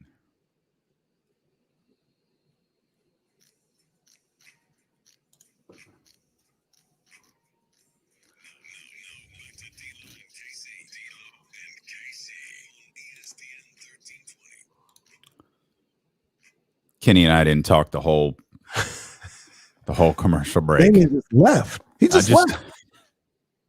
Just got up and walked out. Can't stand this. It's too stressful. It's too stressful.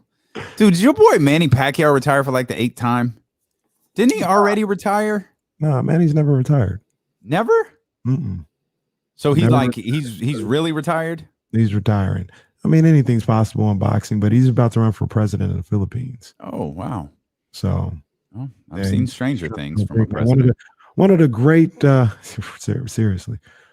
One of the great I said this, I think when you were here, maybe it was when Kyle was here, but one of the great careers in the history of sports, Manny Pacquiao. He was a world champion and fought in 90s, 2000s, 10s, 20s, 4 different decades. 4 different decades. It's crazy.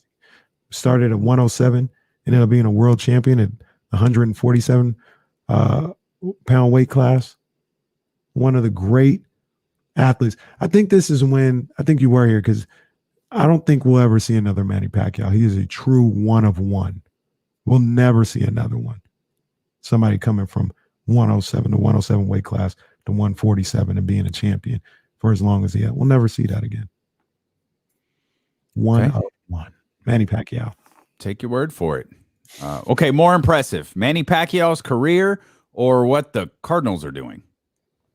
Oh, goodness gracious. The St. Louis Cardinals. The St. Louis Cardinals once had a, let's see, this was on August 8th. They once had a 1.3% chance to make the playoffs. This was on August 8th. So not even 2 months ago, they had a 1.3% chance to make the playoffs. They had a 5% chance to make the playoffs 17 games ago. Wow. And of course, after 17 straight wins, they clinched a wild card spot. That is incredible. Freaking incredible. They had a 5% chance to make the playoffs just 17 games ago. They've won 17 straight. 17 in a row. They're not stopping anytime soon. Watch them. They were right. Fire. The Kenny Caraway jinx right there. They were 3.5 games back of the Padres. Boy, you talk about teams that win in opposite directions. They were 3.5 games back of the Padres for the second wild card spot, entering that streak, which started, said it was 17 games. That was 19 days ago. When did you say they had a 1% chance of making the playoffs? That was on 1.3%. That was on August 8th. Man, so August 8th, if we're doing math, looking at some things, that's more than 60 games into the season, right? Oh, I would think so. Yeah. Yeah. Yeah, more than 60 games. So, like, kind of what that tells us is 60 games really means nothing. I don't think that that's true. Well, because if the season would have ended at 60 games, this Cardinals team that's on fire, the Cardinals team that's on fire, we would never even know. Am I right or am I wrong? If the season ended at 60 games, this Cardinals team would not even be in consideration for anything. You still trying to drive home the point about last year's World Series? I'm just asking questions. That's what a good broadcast journalist does. They trailed the wild card race by as many as 9 games this season. That's crazy. This is they through April through August. They weren't terrible. They were 67 and 63. That's April through August. September. This is amazing. It's September 29th. They've played 27 games. They're 21 and 6. Man. I don't even like the Cardinals, but that's impressive. That is impressive. They've been on fire. 17 in a row. A couple, like earlier, maybe a week ago or something like that, they were at 12 in a row. I was like, I heard somebody say 12 in a row, and I was like, wait, you mean they've won 12 games in a row? Not like 12 of 13 or 12 of 15 or their last 12 games against this particular 12 straight baseball games. Wow, that's crazy. And they just keep winning. That was 5 games ago. Yeah. Yeah. 50 home runs this month. 17-game win streak, tied for the 4th longest by a National League team in the modern era, which dates back to 1900 for some reason. So I guess 1901 is considered the modern era, which is absolutely spectacular to think about. I don't know what modern they're living. I guess we've got different definitions of the word modern. Check this out, though. Longest single season win streaks in the National League in the modern era. The Giants with 26 wins. That was in 1916. The Cubs with 21 wins. That was in 1935. Again, I'm just trying to put this streak into context. Your Giants again, 18 wins, 1904. Then you've got the Cardinals right now, 17 wins in 2021. The next 2 teams that have 17 wins, they're both the Giants. Wow. 1916 and 1907. Wow. So the last time anyone has done anything remotely close to what the St. Louis Cardinals are doing in the National League was in 1935. Wow. That is crazy. Amazing. Damn. That's amazing. Yeah, they're on fire right now. Let me would you, if you were, let's just say the Dodgers, let's say the Giants win a division, Dodgers got to play them in the wild card game. Would you be overly concerned if you were the Dodgers facing the Cardinals? Yes. Yes, I very much would. You talk about getting hot at the right time. I very much would. I think the Dodgers will win that game. Oh, I didn't know you were asking for a prediction. I think the No, I'm Dodgers just win. saying, But like if I was the Dodgers, like I'd be like, if I was a part of me would be like, win the rest of your games this season, and then lose that one, You're due for one. Yeah, you're due for one. So part of me would say that. The other part of me would be like, oh, that's 17, 18, 19, 20 games. That's cute. One game against Max Scherzer. What you want to do? Mm-hmm. At the same time, though, man, I hear you. But even if they like lose today, or like win like the next 5 and lose one, and I don't know how many games are left, but we're probably down to single digits, really close to it. That's So you lose one, then you win the next 3. You're still talking about the hottest team in baseball. Oh, for sure. You lose 2 in a row, then you win the next 3. You're still talking about the hottest team in baseball. Yeah. So there are teams looking at it like, I don't want that. I don't want that smoke. I don't want to deal with that. Teams are definitely not looking at it like that. How are they looking at it then? I'll be the one to knock you off. Okay. Fans may be looking at it like that. Like me, I'd be like, man, I don't know if I want to play the Cardinals as hot as they are. But them teams, let's go. Let's go. You ain't faced me yet. That's what they would say. Well, the Dodgers and the Giants both win last night. And Kenny, this is what you've been saying for a week. Time's running out. Giants aren't pulling away, but there's so little time left in the season that they might not have to. Right. They got to keep winning games. If the Dodgers keep winning games, the clock is going to just expire, and it's not going to matter. And they're going to wind up winning the NL West. They're 103-54 right now.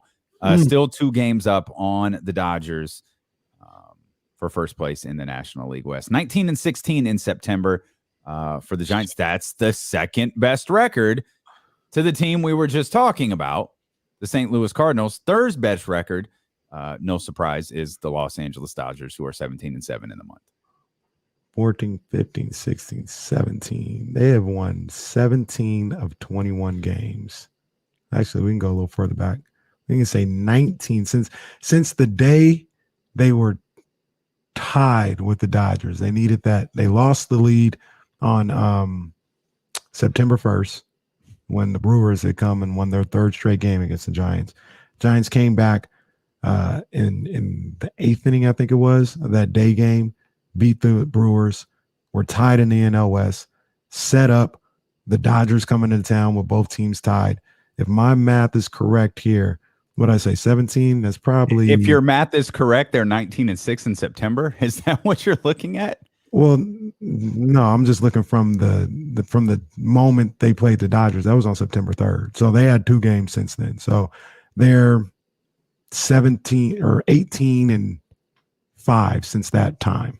Since they were tied with the Dodgers on September 2nd. I love that I gave the 19-6 stat. This is the sign that Kenny just wants to fight with me today. I love that I gave the 19-6 in September, and you were just like, no, I'm going to do one better. I'm going to go back to this game with it. 18-5. Well, I look back at the schedule when I was originally looking, it was September 6th.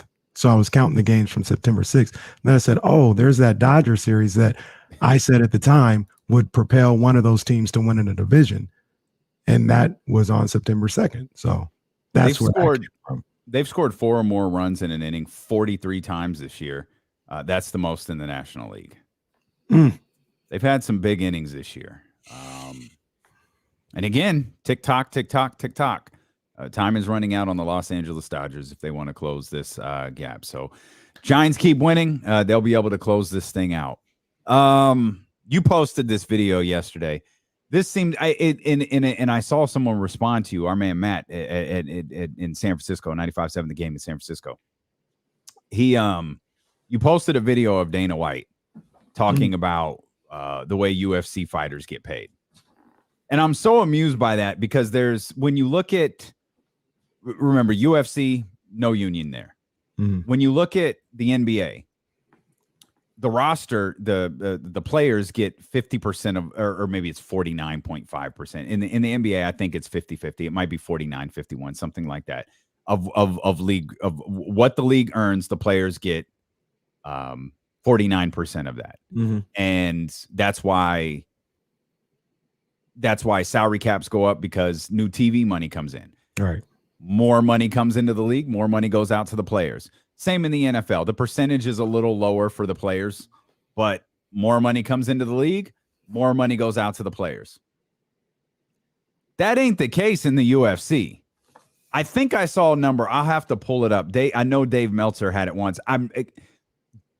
Don't share this number with anybody. Let's keep this within the family. Mm-hmm. I think the percentage of money that the UFC earns that goes out to its fighters is in the single digits.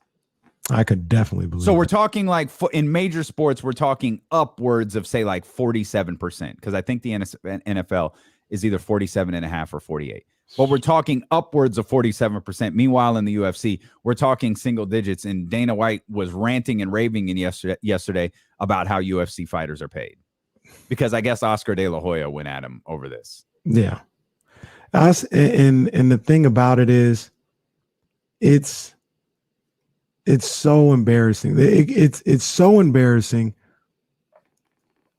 I get a little confused on who to even blame in this situation. Because Dana White,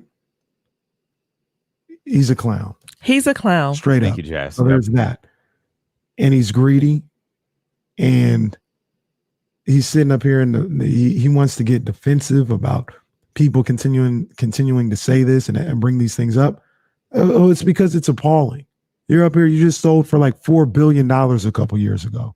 And you got people at the end of fights crying because they've had payday loans that they got to repay. And, yep. And these are main event people. It's not even like it's under. Because they got to pay their camp. Yeah. They got to pay the people in their camp. Taking out payday loans. They got bills to pay for their house that are behind and all this other stuff. And you just sold for $4 billion. You're making, all this money hand over fist on pay-per-views and deals that you have with ESPN. The $4 billion, that's not even the ESPN deal. That was just the company. They got another TV deal with ESPN that's probably in the hundreds of millions. Yet you have people out here talking about they can't pay their bills, main eventers. So on one end, it's like Dana White, once again. He's a clown. We all know that. Keep the pressure on him forever and ever. But like I say a lot of time about these players in different leagues, nobody's forcing any of these guys to do this.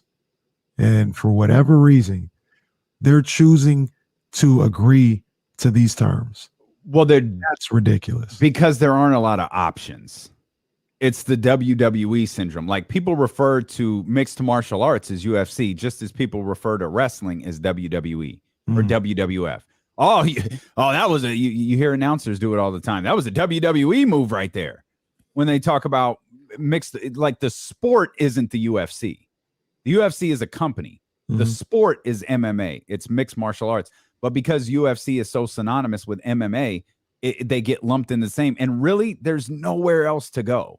Like, if you want to be a fighter in this country, it's with the UFC. And I know that there's, again, if Bellator's no, it's not the UFC. I understand what you're saying, but it's not even to go.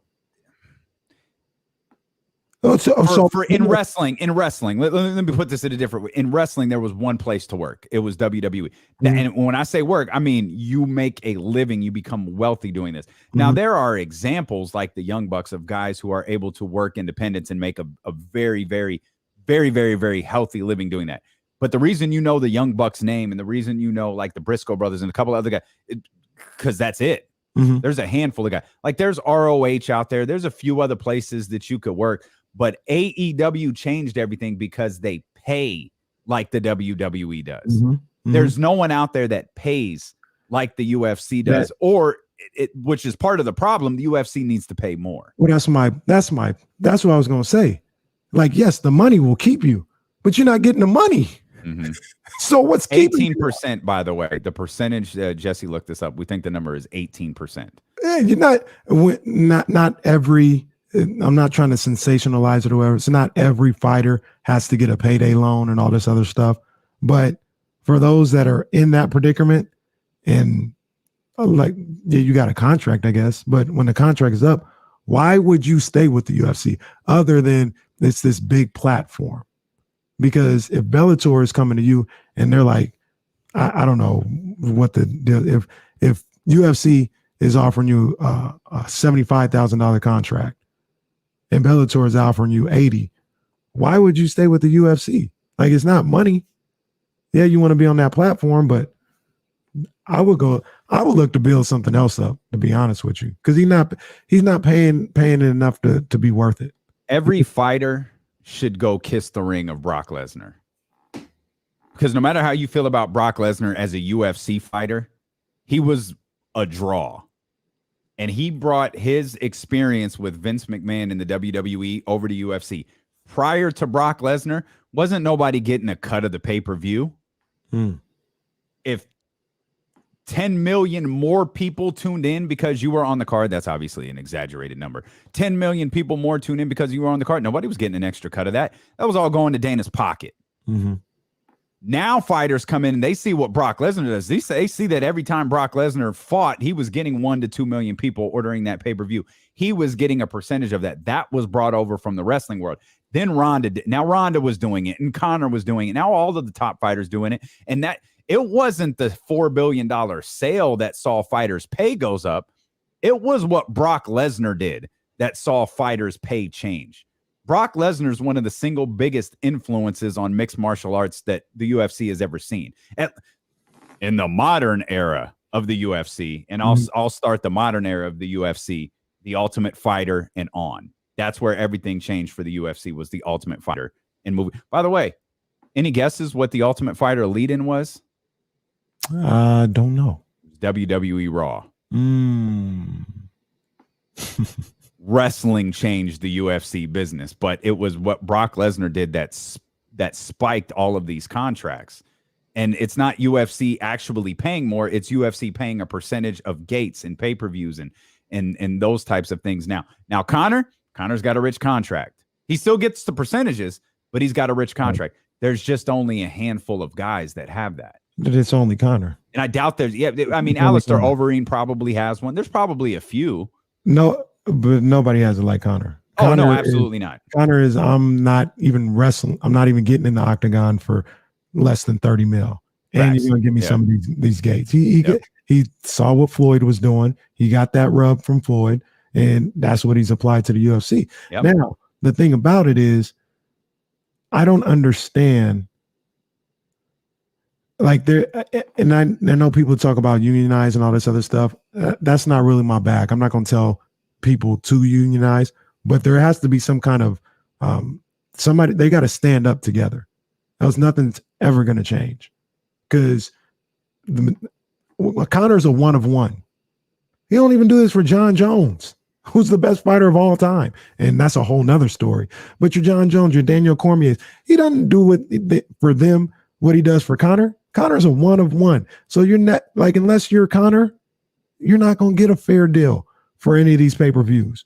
The only way it's going to change is they're going to have to do one of those things where, and you know, I don't want to be blasphemous or equated to something completely different, but they're going to have to pull what Bill Russell and them did at that All-Star game and be like, I know that we're here tonight and you've got a card.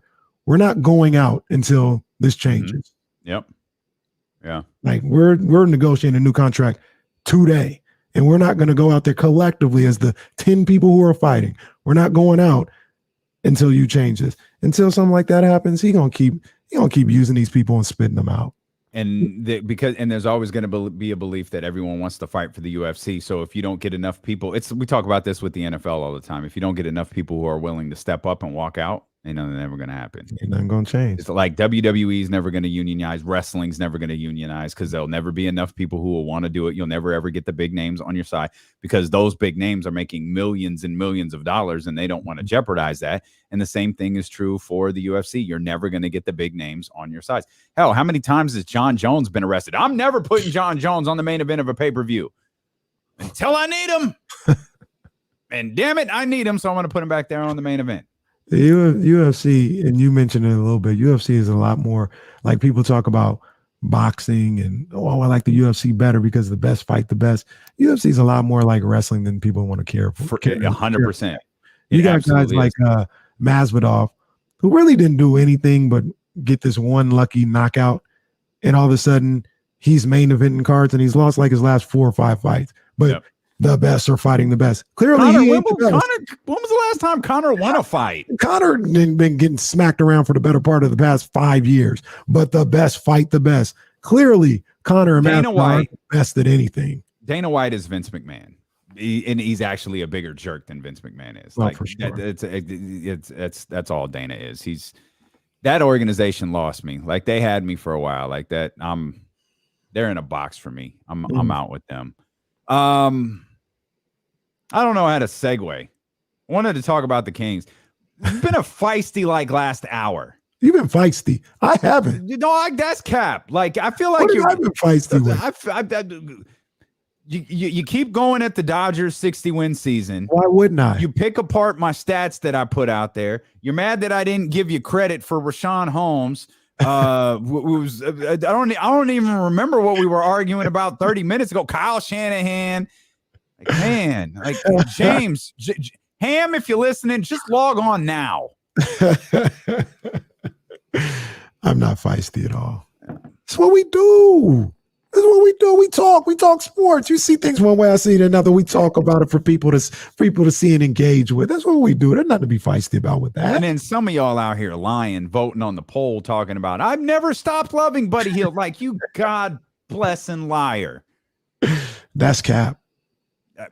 That's upside down San Francisco Giants logo cap. That's what that is. So since I am not professional enough to come up with a cool transition to get back to the Kings, we're just going to step out for a minute. Then we're going to come back and we'll talk about the Sacramento Kings. And I got a question that I want to ask you based on something James Ham wrote about De'Aaron Fox. That's all coming up next here on Sacramento's #1 sports station, ESPN 1320.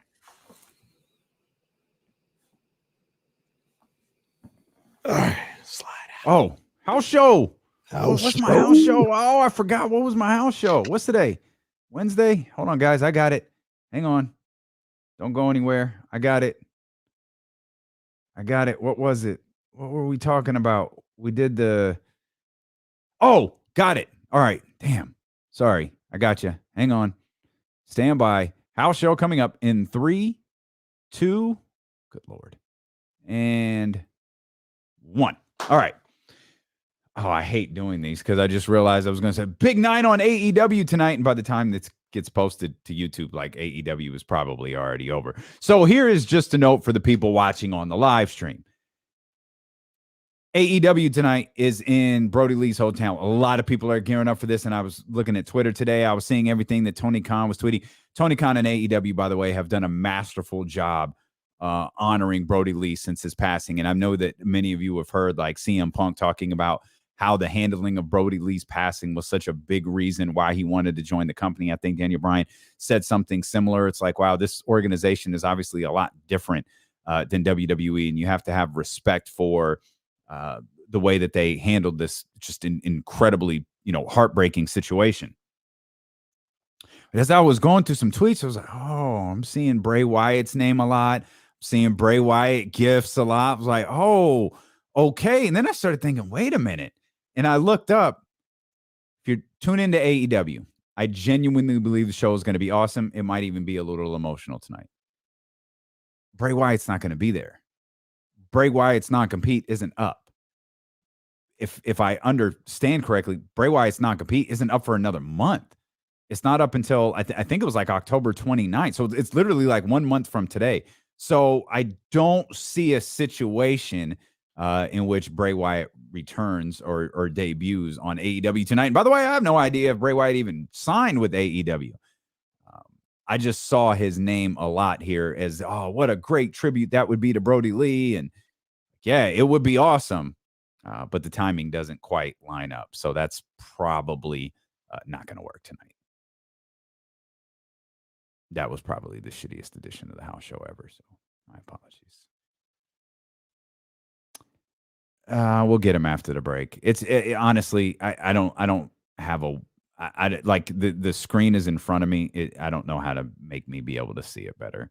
It's literally right in front of me. It's just not always what my focus is, but we'll get him right after the break.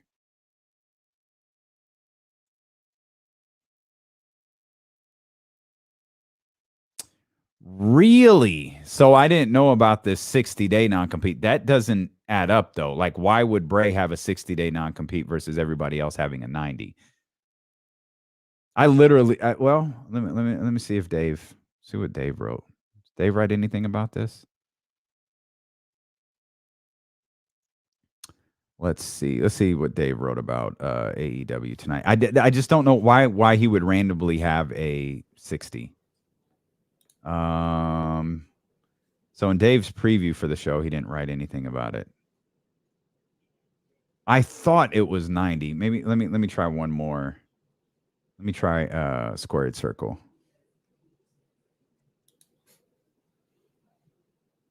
There's a 16-man tag tonight. Oh my gosh. Yeah.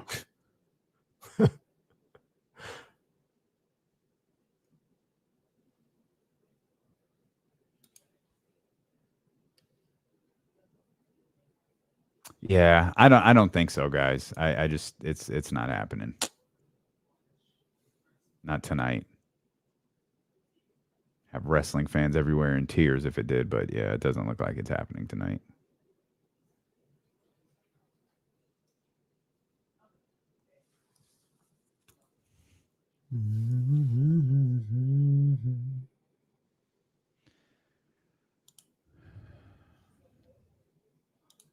Man, y'all, I can't find it. Well, I hope you're right, man. I haven't seen anywhere that it was 60, but I hope you're right.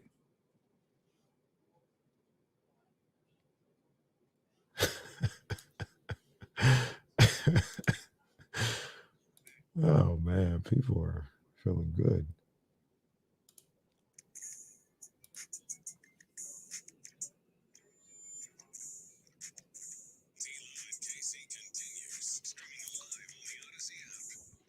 Nine 916-349-1320. If you want to get in on the phone lines, of course, you could jump in on twitch.tv/ESPN1320 and youtube.com/ESPN1320. Let's get to our man, Mitch, Dodger fan Mitch. Mitch, what's going on, baby?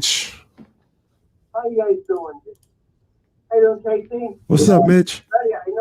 I know the pressure's a lot on the Giants these next 5-6 games, right? Hey man, we just trying to bring it on home, man. That's all we're trying to do. Bring it on home. I think a week from tomorrow, there'll be some Crocker kids from one of my favorite sports hosts. I think so. I believe lose and lose. Oh. Be one and done, as they say. Oh. We'll see. We'll see. All we got to do is keep winning, keep handling our business. We're not even worried about what's going on in LA, because if we do what we're supposed to do, win games, we control our own destiny. We'll be good. Good to go. Yeah. Good to go.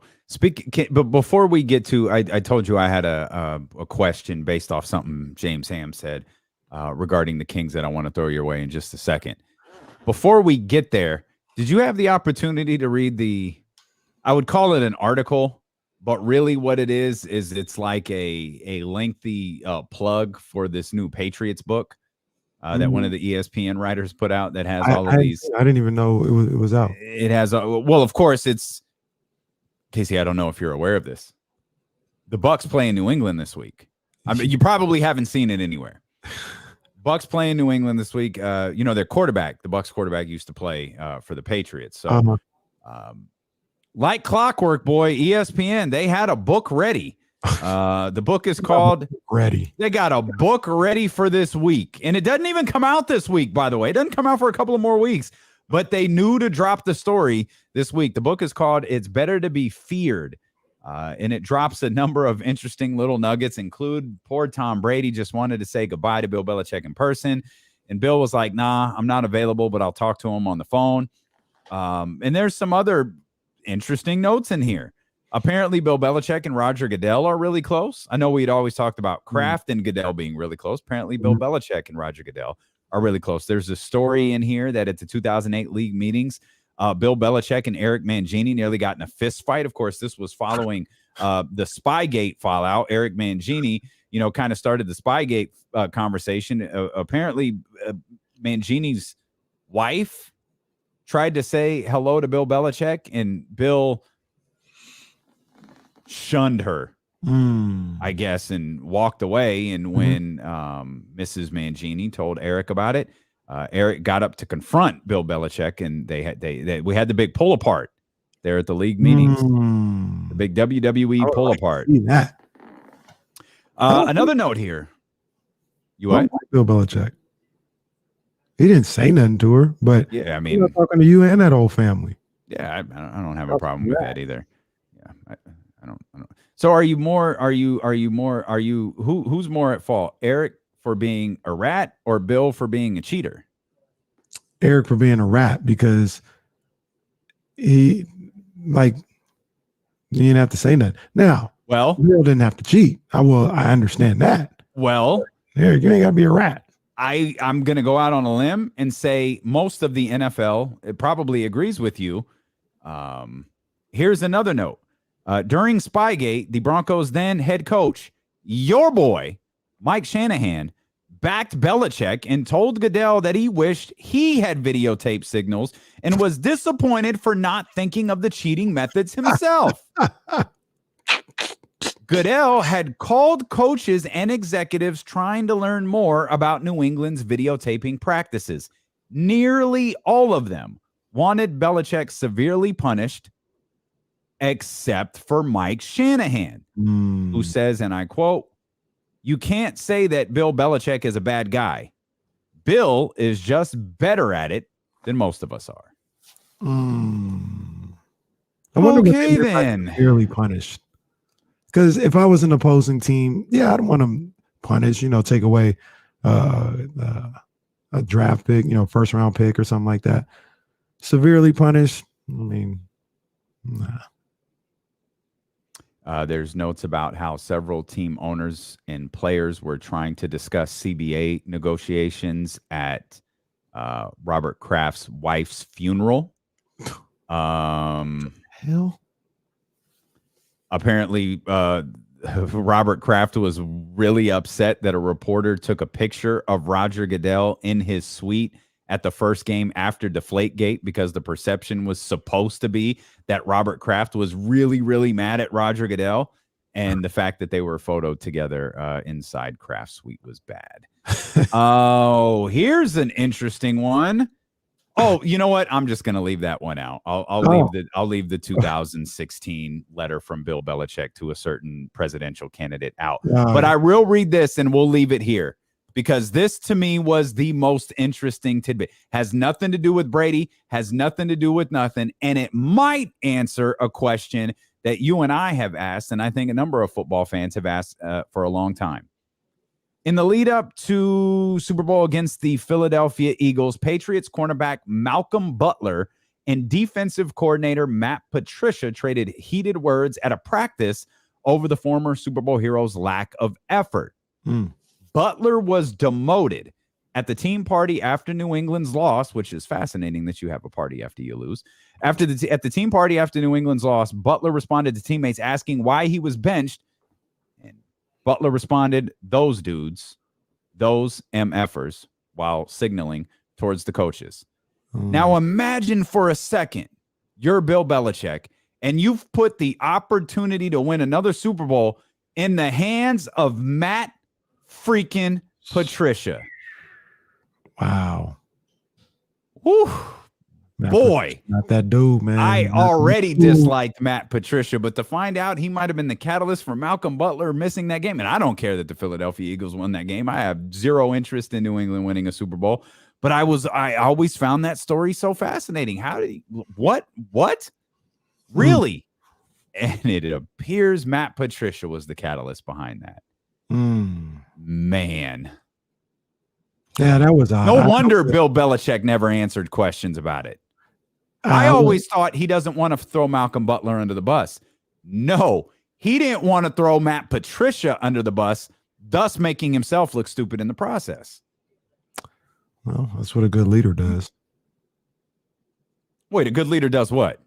In that particular situation, I'm not saying he made the right. Look, who's testy today? Who's testy today? Whoa, that was a vague comment. Well, you keep that in house. You take that to the grave, damn near, or at least till you're retired. I'm fine with keeping it in house, but I always I've always said, like, hey, Bill's not talking. It's good. I always thought it was because he was trying not to bury Malcolm Butler. But it wasn't. He was trying not to bury Matt Patricia.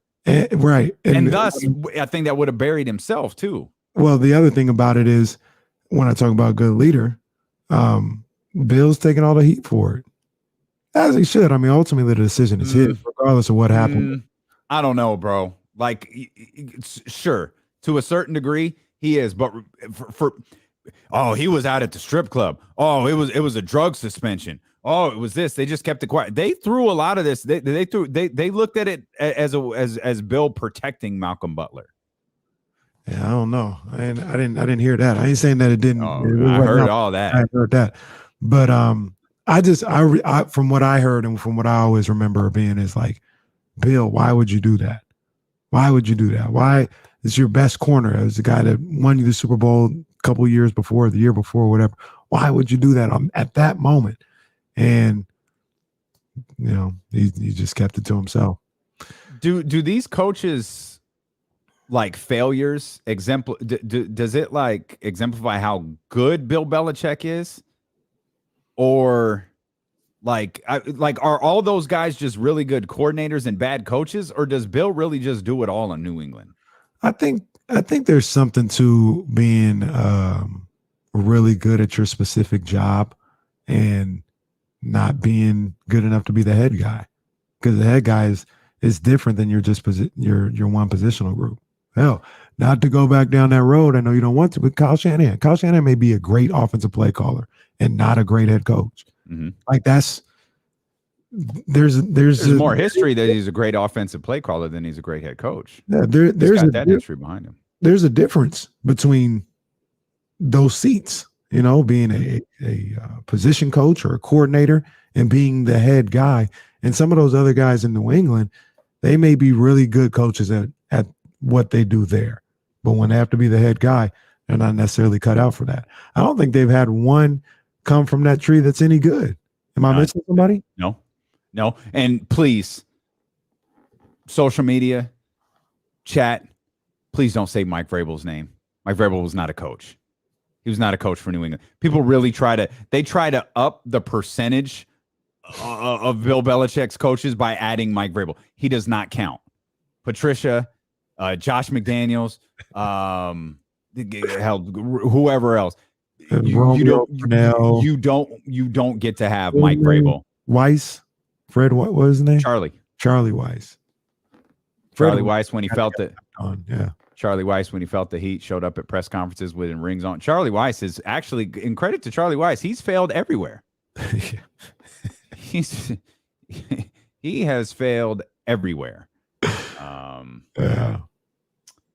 There's another little anecdote in there that you can go read that makes me hate Bill O'Brien, even not hate. Oh, I forgot he was on the staff too, right? He's part of the tree too, guys. Well, he was the one. Wasn't Bill O'Brien the one arguing with Captain America on the sideline? Him and Brady got in a big shouting match, and of course Brady was never questioned as a leader. It was like, oh, fiery Tom Brady right there. Look at that, yelling at his coach.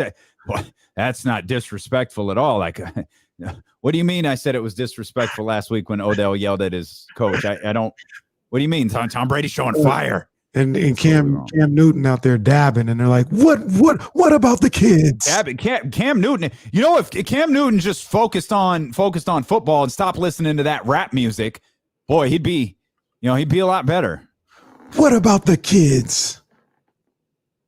Cam Newton out here dressing the way what about the kids? Look at that hat. Just disgraceful. What's your boy doing here? You're listening to D'Lo and KC on ESPN 1320, KIFM West Sacramento, KRXQ, HD2 Sacramento. Let's bring our mans in here. Crocky, what's good, baby? What's up with y'all? Crocky, we are done giving up on you, man. What's going on? Oh man, I'm hanging out, man. Just got done working with some kids, training some kids. So Croc, let me get it straight. Where do you live?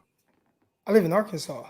Okay, I thought you were in the middle of the country. So you're from Stockton, right? Like Yeah, you see the for a long Stockton time, Ports hat, you know. Stockton Ports. And then I know you got some big things going on with the facility and stuff like that. And then I was reading the tea leaves, and I was like, I thought you were in Tennessee, but Arkansas is where you at. So when we're coordinating like the times and stuff like that, we got to make sure I got to put on the Pacific time, all that other stuff. But yeah, No, you're good. I'm the one that moved away, and everybody that I typically associate with are back west. So when you guys give it time, I assume y'all talking about Pacific. So we're good. Let's love. Proper introduction for our man Eric Crocker here, host of the Locked On 49ers podcast. We appreciate you so much for being with us, and one of the best analysts over on Twitter, man. Go give our man Crocky a follow. One big concern is the 49ers gear up for the Seahawks this week, Croc, is the 49ers haven't played a complete game yet. I mean, the closest is Detroit, but that was still 57 minutes, and I think the last 3 minutes kind of shaded our view on that game a little bit. When you watch this team, particularly, the last 2 weeks in the first half, like what's this team missing that they seem to find after halftime? They're definitely missing that efficiency early on. And it reminds me of, and people kind of forget this, but 2019, they started off hitting on all cylinders on offense. You had the game against the Bengals that really looked a lot like the game against the Lions, where the 49ers just blew them out. I mean, just the Bengals just never came back. But aside from that, the offense in those first few weeks was really clunky. And then they went into a bye week, came back, played against the Browns on Monday Night Football. And from there, the 49ers started clicking a little bit more offensively. And even then, the passing game still wasn't clicking quite well. And then that started to get better after the Emmanuel Sanders trade. So I think a lot of that is what's going on right now, where they're still trying to kind of find their footing. And it almost feels like Kyle Shanahan's trying to find like the rhythm with his play calling. So I assume it'll get better, but there are no guarantees. Last year they started off 2-1 as well. And we saw what happened with that. Wow. Eric, one of the things that I'm seeing out there, and I'm really interested in what you feel about this, is with Jimmy Garoppolo under center. Let me just preface it by saying I've been saying since Trey Lance was drafted, let him sit for the year. Jimmy is good enough to get you where you want to go. We've seen him get to the Super Bowl. He's good enough. Let him play the whole year. But I'm starting to see something here. And I think I saw it in the Eagles game. I know for sure I saw it in the Packers game. And that's that defenses, maybe like no other time before, have no respect for Jimmy Garoppolo. You look at just the initial setup. It feels like, I don't know the exact placement, but the linebackers, if in a regular situation, if they're facing Rodgers or anybody, they're 5-7 yards off the line of scrimmage. These guys are like 4 yards off the line of scrimmage with Jimmy. The safeties, if they're 12 yards off the line of scrimmage and with somebody they respect, they're like 9-10 yards off the line of scrimmage with Jimmy Garoppolo. And I think that has a trickle-down effect to everything that the 49ers want to do, the way they can run the ball, way they do play actions, going deep down the field. Is it as simple as they just lack the respect for Jimmy Garoppolo as a passer, and that's what's going on with how defenses are playing him right now?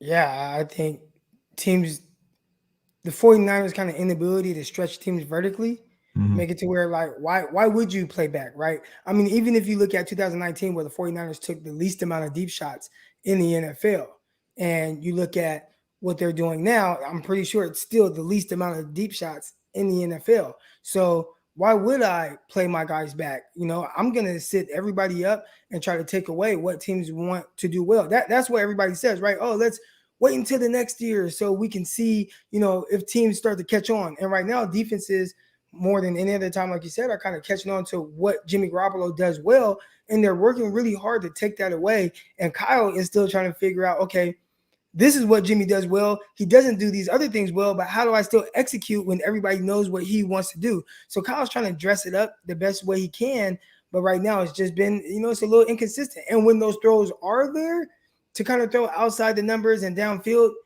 Jimmy's kind of missed them. So we'll see if he starts to improve. But right now, no, you're right. They're not respecting the vertical threat. And if you look at the Packers game, right, and how the 49ers had to play and what that did for the entire Packers offense.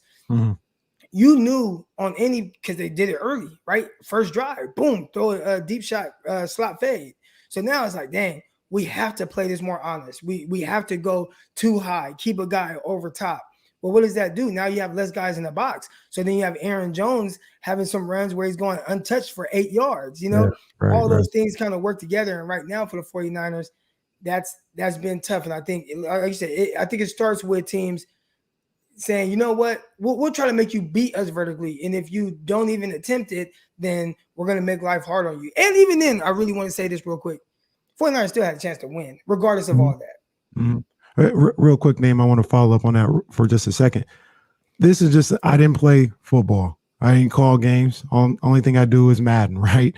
So it seems simple enough to me that if you're seeing it a certain way, I'm seeing it a certain way. I'm sure Kyle Shanahan and everybody else is seeing it a certain way. Why wouldn't they one time a quarter, just send Debo, Ayuk, whatever, on a 9 route just to get the safety, get it in their head? Like, look, this is the play. Go deep. Jimmy, try and hit him deep. Make sure you overthrow him, don't underthrow him, and just get it in their head that we may go deep. Like they don't do that. Like once a half at least. I'm with you. And I'm kind of at a loss of words with that whole thing. You got to figure out a way to kind of stretch the field a little bit more and at least make teams just respect it. And hey, maybe they will do this because right now teams don't believe it, you know? And now Kyle Shanahan will dial up a shot. And I want to say 2019, I keep referring back to that because that was Jimmy Garoppolo's only like full season of work. But he had like the highest percentage of deep shots completed. He just didn't attempt a lot. So that was Kyle every once in a while dialing something up. And it's like, all right, you guys aren't going to respect it. At some point, I'm going to hit you vertically. Right. And that happened, but we just didn't really see it enough. Like 49ers, when we play against the Rams, we see what Deshaun Jackson's doing. We see those guys winning vertically. Like that's going to be hard to defend. If you're D'Amico Ryans, you have to defend them, and you have to be honest about how you're doing it, as opposed to playing somebody like the 49ers with Garoppolo, or even let's say like the Eagles with Jalen Hurts. He threw some vertically, but at the end of the day, we knew that's not how you're going to beat us. So what they do, they took away everything else, and for the majority of the game, they only had like 3 points. Eric Crocker, host of the Locked On 49ers podcast, with us here. Croc, you were a DB, right? What is it when you line up and you see an offense in motion? Like, what does that say to you? Like, we were talking to Brian Baldinger earlier this week, and the 49ers, Kyle Shanahan runs like a high percentage of plays with pre-snap motion. As a defender, like, what do you see when you see you hype it up already? Like, what do you see when you see that stuff? Oh man, it's tough. Okay, so this is the part, and I'm gonna get a little nerdy here, but as a cornerback, a guy who I played at Division II school, then I went straight to the Arena Football League, then the NFL, right? So the NFL and that style of defense for me was way different than anything I had seen before. Where somebody that comes from like Alabama, D. Miller, he was a rookie when I was a rookie. He was more prepared for it. But with all the motions that they do, every time somebody motions, your responsibility kind of changes, right? And then it's tough because say we have a fire zone 3 on, right?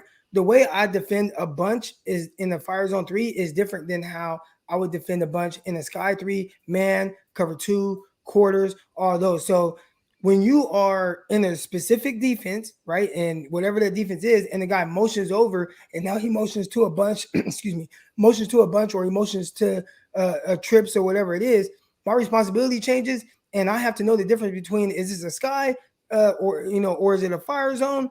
And just those slight differences changes all my responsibilities. One, I'm deep. One, I'm tight. And then I have like this, or I might have a hook. Like it just changes everything. And then it depends on how many guys are to that number, or how many guys are inside the hashes. Are you counting the back to that side? So all those motions, it really kind of messes with a defense. And that's why sometimes you see some busted plays, because if one guy is off, it'll throw off the entire defense. And as a cornerback, which really is really simple with a corner, it's like a lot of times just cover 1, 2, 3, or whatever. But once you start throwing in the motions and movements and stuff, my responsibility changes. Now I have to think more than I typically would from a down-to-down basis. And it definitely can make things a little bit more difficult, especially with the different route concepts and things that they throw at you. You know, do I carry this for how many yards? If it goes past 10 yards, then I have to pass this off. All those things that kind of go into that. I love this. Getting educated here with my man. For real. Sure. Help me out on this one. We'll get you out on this. I'm kind of a one-man wolf pack right here, Eric, because I'm of the belief while the depth isn't there, I'm not 100% confident when I talk about the 49ers secondary. I don't think they played that bad in the first 3 weeks. And even on Sunday night, they got blitzed by Aaron Rodgers in that first half. They weren't ready, or, he saw something in the scheme that he took full advantage of. But as the game went along, they made it. D'Amico Ryans made just adjustments. They played better. They're not the Rams secondary, but I don't think they've been that bad. I think with Ward and Tart out there and now Emmanuel Mosley, they're okay. What are you seeing from the secondary right now from the 49ers? No, you're not alone, Wolf, with this, man. I'm right there with you. I think that they've played well. You look at all these games. Look at the Philadelphia Eagles game. Outside of a play or two, it's like, well, they played extremely well. They were challenging guys consistently at the catch point. Held Devontae Smith to 2 catches for 16 yards. But had a bomb, and that's what sticks out in people's mind. Look at the Packers game. There were a couple plays downfield. The shot to Valdez-Scantling, and there was like one other one. And I think people look at those that one play or this one play, and it's like, oh, see, and they look for like, what do they call it? Confirmation bias. What do they call that? Yeah. You know what I'm trying to say? It. It's like in their head, for the play to validate it. Yeah. Yeah, in their head, the secondary is bad. So then they see a play happen, and it's like, see, they suck. But in my opinion, I think they've played very well. I think there are certain times where you're playing against Aaron Rodgers. He's going to have his plays. He's going to hit his plays. Man, that one play where it was Valdez-Scantling, he ran the post from the slot on the left side. Like, people just, Tart, man, these safeties always get burnt. But they don't know, like, dude, that was a cover for a beater. So what they did was they had Devontae Adams come from the right side and hook up right in front of the quarter safety on that side, which was Jimmy Ward. That holds Jimmy Ward there because he has to respect Devontae Adams right there. And then from the slot with the safety outside shade, which was Tart, they had Valdez-Scantling run the post.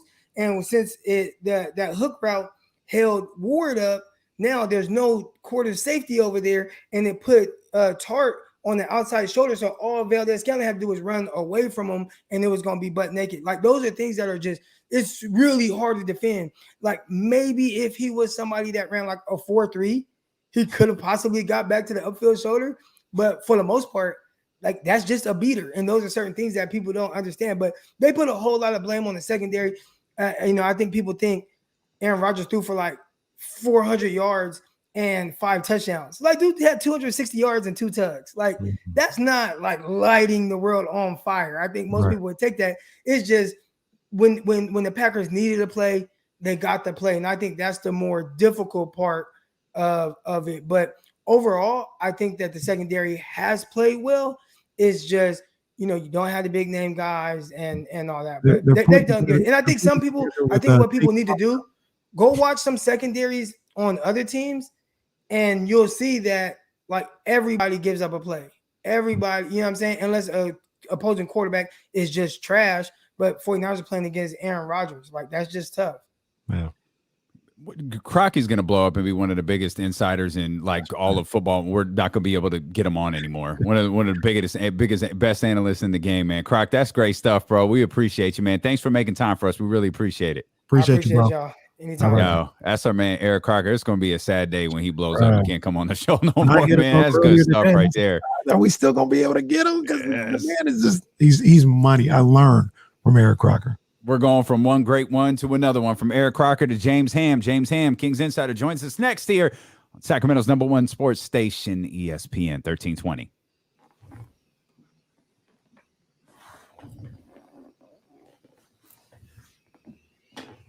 I'll have to make a change. I'm going to make a change. Man, that was good stuff. We're going to cut that, right? Yeah. That was good stuff. Man, that is good stuff right there. Man, we could do a Friday one day with Crocky for 40 minutes. For real. That's good stuff right there. He knows his stuff, man. And he can communicate it. You know what I'm saying? Yeah. Yeah. Well, he communicates it in a way you can understand. Exactly. Instead of some guys who communicate it and you're left with like, huh? You want me to do what? Wait, who? I still haven't found anybody who can communicate salary caps good to me though. And that's no part bro. I told you. No part of them. That's probably more on me. I told you about that time. No, that's not. I told you about the time I called Adrian Ross and asked him to explain it to me. And I was like, okay, man, thanks, bro. Just whatever, dude. I honest to God, don't know what he just said to me. And he was breaking it down and how it's changed. You feel me? And it just got to the point where it was like, yeah, no, I understand. I understand. I've been scared to go back to him and say, hey, could you explain this to me one more time? Just that could be a bit. We get Adrian Ross on the show to explain the salary cap. And it's not that what Adrian is saying is crazy. It's just saying I don't get it. There's a part where I just get lost. Yeah. Like, huh? It's legit the Zach Galifianakis the hangover, the meme.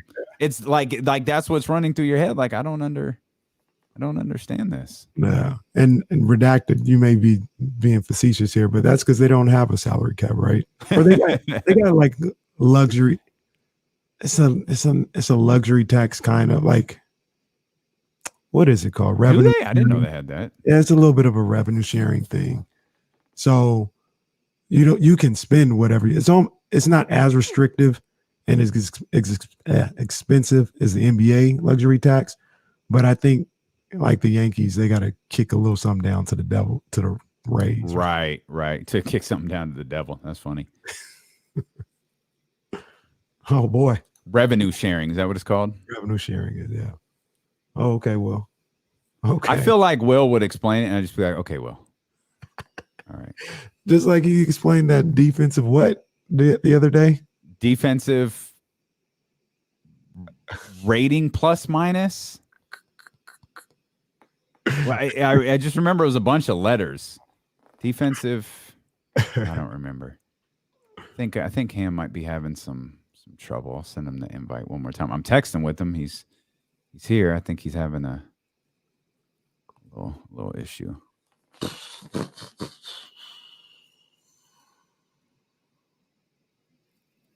That was my email sending, everybody. I didn't hear it. Oh. Boy, I can't wait for my new mouse to come. Thing gets louder every day. I can't. Well, what's funny is when you're not on the Comrex, I can't hear it. Really? Can't hear it at all. The Comrex is so much cleaner, so I can't hear it at all. It's only when you're on the computer pot up, you're good. Ham said he's doing a reset. He'll be here in a minute. Mm-hmm.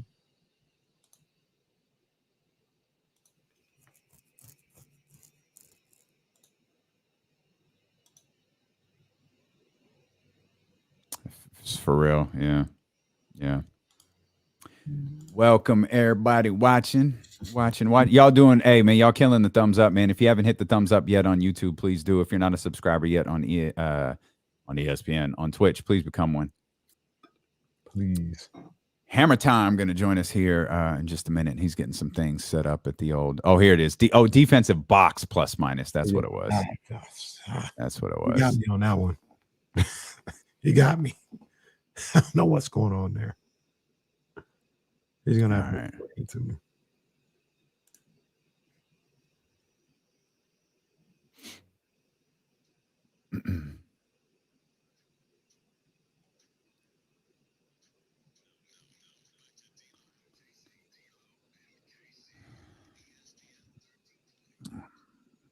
Boy, it's been a day. It was the Odyssey app, 13:20 a.m. Appreciate those listening. Appreciate those watching on twitch.tv/ESPN1320, youtube.com/ESPN1320. Thanks to Eric Crocker for joining us, making some time for us. Always a pleasure to listen to Crocky. And we were talking about as we wait for James Ham to join us, like I'm in communication with James Ham. He's having some issues over there at Casa de Ham. I think that would be Castle de Ham. Yeah. Or what would be the proper? The promised land. The ham. That's That's facts. That's what it would be. The promised land where Ham is at. He's having a couple of computer issues, but I am in communication with him, and he should be joining us here any second. If for whatever reason we can't get him on the stream, and again, I don't think that's the case, we'll grab him on the phone. But either way, damn it, 2 weeks is too long. We're going to get James Ham. We are going to hear from James Ham, especially Kings basketball being back. Yeah, man. I'm seeing some stuff on Twitter and the other people who cover this team, and guys like Sean Cunningham and things of that nature, and they just early on, our guy John Wilson over at NBC Bay Area, just glowing about this group right now. Yeah, just glowing. They're like, yo, this looks different. There's energy, the vibes, crazy, and I'm like, oh boy, I can't wait. Let's go. Here's the other thing. There's no reason to not be optimistic, right? There's no reason to not be excited. They've done nothing wrong. Like, you know what I mean? There's no reason to not all right. Like media day, I'm saying the right thing. Nobody's liked a tweet in a different jersey. Nobody's dad has said anything yet. Like we cool. We good. Matter of fact, the complete opposite. There was I saw Marvin Bagley last night. There was a tweet where the guy was like, yo, have a great time. It's time to get Sacramento back to the playoffs. And Marvin was like, hey, let's go. That's not what the tweet said. That's not what the tweet said. No, unless there were two tweets. I saw Marvin tweet one thing last night, and I think he was actually, laughing at the individial. It's sophomore class. It's the Generation X 1997 style. But let's take a look since So his last tweet said, "Just need our guy Marvin Bagley to stay a full season so he can." I'm not comfortable reading it. I'll just say I think he was laughing. Whoa. I think he was laughing at the. Not saying he's not down for the. Hey, here's the true. Hey, we're in good shape. Marvin retweeted a Sacramento Kings tweet that it's a picture of him in his uniform. This is progress. This is progress. This is progress. But that I did read the tweet wrong. See, yep, you read. See, it's a lot funnier. you read the tweet very, very wrong. That's all right. That's good stuff. Well, you know what it was? I didn't see the emojis afterwards. I thought he was just like, "Hey yo!" It was a little funny business there. But again, hey, let's go Sacramento Kings. Like we were talking about, we listened to the Halfway Decent podcast. He didn't say the Kings. He never. He might have said Sacramento once, but he certainly didn't say Sacramento Kings. He went full Bill Parcells with the team, the place over there. He did all of that stuff. But now, hey, retweeting pictures of him in his uniform and laughing with some of the fans, and so that's good news. As we await James Ham, I want to ask you the question that I wanted to ask you right before our man Crocky joined us. De'Aaron wrote about. Sorry, I was just saying out of nowhere, by the way. Yeah, the screen just pops up. It's like, oh, that's Eric Crocker here at 3:00 on the dot. All right, cool. Let's get it in. No problem. Hey, it was worth it. I'm glad we got to talk to him, man. That was some great stuff. But the question I was going to ask you, because James wrote this, some quick thoughts on De'Aaron Fox. His physical transformation is stunning, but it's translated into a more confident person overall. He looks ready to take another step forward. As we bring in our dear friend James Ham here. James, I was expecting a tanner. A little tan. A little bit. There's shades. I probably have something like you can see the difference on my where my watch is, but really it's gonna need an 8K monitor for that. Ham, yeah. But you look good. Shades of pink.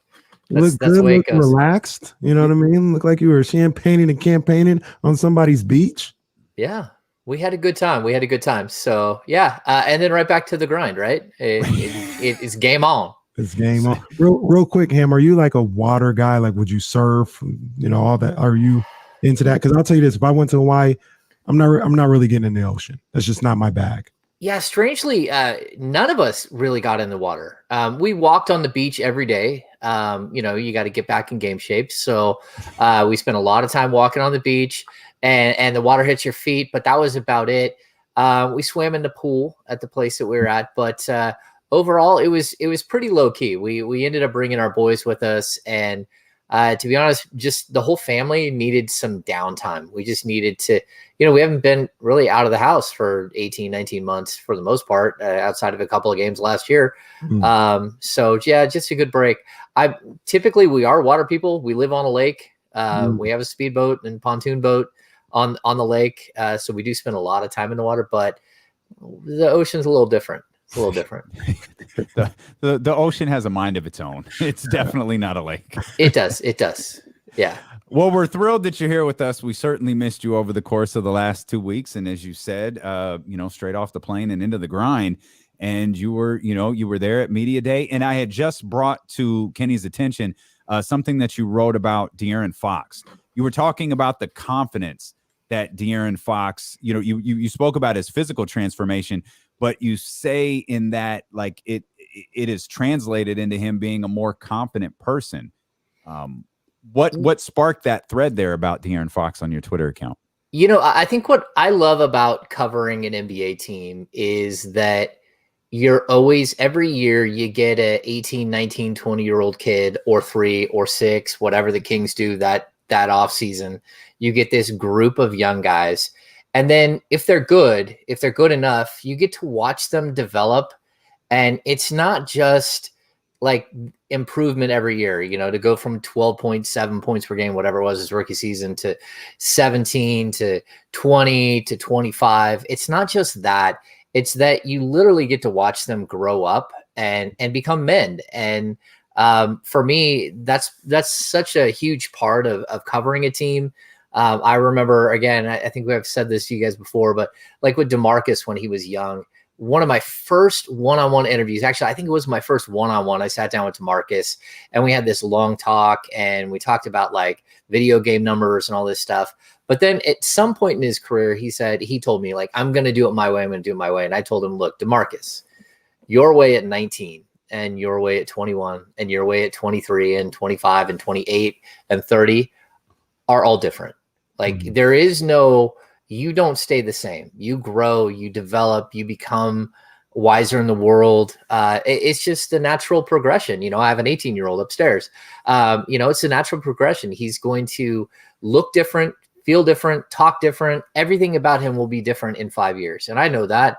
And I know a lot of it because I've gone through it myself, but also I've watched one prospect after another. So with De'Aaron, like he's just different. You know, his face looks different. Like people will notice, like when you see him now, facially, he looks different. He's not this little skinny, narrow face, big spiky hair. Everything about him is different. He's got a son. He's got a fiance that he's had for over a year.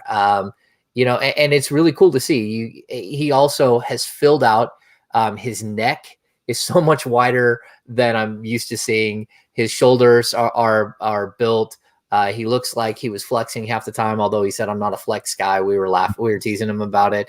And then just the way that he's there. It's his stage now. And that's something I think when you get to a certain point, when you have a season like last year, you put up 25 and you know everyone around the league sees you as either an all-star or really close to it. It just adds to the confidence level of everything. And then I'll tell you, we got to the end of talking to him and it was only a couple of us. We had some camera guys there, but it was only me and Sean Cunningham from News 10 and Mark Dembski from Fox 40. And when we got done, he was smiling the whole time. And Sean Cunningham said, "You missed us, didn't you?" and De'Aaron laughed. He goes, "I did miss you guys." He's like, "I missed you guys totally." He's like, so like people don't understand how much we're around these guys. Like we're in the locker room, you know, 40 to 60 nights a year with them. We're at every practice. They see us all the time. They've told me, like De'Aaron has told me before, boy, you gain a little weight there in the past, and it's like, doggone it, like I've got to get into myself. So you become part of like really who they are and what they are in the basketball world. And so that was fun to see. He laughed, and like if it weren't COVID times, we'd probably all like hug it out and have a good time. It's just, we all miss each other. Having a player like Tyrese Halliburton, who had literally never met us before, even though we've been on 100 Zoom calls with him, he never met us before. It's different. Yeah, that's a trip, man. That really is a trip. Staying on the topic of De'Aaron Fox, and you mentioned something that I was kind of already thinking.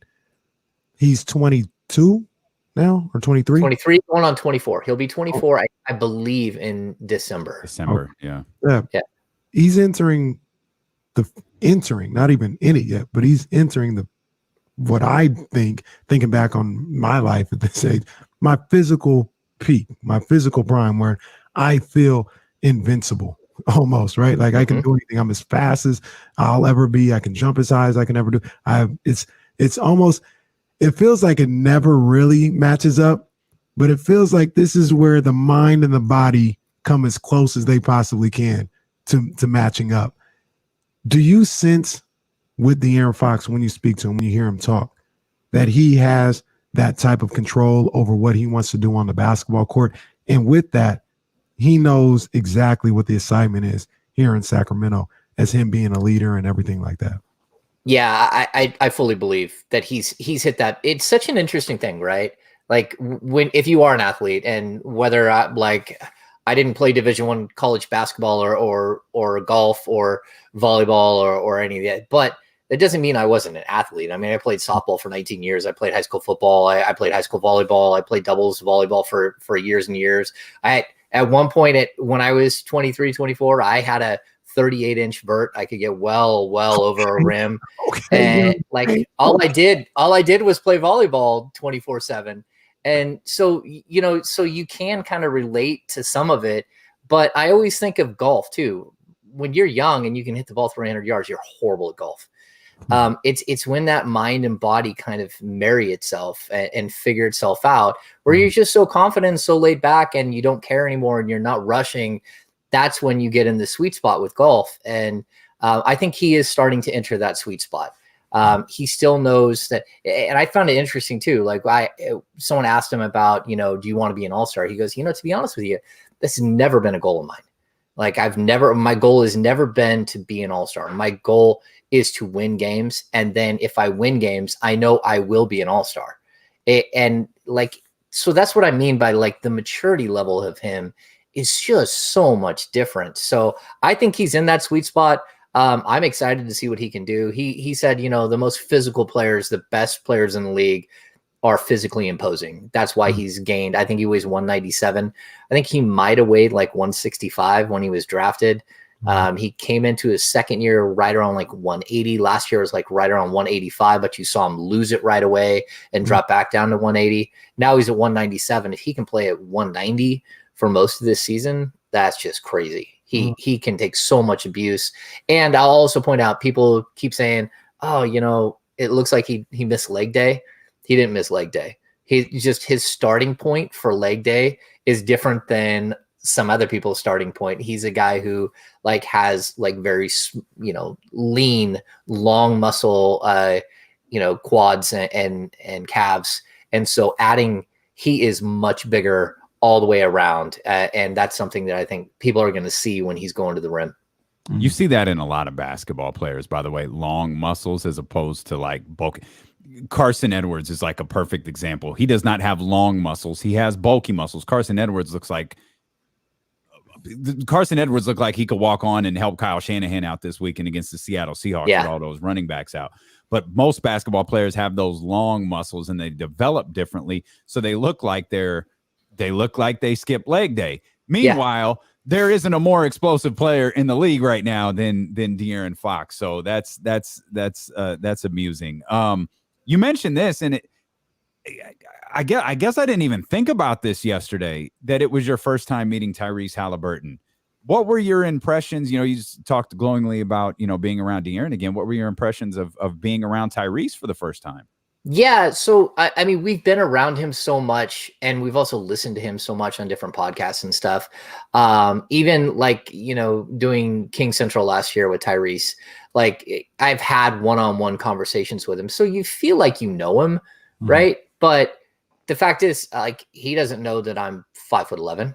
Like he just sees a little face on the screen. He doesn't know what I look like, what I physically look like when you walk up to him, and so. I actually had a strange situation where he went to a car dealership a couple of weeks ago, and he ran into my mom's husband, who works at a car dealership, and, you know, took a picture by his Jeep, and signed it and all this stuff. Anyway, I bring it up because, like, my mom's husband, who doesn't know basketball at all, met him before I did. And so it was something we talked about. He's like, "Oh yeah, I just met your mom's husband at car dealership. He's really nice." And I'm like, "Yeah." I said, "Isn't it strange that, like, we literally have never met, but you feel like you know him?" Yeah. And a lot like Fox, we're going to see a progression with him. He gained around 10 or 12 pounds. That's great and all. He's going to have a really difficult time keeping that on after like maybe a month of the season. That's just the way it goes. He's going to have to continue to take care of his body, but physically he does look bigger and stronger. He's probably a year or two away from where Fox is, where he can start really stacking on muscle. But he's just such a good spirit. That's the thing with Tyrese. He's easy to talk to. He's easy to hang out with. Fox is too. Like, I've had random conversations with Fox behind the scenes about all kinds of different things.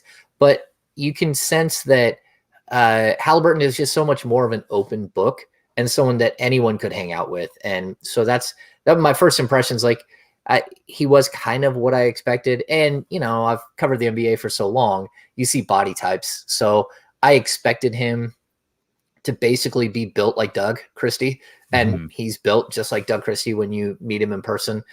There was no surprises, as opposed to like Damian Jones, which I haven't been around.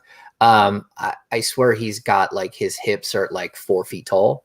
Like, he's all legs. It's just crazy. So, like, there's like anomalies when you deal with NBA players, because some of them are just so incredibly large and tall, and some of them are long torso guys. Some of them are long leg guys. That was like one of the, he walked by. I was like, holy cow. He would never, ever, ever in his life be able to buy off the rack. Like, I don't know where he gets his clothes, but there is no big and tall store for a guy like Jones. That's a trip. Tyrese Halliburton. I feel like there's different ways to be a leader. There's different ways to lead. I kind of feel like he's perfect to go with De'Aaron Fox in a certain sense, because De'Aaron, he knows a guy like you. He's I've seen him in the locker rooms. Like, he'll talk. He's not a mute, but it's not really his thing. He lets his actions speak a little bit more naturally, and getting in front of the media, he's just going to kind of say it the way he sees it and leave it at that. Tyrese Halliburton, we've heard numerous different times, they call him Little Obama, right? Like, he can speak. He can speak at length and be engaging with the media, and whether it's after a game or podcast or whatever the case may be. Don't you feel, and this is the vibe that I get, James, it's the perfect guy to go next to De'Aaron? Because to lack of a better term, Tyrese is willing to do all the little dirty work and all the little talking that De'Aaron's just not really that interested in. And he can lead that way. And De'Aaron is freed up to lead the way he likes to see fit. It seems like a bit of a perfect marriage between those two. Yeah, I think so. And I think you can even add Davion into that. Like, I think he leads in a different way that's going to complement what the other guys do. And then like the random Tristan Thompson, oh man, is going to lead in a totally different way too. But I'm sure we'll get to him later. But to center with Tyrese, they're like, in the media world in Sacramento, we always laugh. Like, anytime something stupid or like not good happened, right? Someone did something that they shouldn't have done, which whether that's, I mean, there's a list of them, but like the infractions that you're like, I can't believe I have to cover that you just said that, or you just did that. And what draws me, like the Rondo situation where he said something to Bill Kennedy, the official, while the team was in Mexico City, that was a situation, right? Like where he said something totally inappropriate. That's not the only time it happened. The Kings have a way of dealing with those situations, which is totally bizarre. When someone like that says something and then you go to get him because we've asked for him as media, a lot of those guys are like, hey, I don't want to face the music. I don't want to go talk to you. I'm not going to do it. So they look around the room and they're like, okay, who can we send out there? And so like when he did that, when Rondo did that, he refused to come out and speak to the media. So they made Caron Butler do it. So Caron Butler had to come out and field questions about something that was not okay that Rondo had done. And so the reason I bring this up is that Halliburton is a guy that is kind of good for every occasion. Like he's so young, but he doesn't mind. Like, again, like Harrison Barnes, he doesn't love to speak to the media, but when he does speak to the media, he's very thoughtful. But they call him the senator, right? So, or the congressman, whatever you would like to call him. He's very professional. And I think when you look at Halliburton, he's kind of a good mixture of the ideals and the values and the thought process that you get from a guy like Harrison Barnes, who's like a seasoned pro, but who's also done so much outside of basketball to help the world. I mean, like Harrison Barnes is a spectacular human being. Him and Brittany both are just spectacular. What they do in the community, what they do for youth, their whole story is great. But De'Aaron is like a rambunctious, like he's calmed down a lot, but when he was a rookie, didn't he say like, well, whose business is it how many times I swipe right or whatever? Because like, look, I'm 19 years old. Why would I not have a good time and live my life? And so I think when you find Halliburton, he's right in the middle. He's still loose like De'Aaron, but he also has the want to say the things that Harrison says. So to me, it's a really cool marriage. And not only does he fit perfectly off the court, but on the court, he fits perfectly with Fox as well, in my opinion. I think he's absolutely the perfect fit to put next to him. Well, we got a Senator, James Ham, Kings Insider, with us. He is the president. We've had senators, and we've had little Obama, and we had Tristan Thompson taking the Kings fan base by storm at Media Day the other day, where I think everybody kind of came in with this preconceived notion, and then they heard him talk, and it was like, oh, I think I'm down with this dude. What did you think of Tristan Thompson, and what did you think of the reaction to Tristan Thompson at Media Day? Yeah. Okay. So there's something that you forget about the NBA, and that is that when you play in the Western Conference, you play every team in your division 4 times, and most of the teams 4 times, and then some of the teams 3 times, right? And then there's a whole other league on the other side of the Eastern Conference that you play twice a year. And when there's something crazy like a pandemic or, a lockout or any of this, those are the first games that go is your East Coast games because of travel and everything else. So Sacramento's exposure to Tristan Thompson was so small. Like I think when the Kings traded for him, the reaction of the fan base was vitriol. It was like they were so pissed. Like, why would the Kings trade for Tristan Thompson? And it was very, very simple. And I've explained it here, but I'll explain it again. It was very simple. They were walking into the draft, and the only tall person on their roster was Marvin Bagley, who played 45 games last year and 13 the year before. They had no one big at all. And they had no promise of Alex Len or Richaun Holmes or any of the other guys that they had on the roster, even a guy like Damian Jones, which they could have had to waive in order to sign someone else. They didn't have anyone. So when they made that move, it was to make sure that they at least had one person to go with Bagley. And then we'll figure out things along the road. And so like I've covered Cavs a lot in the finals because the Warriors and Cavs played each other so many times, and I always end up on Warriors coverage in the playoffs. And so I had been in their locker room, but again, the way the NBA works is you have your upper echelon players, your LeBron Jameses, your Kevin Loves, whatever it is. Then you have your wild cards like J.R. Smith that everyone globs onto because he might say something silly. Mm-hmm. And then you have your seasoned vet like in Richard Jefferson. So my point is that a guy like Tristan Thompson basically has slid under the radar where not a lot of people have had any real exposure to him outside of seeing some pictures of him on TMZ and all the other stuff that he does off the court. So when he came in the media room and he stood along the side wall and was waiting for Buddy Hield to finish up his questions. And then, a question came in that he thought was inappropriate. That was the most veteran move I've ever seen from a player. And the instant thing that I got was you get guys in the league who are big time talkers that can really spit mad game and are really eloquent in the way they speak, but you don't always get the sense that they can back it up. I'm not going to go through the list of names of players that I could say that about who like, oh, you're like, man, he's such a good interview.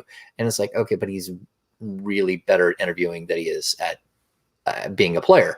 Mm-hmm. When I watched Tristan Thompson grab the mic and start going off about leaving Buddy Hield alone and he's a king and move on. And what he say? Those who are looking backwards, like end up in car crashes.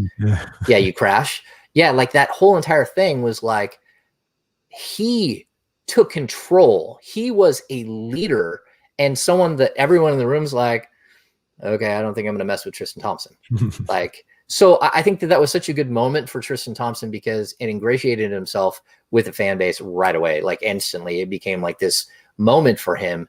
But then he sat down and he was so good when he talked too. Like he really had a lot of ideas, a lot of, thoughts into, the Kings moving from a dumpy old stadium to a new stadium. He knew the history.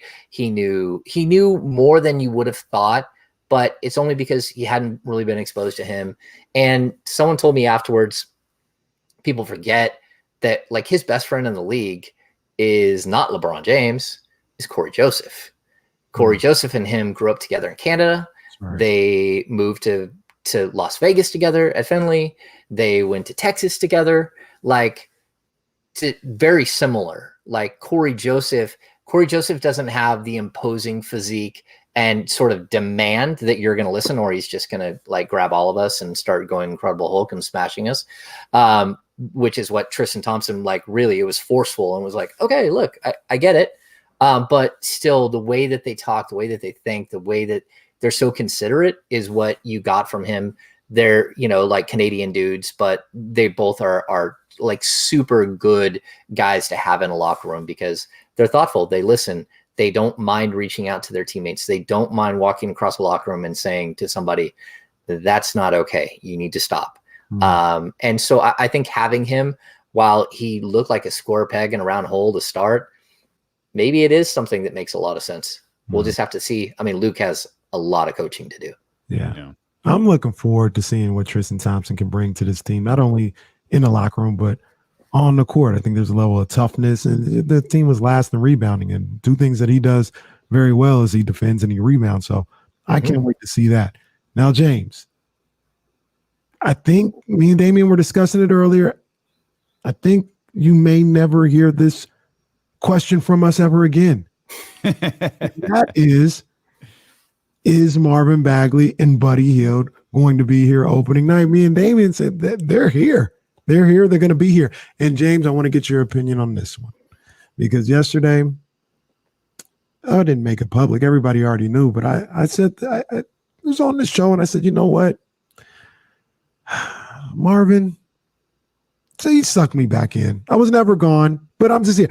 I want this to work here in Sacramento with Marvin Bagley. I feel like he's the missing piece to what this team really needs. This big guy that can do a lot of things on the court is what they're missing. And I want to exhaust every single possibility I can with Marvin Bagley before I even think about getting rid of him. So I'm going to answer the first question. The first question very specifically is, will they be on the roster? I mean, we're running out of time, but so is Philly. Like, we don't know what's going to happen. Like, this is a complete crapshoot because, like, just reading the tea leaves with Buddy Hield, like, either he's a starting small forward or he's coming off the bench. He's no longer in the backcourt. I can't see. Like, I just don't see it. Like, where does he fit? So, like, right away, you still, even like the way that Lucas had good conversations with him. He was very upfront with him. Buddy said, like, look, I think I know what my role is.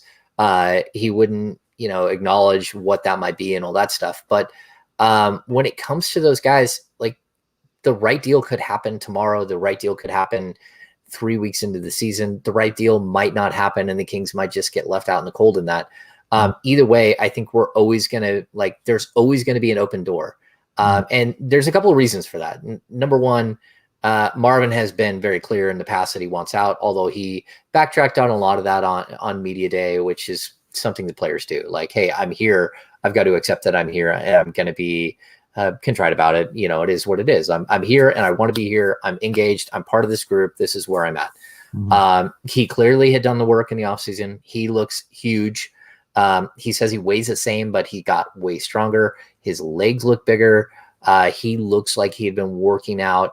But it's always going to come down to injuries. And, like, I've said this so many times. I like Marvin Bagley. I liked him when they drafted him. I was clear on draft night, which ruffled some feathers. I would have drafted Luka. I said it that night, and I'll keep saying it. I would have drafted Luka, but that has nothing to do with who Marvin Bagley is as a player. I still think he can be this season 18-10. I still think he can be 20-10 as a player. I just need, we talked about, like, the body and the mind matching themselves. I need the player to understand who and what he is now, what he can be, and how he gets there. And it can't be imaginary. It has to be something that he puts into action. And, like, look, last year, I think there was one point where he got hit hard on his hand. He almost missed a game. Then he got hit hard the next game. Those things were like, okay, look, I think Marvin is starting to show that, like, I got a bruised hand, I got to keep playing. Where, Costa Koufas played with a knuckle that literally was like half the size of a football for like 3 weeks. And it hurt to like open his car door. He couldn't do anything. And he kept going out there and playing every night. I need that moment for Marvin where it's like, okay, am I hurt or am I injured? Rub some dirt on it, keep going. But also, like, I don't think people should give up on Marvin. I've always said, I think his skill set fits perfectly, especially if he can hit the 3 ball. He can hit the corner 3, a trailer 3. Then you can play him with Richaun Holmes major minutes. Then you can play him with Tristan Thompson. What you can't do is, if you're the Kings, you can't run Tristan Thompson and De'Aaron Fox and Richaun Holmes out there every single game together for large minutes, because the floor will just, the spacing won't be there. And so you're going to need Alex Len to shoot 3-pointers. And then maybe you can steal some minutes with Richaun Holmes at the 4. So, like, every NBA season is such a complex thing. But I'm not willing to give up on him.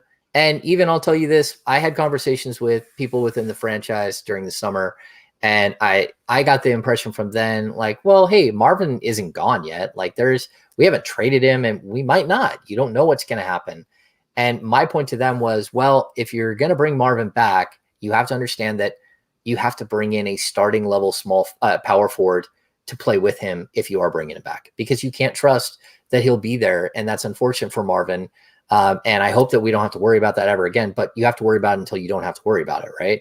And so you had to bring in somebody. And then when they bring in Tristan Thompson, everyone's like, what in the world? Why would you bring in Tristan Thompson? It's like, hey man, if Marvin Bagley goes down and plays 35 games or 40 games, you have Tristan Thompson who can play minutes at the 4 without any question. I mean, he played on a championship team. He played minutes at the 4. Yeah. So, like, why would he not fit here? And so at the end of the day, like, I'm with you. I don't want to fully be sucked in by Marvin Bagley because you just don't know what's going to happen with him. At the same time, I'm fine with Marvin. Like, I don't like the mess from the noise from the outside. The peanut gallery's got to grow up and get away from him and let him grow up and get away from them and stop being part of what the conversation is around him, because none of us need that. Like, that should not be the conversation around him. And unfortunately it is. And, injuries and the conversation from the outside, those are the two things that have superseded what you think of Marvin Bagley over what he is as a basketball player. Facts. James, when it comes to covering the Sacramento Kings, there is absolutely nobody better than you. We missed you the last 2 weeks, my friend. We're so happy that you're back here with us. We're so happy we have your insights here on the Sacramento Kings, and we're so happy that you tune in to hear our man, James Ham. If you missed any part of the conversation, you can catch it on YouTube. You can catch it on Twitch. You can catch it on the Odyssey app, and you can catch us, D-Double Casey, back here tomorrow at noon on Sacramento's #1 sports station, ESPN 1320. Holla. And we're clear. Ooh, nice stuff, man. And that was great stuff, Great James. stuff. Are we still in the stream or are we Yes, clear? we're still on the no. We're So still. don't on the say stream. anything crazy. Nope. Is that what you're saying? Nope. No, don't. If you want to say something crazy, I can end the stream.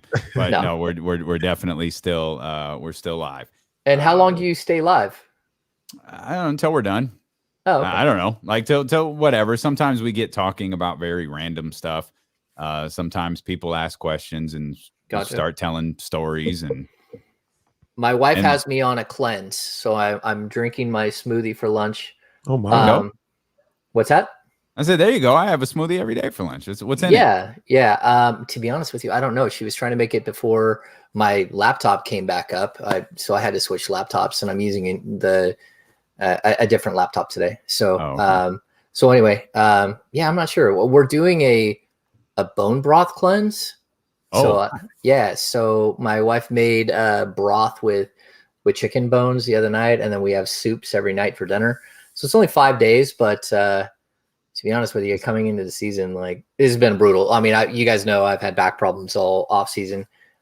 So like, it's hard at my age. It's hard to have back problems and maintain your weight. And then if you're not on it going into a season, it's something I always tell people, like, the life of a beat writer is brutal. Like, we're stopping at Taco Bell at 12:30 every single night, and you eat trash, and you end up gaining 10 to 15 pounds every season.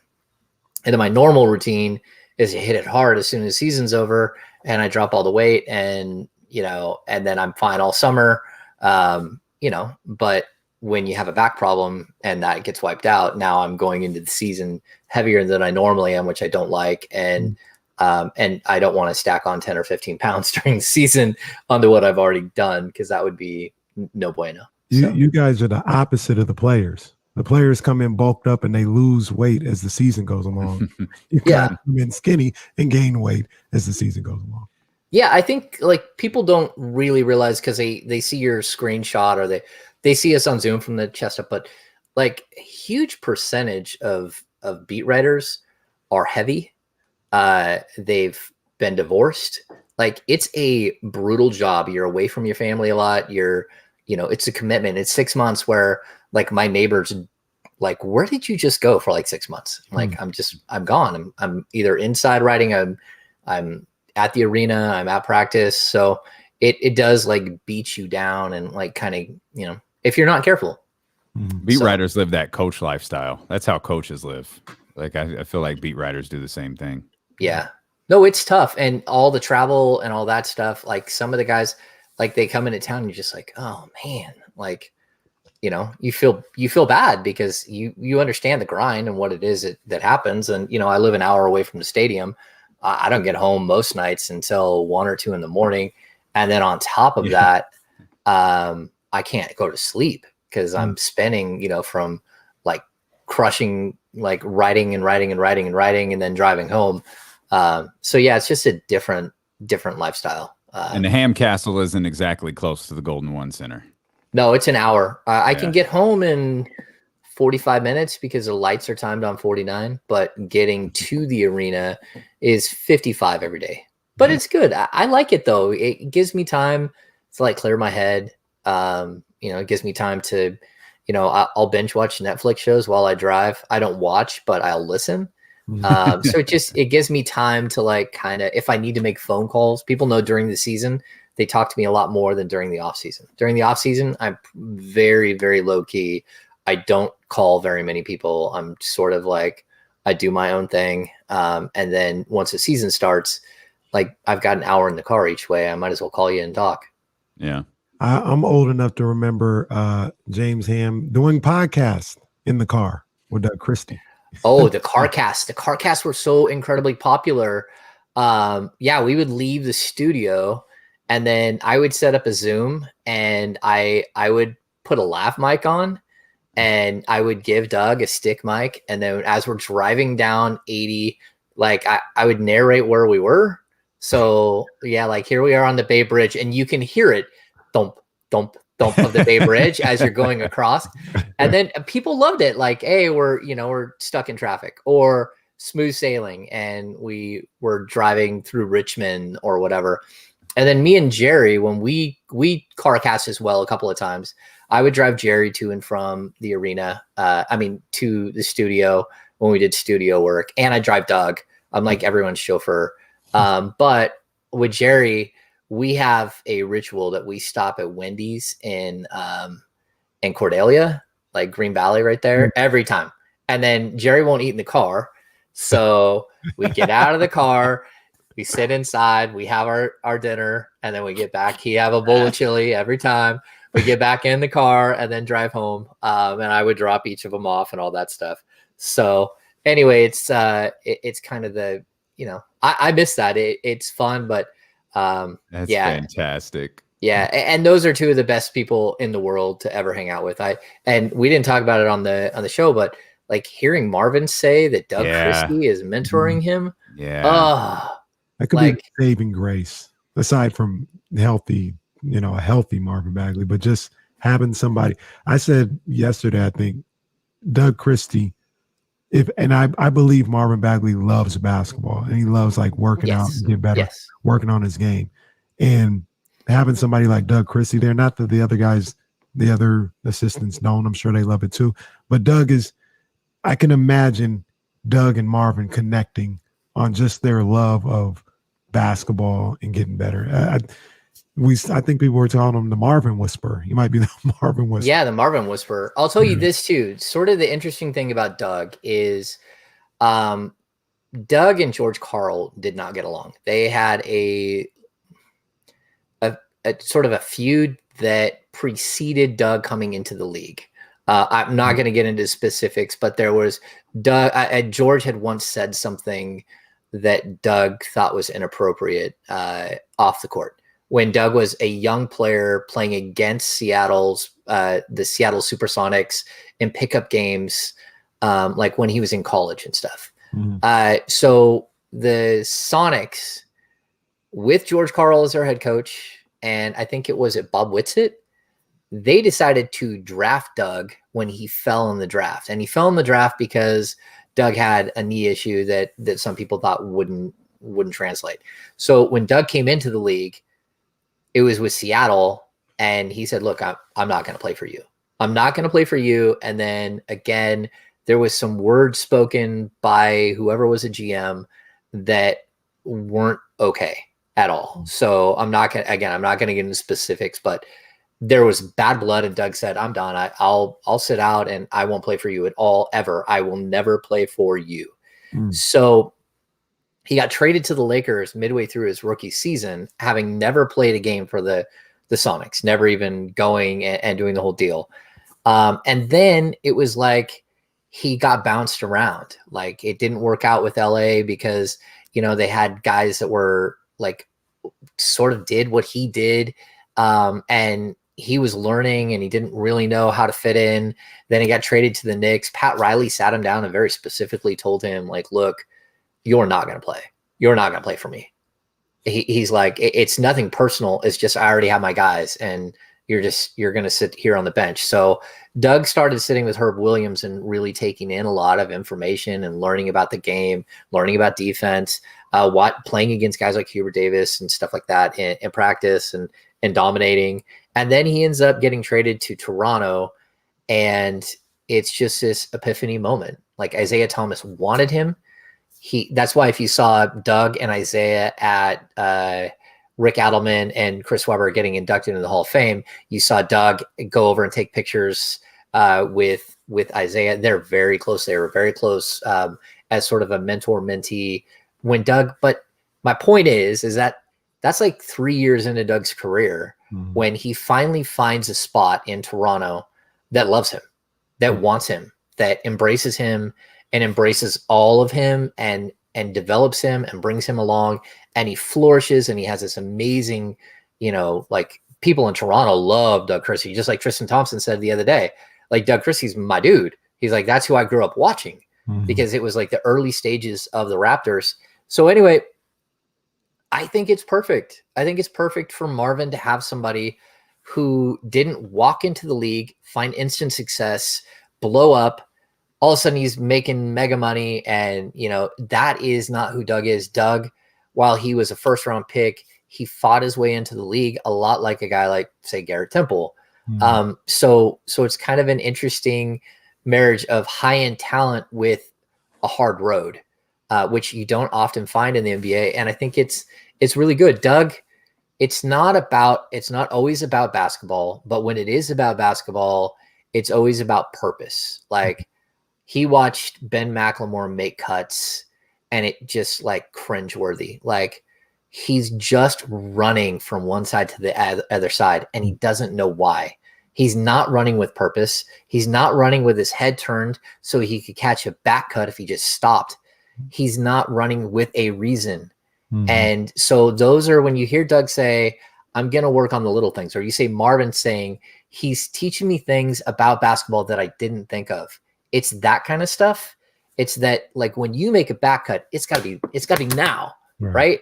And then if you get that going a couple of times and the guy's all of a sudden he's jumping your back, then you stop and you take a foul, or you stop and you do a back and you catch the ball down low and go right up for a layup.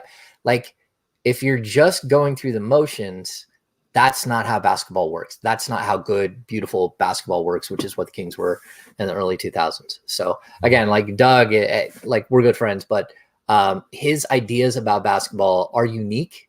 He's very unique. But I think he's a perfect mentor guy.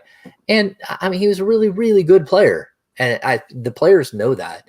And so I think there's a lot of respect there. It's interesting. Wow.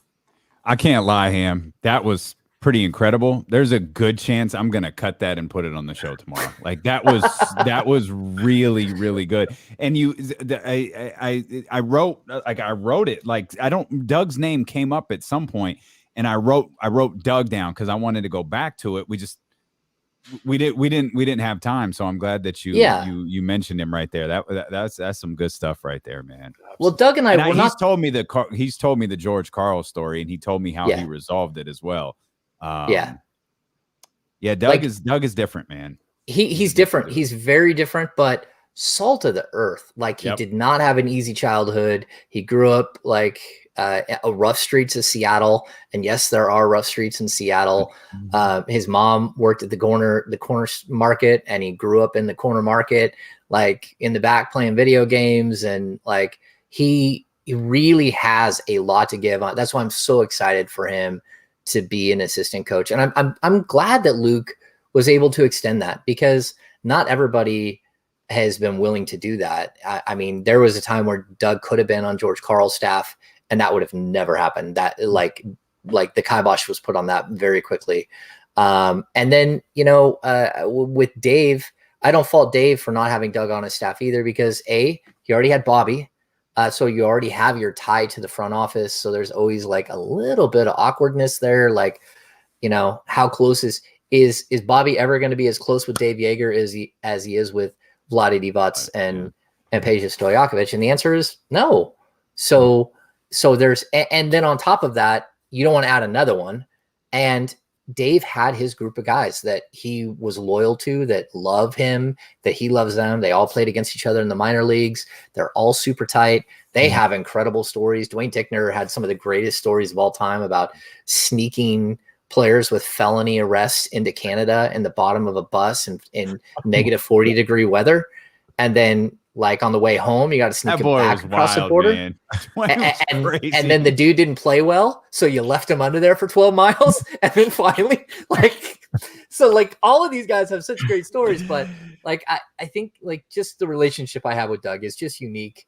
as far as like I got an opportunity to know Doug in a way that most people won't. I mean, we literally have spent, a couple of 100 hours in a car together.